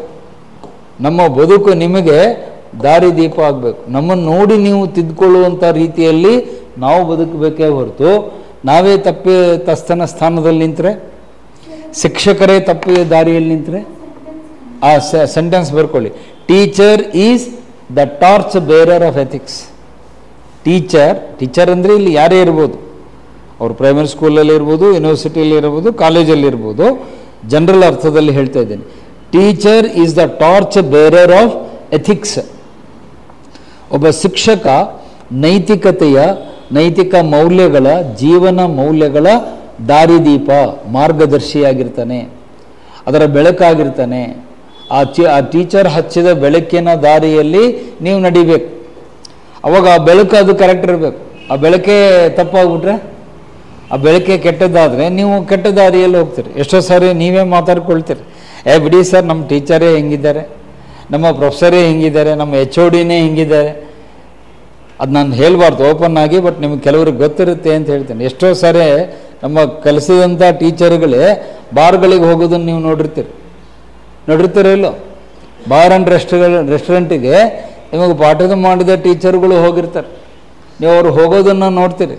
ಆಮೇಲೆ ಅದೇ ಟೀಚರ್ ಮದುವೆ ಬಂದು ಕ್ಲಾಸಲ್ಲಿ ಹೇಳ್ತಾರೆ, ಮಕ್ಕಳೇ ನೀವೆಲ್ಲ ಒಳ್ಳೆಯ ಗುಣಗಳು, ಅಯ್ಯೋ ನೋಡಿಬಿಡಿ ಸರ್ ನಿಮ್ಮ ಅವತಾರ ಏನು ಅಂತ, ನೋಡಿಬಿಡಿ ಸಾಕು ಸುಮ್ಮನಿರಿ ಸರ್. ಇದನ್ನು ನಾನು ಕೇಳಿದ್ದೀನಿ ಕಿವಿಯಿಂದ. ಅದಕ್ಕಿಂತ ದೊಡ್ಡ ದುರಂತ ಇನ್ನೊಂದಿಲ್ಲ. ಅಂದರೆ ನಾವು ತಪ್ಪು ಮಾಡಿಬಿಟ್ಟು ನಿಮಗೆ ಒಳ್ಳೆಯದು ಮಾಡಿರಿ ಅಂತ ಹೇಳಿದರೆ ಅದು ನಿಮಗೆ ನಾಟಲ್ಲ. ನಾನು ನಿಮಗೆ ಒಳ್ಳೆಯದನ್ನು ಹೇಳಬೇಕು ಅಂದರೆ ಮೊದಲು ನಾನು ಕರೆಕ್ಟ್ ಇರಬೇಕು. I must be right. ನಾನು ತಪ್ಪು ಮಾಡದೆ ಒಳ್ಳೆಯ ಬದುಕು ನಡೆಸಿದರೆ ನನ್ನ ಮಾತು ನಿಮ್ಮ ಮನಸ್ಸಿಗೆ ಟಚ್ ಆಗುತ್ತೆ. ಮೈ talk will touch your heart only when I am right. ನಾನು ಸರಿ ಇದ್ದರೆ ಮಾತ್ರ ನನ್ನ ಮನಸ್ಸು ಮಾತು ನಿಮಗೆ ನಾಟುತ್ತೆ, ಇಲ್ಲ ಅಂದರೆ ಅದು ಖಂಡಿತ ನಾಟಲ್ಲ. ಸೊ ಹಾಗಾಗಿ ಟ್ರೈನಿಂಗ್ ದ ಟೀಚರ್ಸ್, ನಮ್ಮ ಟೀಚರ್ಸ್ಗಳಿಗೂ ಕೂಡ ನಾವು ತರಬೇತಿ ಕೊಡಬೇಕು, ಅವ್ರಿಗೆ ಓರಿಯೆಂಟೇಷನ್ ಮಾಡಬೇಕು, ಅವರ ನಡವಳಿಕೆಯನ್ನು ಮಾನಿಟರ್ ಮಾಡಬೇಕು. ಮತ್ತು ಯಾರ ನಡವಳಿಕೆ ಸರಿ ಇಲ್ವೋ ಅವ್ರನ್ನ ಮುಲಾಜಿಲ್ದಂಗೆ ಶಾಲೆಯಿಂದ ತೆಗೆದು ಹೊರಗಾಕ್ರಿ. ಇದು ನನ್ನ ವಾದ. ಬೇರೆ ಟೀಚರ್ ಒಪ್ತಾರೆ ಇಲ್ಲ ಗೊತ್ತಿಲ್ಲ, ಬಟ್ ನನ್ನ ವಾದ ನಾನು ಮಂಡಿಸ್ತೇನೆ. ನನ್ನ ಆರ್ಟಿಕಲ್ 19, ಅದಕ್ಕೆ ಆರ್ಟಿಕಲ್ 19 ಅಂತೀವಿ, ಅಭಿವ್ಯಕ್ತಿ ಸ್ವಾತಂತ್ರ್ಯ ಅಂತ ನಿಮ್ಗೆ ಗೊತ್ತಿದೆ. ನನ್ನ ಆರ್ಟಿಕಲ್ 19 ಹೇಳ್ತೀನಿ, ಯಾವ ಟೀಚರ್ ನಡವಳಿಕೆ ಸರಿ ಇಲ್ವೋ ಮುಲಾಜಿಲ್ದಂಗೆ ಅವ್ರನ್ನ ಶಾಲೆಯಿಂದ, ಕಾಲೇಜಿಂದ, ಯೂನಿವರ್ಸಿಟಿಯಿಂದ ಡಿಸ್ಮಿಸ್ ಮಾಡಿ ಮನೆ ಕಳಿಸ್ರಿ. ಅವ್ರು ಯಾರೇ ಇರಲಿ, whoever is, if your character is not right, you are not fit to continue as a teacher. ನೀವು ಆ ಟೀಚರ್ ಜಾಗದಲ್ಲಿ ಕೂತ್ಕೊಳ್ಳೋಕ್ಕೆ ನಿಮ್ಗೆ ಯಾವ ನೈತಿಕತೆ ಇಲ್ಲ. ನಿಮ್ಮ ಹತ್ರ ನಾಲೆಜ್ ಇರ್ಬೋದು, ಇಲ್ಲ ನಾನು ಹೇಳಲ್ಲ, but knowledge without character is a dangerous ಅಂತ ಅಬ್ದುಲ್ ಕಲಾಂ ಹೇಳ್ತಾರೆ. ನೋಡಿ, ಅವು ಕೊಟೇಶನ್ ಬರ್ಕೊಳ್ಳಿ. Knowledge without character is dangerous. ಚಾರಿತ್ರ್ಯವಿಲ್ಲದ ಜ್ಞಾನ ಅಪಾಯಕಾರಿ ಅಂತ ಅಬ್ದುಲ್ ಕಲಾಂ ಹೇಳ್ತಾರೆ. Knowledge without character is dangerous. ಚಾರಿತ್ರ್ಯವಿಲ್ಲದ, ನಡತೆ ಇಲ್ಲದ ಜ್ಞಾನ ಅಪಾಯಕಾರಿ ಅಂತ ಡಾಕ್ಟರ್ APJ ಅಬ್ದುಲ್ ಕಲಾಂ ಅವರು ಹೇಳ್ತಾರೆ. ಅದನ್ನು ನಾನು ಬಲವಾಗಿ ಪ್ರತಿಪಾದಿಸ್ತೇನೆ. ಯಾರೇ ಟೀಚರ್ ಆಗಲಿ, LKG ಟೀಚರಿಂದ ಹಿಡಿದು ಎಷ್ಟೋ ಸಾರಿ ಮನೆಯಲ್ಲಿ ಮಕ್ಕಳು ನೀವು ಅಬ್ಸರ್ವ್ ಮಾಡಿರೋ ಇಲ್ಲೋ, ಮಗು ಏನೋ ತಪ್ಪು ಮಾಡುತ್ತೆ, ಮಗು ಏನೋ ಮೊಬೈಲಲ್ಲಿ ಇಟ್ಕೊಂಡು ತಪ್ಪು ಮಾಡುತ್ತೆ. ಎಷ್ಟೋ ಸಾರಿ ನನಗೆ ಆ ಥರ ಅನುಭವ ಆಗಿದೆ. ಏನೋ ಇಷ್ಟು ಚಿಕ್ಕವನಿದೆಯಾ, ಯಾಕೆ ಹಿಂಗೆ ಮಾಡ್ತಿದ್ದೆ? ಇಲ್ಲ, ಕ್ಲಾಸಲ್ಲಿ ಮಿಸ್ ನೋಡ್ತಿದ್ರು. ಆ ಮಗು ಹೇಳುತ್ತೆ, ಕ್ಲಾಸಲ್ಲಿ ಮಿಸ್ ನೋಡ್ತಿದ್ರು, ನಾನು ನೋಡಿದೆ, ಅದಕ್ಕೆ ನಾನು ಇದನ್ನು ನೋಡ್ತಿದ್ದೇನೆ ಅಂತ. ಅಂದರೆ ನೀವು ಕ್ಲಾಸಲ್ಲಿ ಮಿಸ್ ಆದವರು, ನೀವು ಮಿಸ್ ಆಗಿಬಿಟ್ರೆ ಹೆಂಗೆ? ನೀವು ಏನು ಮಾಡ್ತೀರಿ ಅನ್ನೋದ್ರ ಕಡೆ ಲಕ್ಷ್ಯ ಇರಬೇಕು. ಯಾಕಂದ್ರೆ ಮಗು ಸಣ್ಣದಿರುತ್ತೆ, ಬಟ್ ನಿಮ್ಮನ್ನು ಅಬ್ಸರ್ವ್ ಮಾಡುತ್ತೆ. ಮಕ್ಕಳು ಯಾವತ್ತು ನಿಮ್ಗೆ ಅದು ಅನುಭವ ಆಗಿರ್ತೋ ಇಲ್ಲೋ ಗೊತ್ತಿಲ್ಲ, ಮಗು ನೀವೇನು ಹೇಳ್ತೀರಿ ಅನ್ನೋದನ್ನು ಕೇಳಲ್ಲ, ನೀವೇನು ಮಾಡ್ತೀರಿ ಅನ್ನೋದನ್ನು ವಾಚ್ ಮಾಡುತ್ತೆ. A child will not listen, it will observe what you do. Teachers ಏನು ಮಾಡ್ತಾರೆ ಅನ್ನೋದನ್ನು ಮಗು ವಾಚ್ ಮಾಡ್ತಿರುತ್ತೆ. ನಮ್ಮ ಇದರಲ್ಲಿ ಪ್ರೈಮರಿ ಸ್ಕೂಲಲ್ಲಿ ನಡೆದ ಘಟನೆ, ಒಬ್ಬ ಟೀಚರು ಇದನ್ನು ಹಾಕ್ಕೊಳ್ತಾ ಇದ್ದ, ಏನದು ನೀವು ಇದು ಹಾಕ್ಕೊಳ್ತಿರೋದು, ಗುಟ್ಕಾ ಹಾಕ್ಕೊಳ್ತಿದ್ದ. ಗೌರ್ಮೆಂಟ್ ಸ್ಕೂಲ್ ಟೀಚರ್ ಅದನ್ನು ಯಾವುದೋ ಮಗು ನೋಡಿ ಅಂಗಡಿಗೆ ಹೋಗಿ, ಪಾನ್ ಶಾಪಿಗೆ ಹೋಗಿ ಆ ಗುಟ್ಕಾ ತೊಗೊಂಡು ಮನೆಗೆ ಬಂದಿದೆ. ತಾಯಿ ಬೈದಿದ್ದಾಳೆ, ಯಾಕೆ ಇಂಥವೆಲ್ಲ ಕೆಟ್ಟ ಅಭ್ಯಾಸ ಅಂತ. ಅವಾಗ ಮಗು ಹೇಳಿದೆ, ಇಲ್ಲ ನಮ್ಮ ಟೀಚರೇ ಶಾಲೆಯಲ್ಲಿ ಹಾಕ್ಕೊಳ್ತಾರೆ, ದಿನ ಇದನ್ನು ಹಾಕ್ಕೊಳ್ಳೋದು ನಾನು ನೋಡಿದ್ದೀನಿ ಅಂತ. ನೋಡಿ, ಅವಾಗ ಆ ಮಗುಗೆ ಹೇಗೆ ನೀವು ಹೊಡಿಲಿಕ್ಕೆ ಯಾವ ನೈತಿಕತೆ ಇದೆ? ಆ ಟೀಚರೇ ಗುಟ್ಕಾ ಹಾಕ್ಕೊಂಡು ಶಾಲೆಗೆ ಬಂದರೆ ಆ ಮಗುವಿನ ಮೇಲೆ ಏನು ಇಂಪ್ಯಾಕ್ಟ್ ಆಗುತ್ತೆ? What impact it will make on the boy or the girl, whoever it is. ಹಾಗಾಗಿ ನಮ್ಮ ಟೀಚರ್ಸ್ಗಳಿಗೆ ನಾವು ಟ್ರೈನಿಂಗ್ ಕೊಡಬೇಕು, ಓರಿಯೆಂಟೇಷನ್ ಕೊಡಬೇಕು, ಸ್ಟ್ರಿಕ್ಟಾಗಿ ಹೇಳಬೇಕು, ನಿಮ್ಮ ನಡವಳಿಕೆ ಕರೆಕ್ಟಾಗಿರಲಿ ಅಂದರೆ ನೀವು ಟೀಚರ್ ಆಗಿ ಮುಂದುವರಿರಿ. ನಿಮಗೆ ಆ ಥರ ಇರ್ಲಿಕ್ಕೆ ಆಗಲ್ಲ ಅಂದರೆ ಪ್ಲೀಸ್ ಲೀವ್ ದ ಜಾಬ್. ನೀವು ಈ ಟೀಚಿಂಗ್ ಕೆಲಸಕ್ಕೆ ಬರಬೇಡ್ರಿ, ಬೇರೆ ಏನಾದ್ರು ಮಾಡಿರಿ, ಬಿಸ್ನೆಸ್ ಮಾಡಿರಿ, ಬೇರೆ ಯಾವುದಾರ ಜಾಬ್ ಮಾಡಿರಿ, ಬಟ್ ಈ ಜಾಬನ್ನು ಮಾತ್ರ ಎಚ್ಚರಿಕೆಯಿಂದ ಮಾಡಬೇಕು.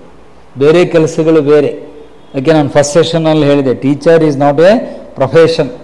ಟೀಚಿಂಗ್ ಅನ್ನೋದು ಒಂದು ವೃತ್ತಿ ಅಲ್ಲ, ಇದು ಒಂದು ಜವಾಬ್ದಾರಿ.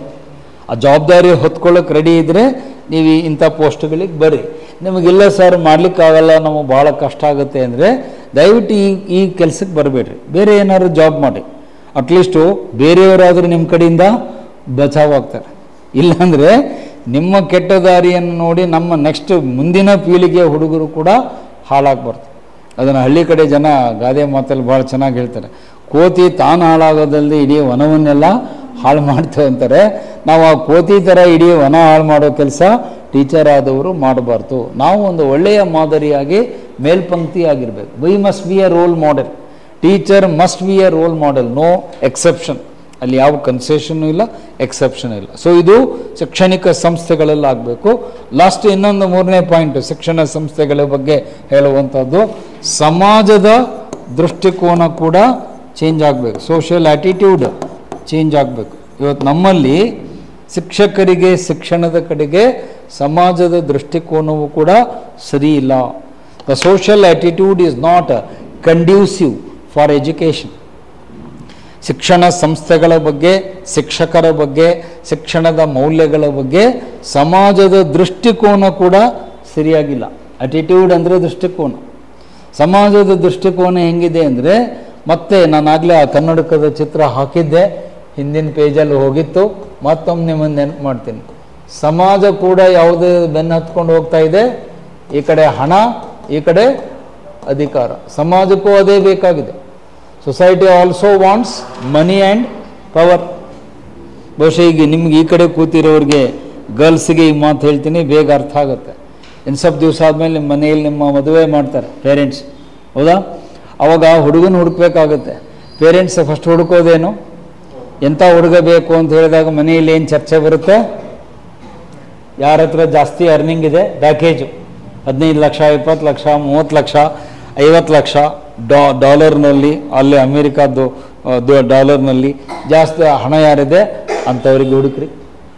ಅಥವಾ ಯಾರ ಕೈಯಲ್ಲಿ ಅಧಿಕಾರ ಇದೆ, IAS ಅವರ ಯಾರಿದ್ರೆ ಹುಡುಕ್ರಿ, KS ಯಾರೋ ಇದ್ದರೆ ಹುಡುಕ್ರಿ. ಯಾರೋ ತಹಸೀಲ್ದಾರ್ ಇದ್ದಾನೆ, ಮದುವೆ ಮಾಡಿಕೊಡ್ತೇವೆ. ಯಾರೋ DC ಇದ್ದಾನೆ, ಮದುವೆ ಅವ ಪರಮ ಭ್ರಷ್ಟ ಇರ್ತಾನೆ, ತಲೆಯಿಂದ ಕೆಳಗಿನವರಿಗೆ ಭ್ರಷ್ಟಾಚಾರ ಮಾಡ್ಕೊಂಡು ಓಡಾಡ್ತಿರ್ತಾನೆ. ಅವರಿಗೆ ನಾವು ಮದುವೆ ಮಾಡಿಕೊಡೋಕ್ಕೆ ರೆಡಿ ಆಗ್ತೀವಿ. ಅವಾಗ ನೀವು ಡಿಸೈಡ್ ಮಾಡಬೇಕು, ಈ ಕಡೆ ಕೂತಿರೋರು, ಆ ಥರ ಭ್ರಷ್ಟ ವ್ಯಕ್ತಿಯನ್ನು ನಾನು ಮದುವೆ ಆಗಲ್ಲ ಅಂತ ನೀವು ಹೇಳಬೇಕು. ಹೇಳ್ತಿರೋಲ್ಲ ನಂಗೆ ಗೊತ್ತಿಲ್ಲ, ಅದು ನಿಮಗೆ ಬಿಡ್ತಾ ಇದ್ದೀನಿ ಆಯ್ಕೆ. ಆ ವ್ಯಕ್ತಿಯನ್ನು ನಾನು ಮದುವೆ ಆಗಲ್ಲ ಅಂತ ನೀವು ಪೇರೆಂಟ್ಸಿಗೆ ಹೇಳಬೇಕು. ನಾನು ಆ ಭ್ರಷ್ಟ ವ್ಯಕ್ತಿಯ ಜೊತೆಗೆ ಜೀವನ ನಡೆಸೋಕ್ಕೆ ನಾನು ತಯಾರಿಲ್ಲ ಅಂತ ನೀವೇನು ಹೇಳಬೇಕು, ಮದುವೆ ಆದಮೇಲೆ ಇನ್ನೊಂದಿಷ್ಟು ಪರ್ಸೆಂಟೇಜು ಜಾಸ್ತಿ ಮಾಡ್ತೀವಿ ಅಂತ ಹೇಳಿದರೆ ಈ ಪಾಠ ಕೇಳಿದ್ದೆಲ್ಲ ವೇಸ್ಟ್ ಆಗುತ್ತೆ. ಅದನ್ನು ನೀವು ಮಾಡಬಾರ್ದು. ಹಾಗಾಗಿ ಇವತ್ತು ಸಮಾಜದ ದೃಷ್ಟಿಕೋನ ಹಣ ಮತ್ತು ಅಧಿಕಾರದಿಂದ ಹೋಗ್ತಾ ಇದೆ. ನೀವೆಲ್ಲಾದರೂ ಪೇರೆಂಟ್ಸ್ ಈ ಥರ ಮಾತಾಡೋದನ್ನು ಕೇಳಿದ್ದೀರಾ? ಒಬ್ಬ ಬಡ ವ್ಯಕ್ತಿ, ಅವನಿಗೇನು ಜಾಸ್ತಿ ಆದಾಯ ಇಲ್ಲ, ಜಾಸ್ತಿ ದುಡಿಮೆ ಇಲ್ಲ, ಆದರೆ ಒಳ್ಳೆ ಮನುಷ್ಯ, ಗುಡ್ ಫೆಲೋ, ಸಜ್ಜನ ವ್ಯಕ್ತಿ, ಒಳ್ಳೆ ನಡವಳಿಕೆ ಇದೆ, ಆದಾಯ ಸ್ವಲ್ಪ ಕಡಿಮೆ ಇದೆ, ಏನೋ ಒಂದು ಸಣ್ಣ ಕೆಲಸ ಮಾಡ್ಕೊಂಡಿದ್ದಾನೆ, ಅಂಥವ್ರಿಗೆ ಮದುವೆ ಮಾಡಿಕೊಡ್ತೀವಿ ಅಂತ ಪೇರೆಂಟ್ಸಿಗೆ ಪೇರೆಂಟ್ಸ್ ಹೇಳಲ್ಲ. ಅವರು ಹೇಳ್ತಾರೆ ಅವ್ರಿಗೆ ಕೊಟ್ಟರೆ ಏನಾಗಬೇಕಾಗಿದೆ. ಎಷ್ಟೋ ಸರಿ ಆ ಥರದ್ದು ನಮ್ಮ ಕುಟುಂಬಗಳಲ್ಲಿ ನಾವು ನೋಡಿದ್ದೆ. ಯಾರೋ ಒಬ್ಬ ಪ್ರೈಮರಿ ಸ್ಕೂಲ್ ಟೀಚರೋ ಯಾವುದೋ ಒಬ್ಬ ಸಣ್ಣ ಹುದ್ದೆಯಲ್ಲಿ ಕೆಲಸ ಮಾಡುವ ಕ್ಲಾರ್ಕೋ ಇರ್ತಾನೆ.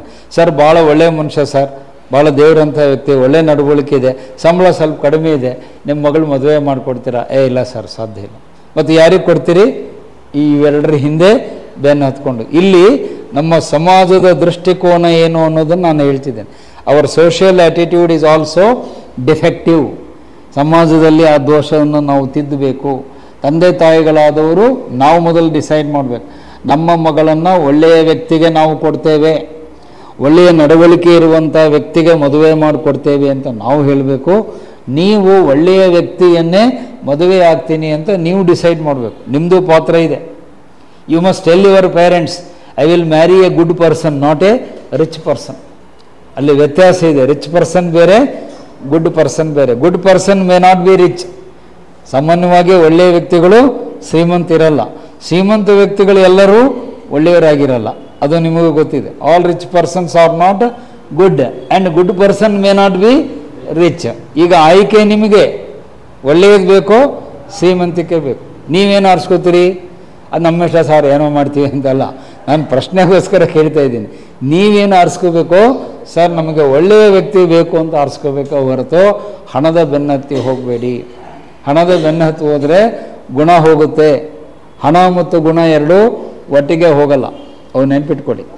Money and morality they don't go together, hand in hand. ಒಂದು ಇದಿದ್ರೆ ಅದು ಇರಲ್ಲ, ಅದಿದ್ರೆ ಇದಿರಲ್ಲ. ಎಲ್ಲೋ ರೇರು, ಅಪರೂಪ ಅಂತ ಹೇಳ್ತೀವಿ. ಎಲ್ಲೋ ಕೋಟಿಗೊಬ್ಬರು, ಲಕ್ಷಕ್ಕೊಬ್ಬರು ನಿಮಗೆ ಎಕ್ಸೆಪ್ಷನ್ ಆಗಿ ಸಿಗ್ತಾರೆ. ದುಡ್ಡು ಇರುತ್ತೆ, ಒಳ್ಳೆಯ ಗುಣ ಇರುತ್ತೆ. ಭಾಳ ರೇರ್ ಅದು. ಭಾಳ ಹುಡುಕಿದ್ರೆ ಅಂಥವ್ರು ಸಿಗ್ತಾರೆ.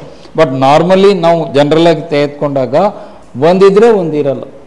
ಹಾಗಾಗಿ ಆ ಸಮಾಜದ ದೃಷ್ಟಿಕೋನ ಕೂಡ ಬದಲಾಗಬೇಕು. ನಮ್ಮ ಸೋಷಿಯಲ್ ಆ್ಯಟಿಟ್ಯೂಡ್ ಚೇಂಜ್ ಆಗಬೇಕು, ಪೇರೆಂಟಲ್ ಆ್ಯಟಿಟ್ಯೂಡ್ ಚೇಂಜ್ ಆಗಬೇಕು, ನಿಮ್ಮ ದೃಷ್ಟಿಕೋನ ಕೂಡ ಚೇಂಜ್ ಆಗಬೇಕು. ಅಧಿಕಾರ, ಹಣದ ಬೆನ್ನು ಹತ್ತಿ ನಿಮ್ಮ ಬದುಕನ್ನು ಹಾಳು ಮಾಡ್ಕೋಬೇಡಿ. Don't spoil your life changing for money and power, because money and power both are not permanent ಅಂತ ಹೇಳ್ತೀವಿ. ಹಣ ಮತ್ತು ಅಧಿಕಾರ ಎರಡೂ ಕೂಡ ಅವು ಏನು ಶಾಶ್ವತ ಅಲ್ಲ, ನಶ್ವರ ಅಂತ ಹೇಳ್ತೀವಿ. ಇವತ್ತು ಹಣ ಇರುತ್ತೆ, ನಾಳೆ ಹೋಗುತ್ತೆ. ಇವತ್ತು ಅಧಿಕಾರ ಇರುತ್ತೆ, ನಾಳೆ ಹೋಗುತ್ತೆ. ಆದರೆ ಒಳ್ಳೆಯ ಗುಣ ಮಾತ್ರ ಅದು ನಿಮ್ಮ ಜೊತೆಗೆ ಶಾಶ್ವತವಾಗಿರುತ್ತೆ. Good character is always with you. ಅದು ಯಾವತ್ತೂ ನಿಮ್ಮನ್ನು ಬಿಟ್ಟು ಹೋಗಲ್ಲ. ನಮ್ಮ ನಿಜವಾದ ಆಸ್ತಿ, ಶಾಶ್ವತವಾದ ಸಂಪತ್ತು ಯಾವುದು ಅಂದರೆ ನಮ್ಮ ಒಳ್ಳೆಯ ನಡವಳಿಕೆ. Good conduct, good behaviour, good character, that is hour ultimate asset, permanent asset ಅಂತೀವಿ. ಒಳ್ಳೆಯ ನಡವಳಿಕೆ ನಮ್ಮ ನಿಜವಾದ ಸಂಪತ್ತು, ಶಾಶ್ವತವಾದ ಸಂಪತ್ತು. ಈ ತಿಳುವಳಿಕೆ ನಮ್ಮ ಸಮಾಜದಲ್ಲೂ ಬರಬೇಕು, ನಮ್ಮ ತಂದೆ ತಾಯಿಗಳಿಗೆ ಬರಬೇಕು, ನಮ್ಮ ಬಂಧು ಬಾಂಧವರಲ್ಲಿ ಬರಬೇಕು. ಆವಾಗ ಮಾತ್ರ ನಾವು ಸಮಾಜದಲ್ಲಿ ಒಂದು ನೈತಿಕತೆಯನ್ನು ಸ್ಥಾಪನೆ ಮಾಡಲಿಕ್ಕೆ ಸಾಧ್ಯ ಆಗುತ್ತೆ. ಸೊ ಹಾಗಾಗಿ ಆ ಎಜುಕೇಷನಲ್ ಇನ್ಸ್ಟಿಟ್ಯೂಷನ್ಸ್ ಅಂತ ಹೇಳಿದಾಗ ಎರಡು: ಪಠ್ಯಕ್ರಮದಲ್ಲಿ ಬದಲಾವಣೆ, ಶಿಕ್ಷಕರ ತರಬೇತಿ ನಡವಳಿಕೆಯನ್ನು ನಾವು ತಿದ್ದದ ಹೊರತು ನಮ್ಮ ನೈತಿಕತೆಯ ಮಟ್ಟವನ್ನು ಸಮಾಜದಲ್ಲಿ ಏರಿಸೋಕ್ಕೆ ಆಗಲ್ಲ ಅಂತ ಹೇಳಿ ಆ ಕುಟುಂಬ ಮತ್ತು ಶೈಕ್ಷಣಿಕ ಸಂಸ್ಥೆಗಳ ಪಾತ್ರದ ಕುರಿತು ಚರ್ಚೆಯನ್ನು ಅಲ್ಲಿಗೆ ಮುಕ್ತಾಯಗೊಳಿಸ್ತೇನೆ, ನಿಲ್ಲಿಸ್ತೇನೆ. ನಾಳೆಯ ದಿವಸ ಹೊಸ ಅಧ್ಯಾಯ ಬರುತ್ತೆ, ಸೆಕೆಂಡ್ ಚಾಪ್ಟರ್ಗೆ ಹೋಗ್ತೀನಿ. ಅಲ್ಲಿ ಆ್ಯಟಿಟ್ಯೂಡ್ ಅಂತಿದೆ. ನಾಳೆಯ ಚರ್ಚೆಯ ವಿಷಯ ಆ್ಯಟಿಟ್ಯೂಡ್ ಅಂದರೆ ದೃಷ್ಟಿಕೋನ. ಆ್ಯಟಿಟ್ಯೂಡ್ ಅಂದರೆ ಏನು, ಅದರ ಮಹತ್ವ ಏನು, ಟೈಪ್ಸ್ ಆಫ್ ಆ್ಯಟಿಟ್ಯೂಡು, ಆಡಳಿತ ನಡೆಸುವವರಿಗೆ ಯಾವ ದೃಷ್ಟಿಕೋನ ಇರಬೇಕು ಅನ್ನೋದರ ಬಗ್ಗೆ ಚರ್ಚೆ ಬರುತ್ತೆ. ಸೊ ನಾಳೆ ಎರಡನೇ ಅಧ್ಯಾಯವನ್ನು ಆರಂಭ ಮಾಡ್ತೇವೆ. Okay, so will continue tomorrow. So ಇವಿಷ್ಟು ಪಾಯಿಂಟ್ಸನ್ನು ಫಸ್ಟ್ ಚಾಪ್ಟ್ರಲ್ಲಿ ನೆನ್ಪಿಟ್ಕೊಳ್ಳಿ. Okay, so will discuss the second chapter tomorrow.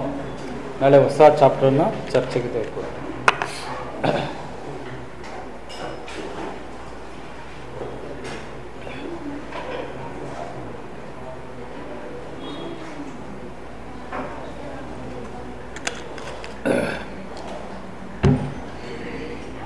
So ನಾಳೆಗೂ ಇದೇ ಟೈಮ್ ಇರುತ್ತೆ. ಟೈಮ್ ಈಸ್ ಸೇಮ್, ಟೈಮ್ನಲ್ಲಿ ಏನು ಬದಲಾವಣೆ ಇಲ್ಲ. 3:30 ಕ್ಲಾಸ್ ಇರುತ್ತೆ, 2:30 ಇರುತ್ತೆ. ಓಕೆ.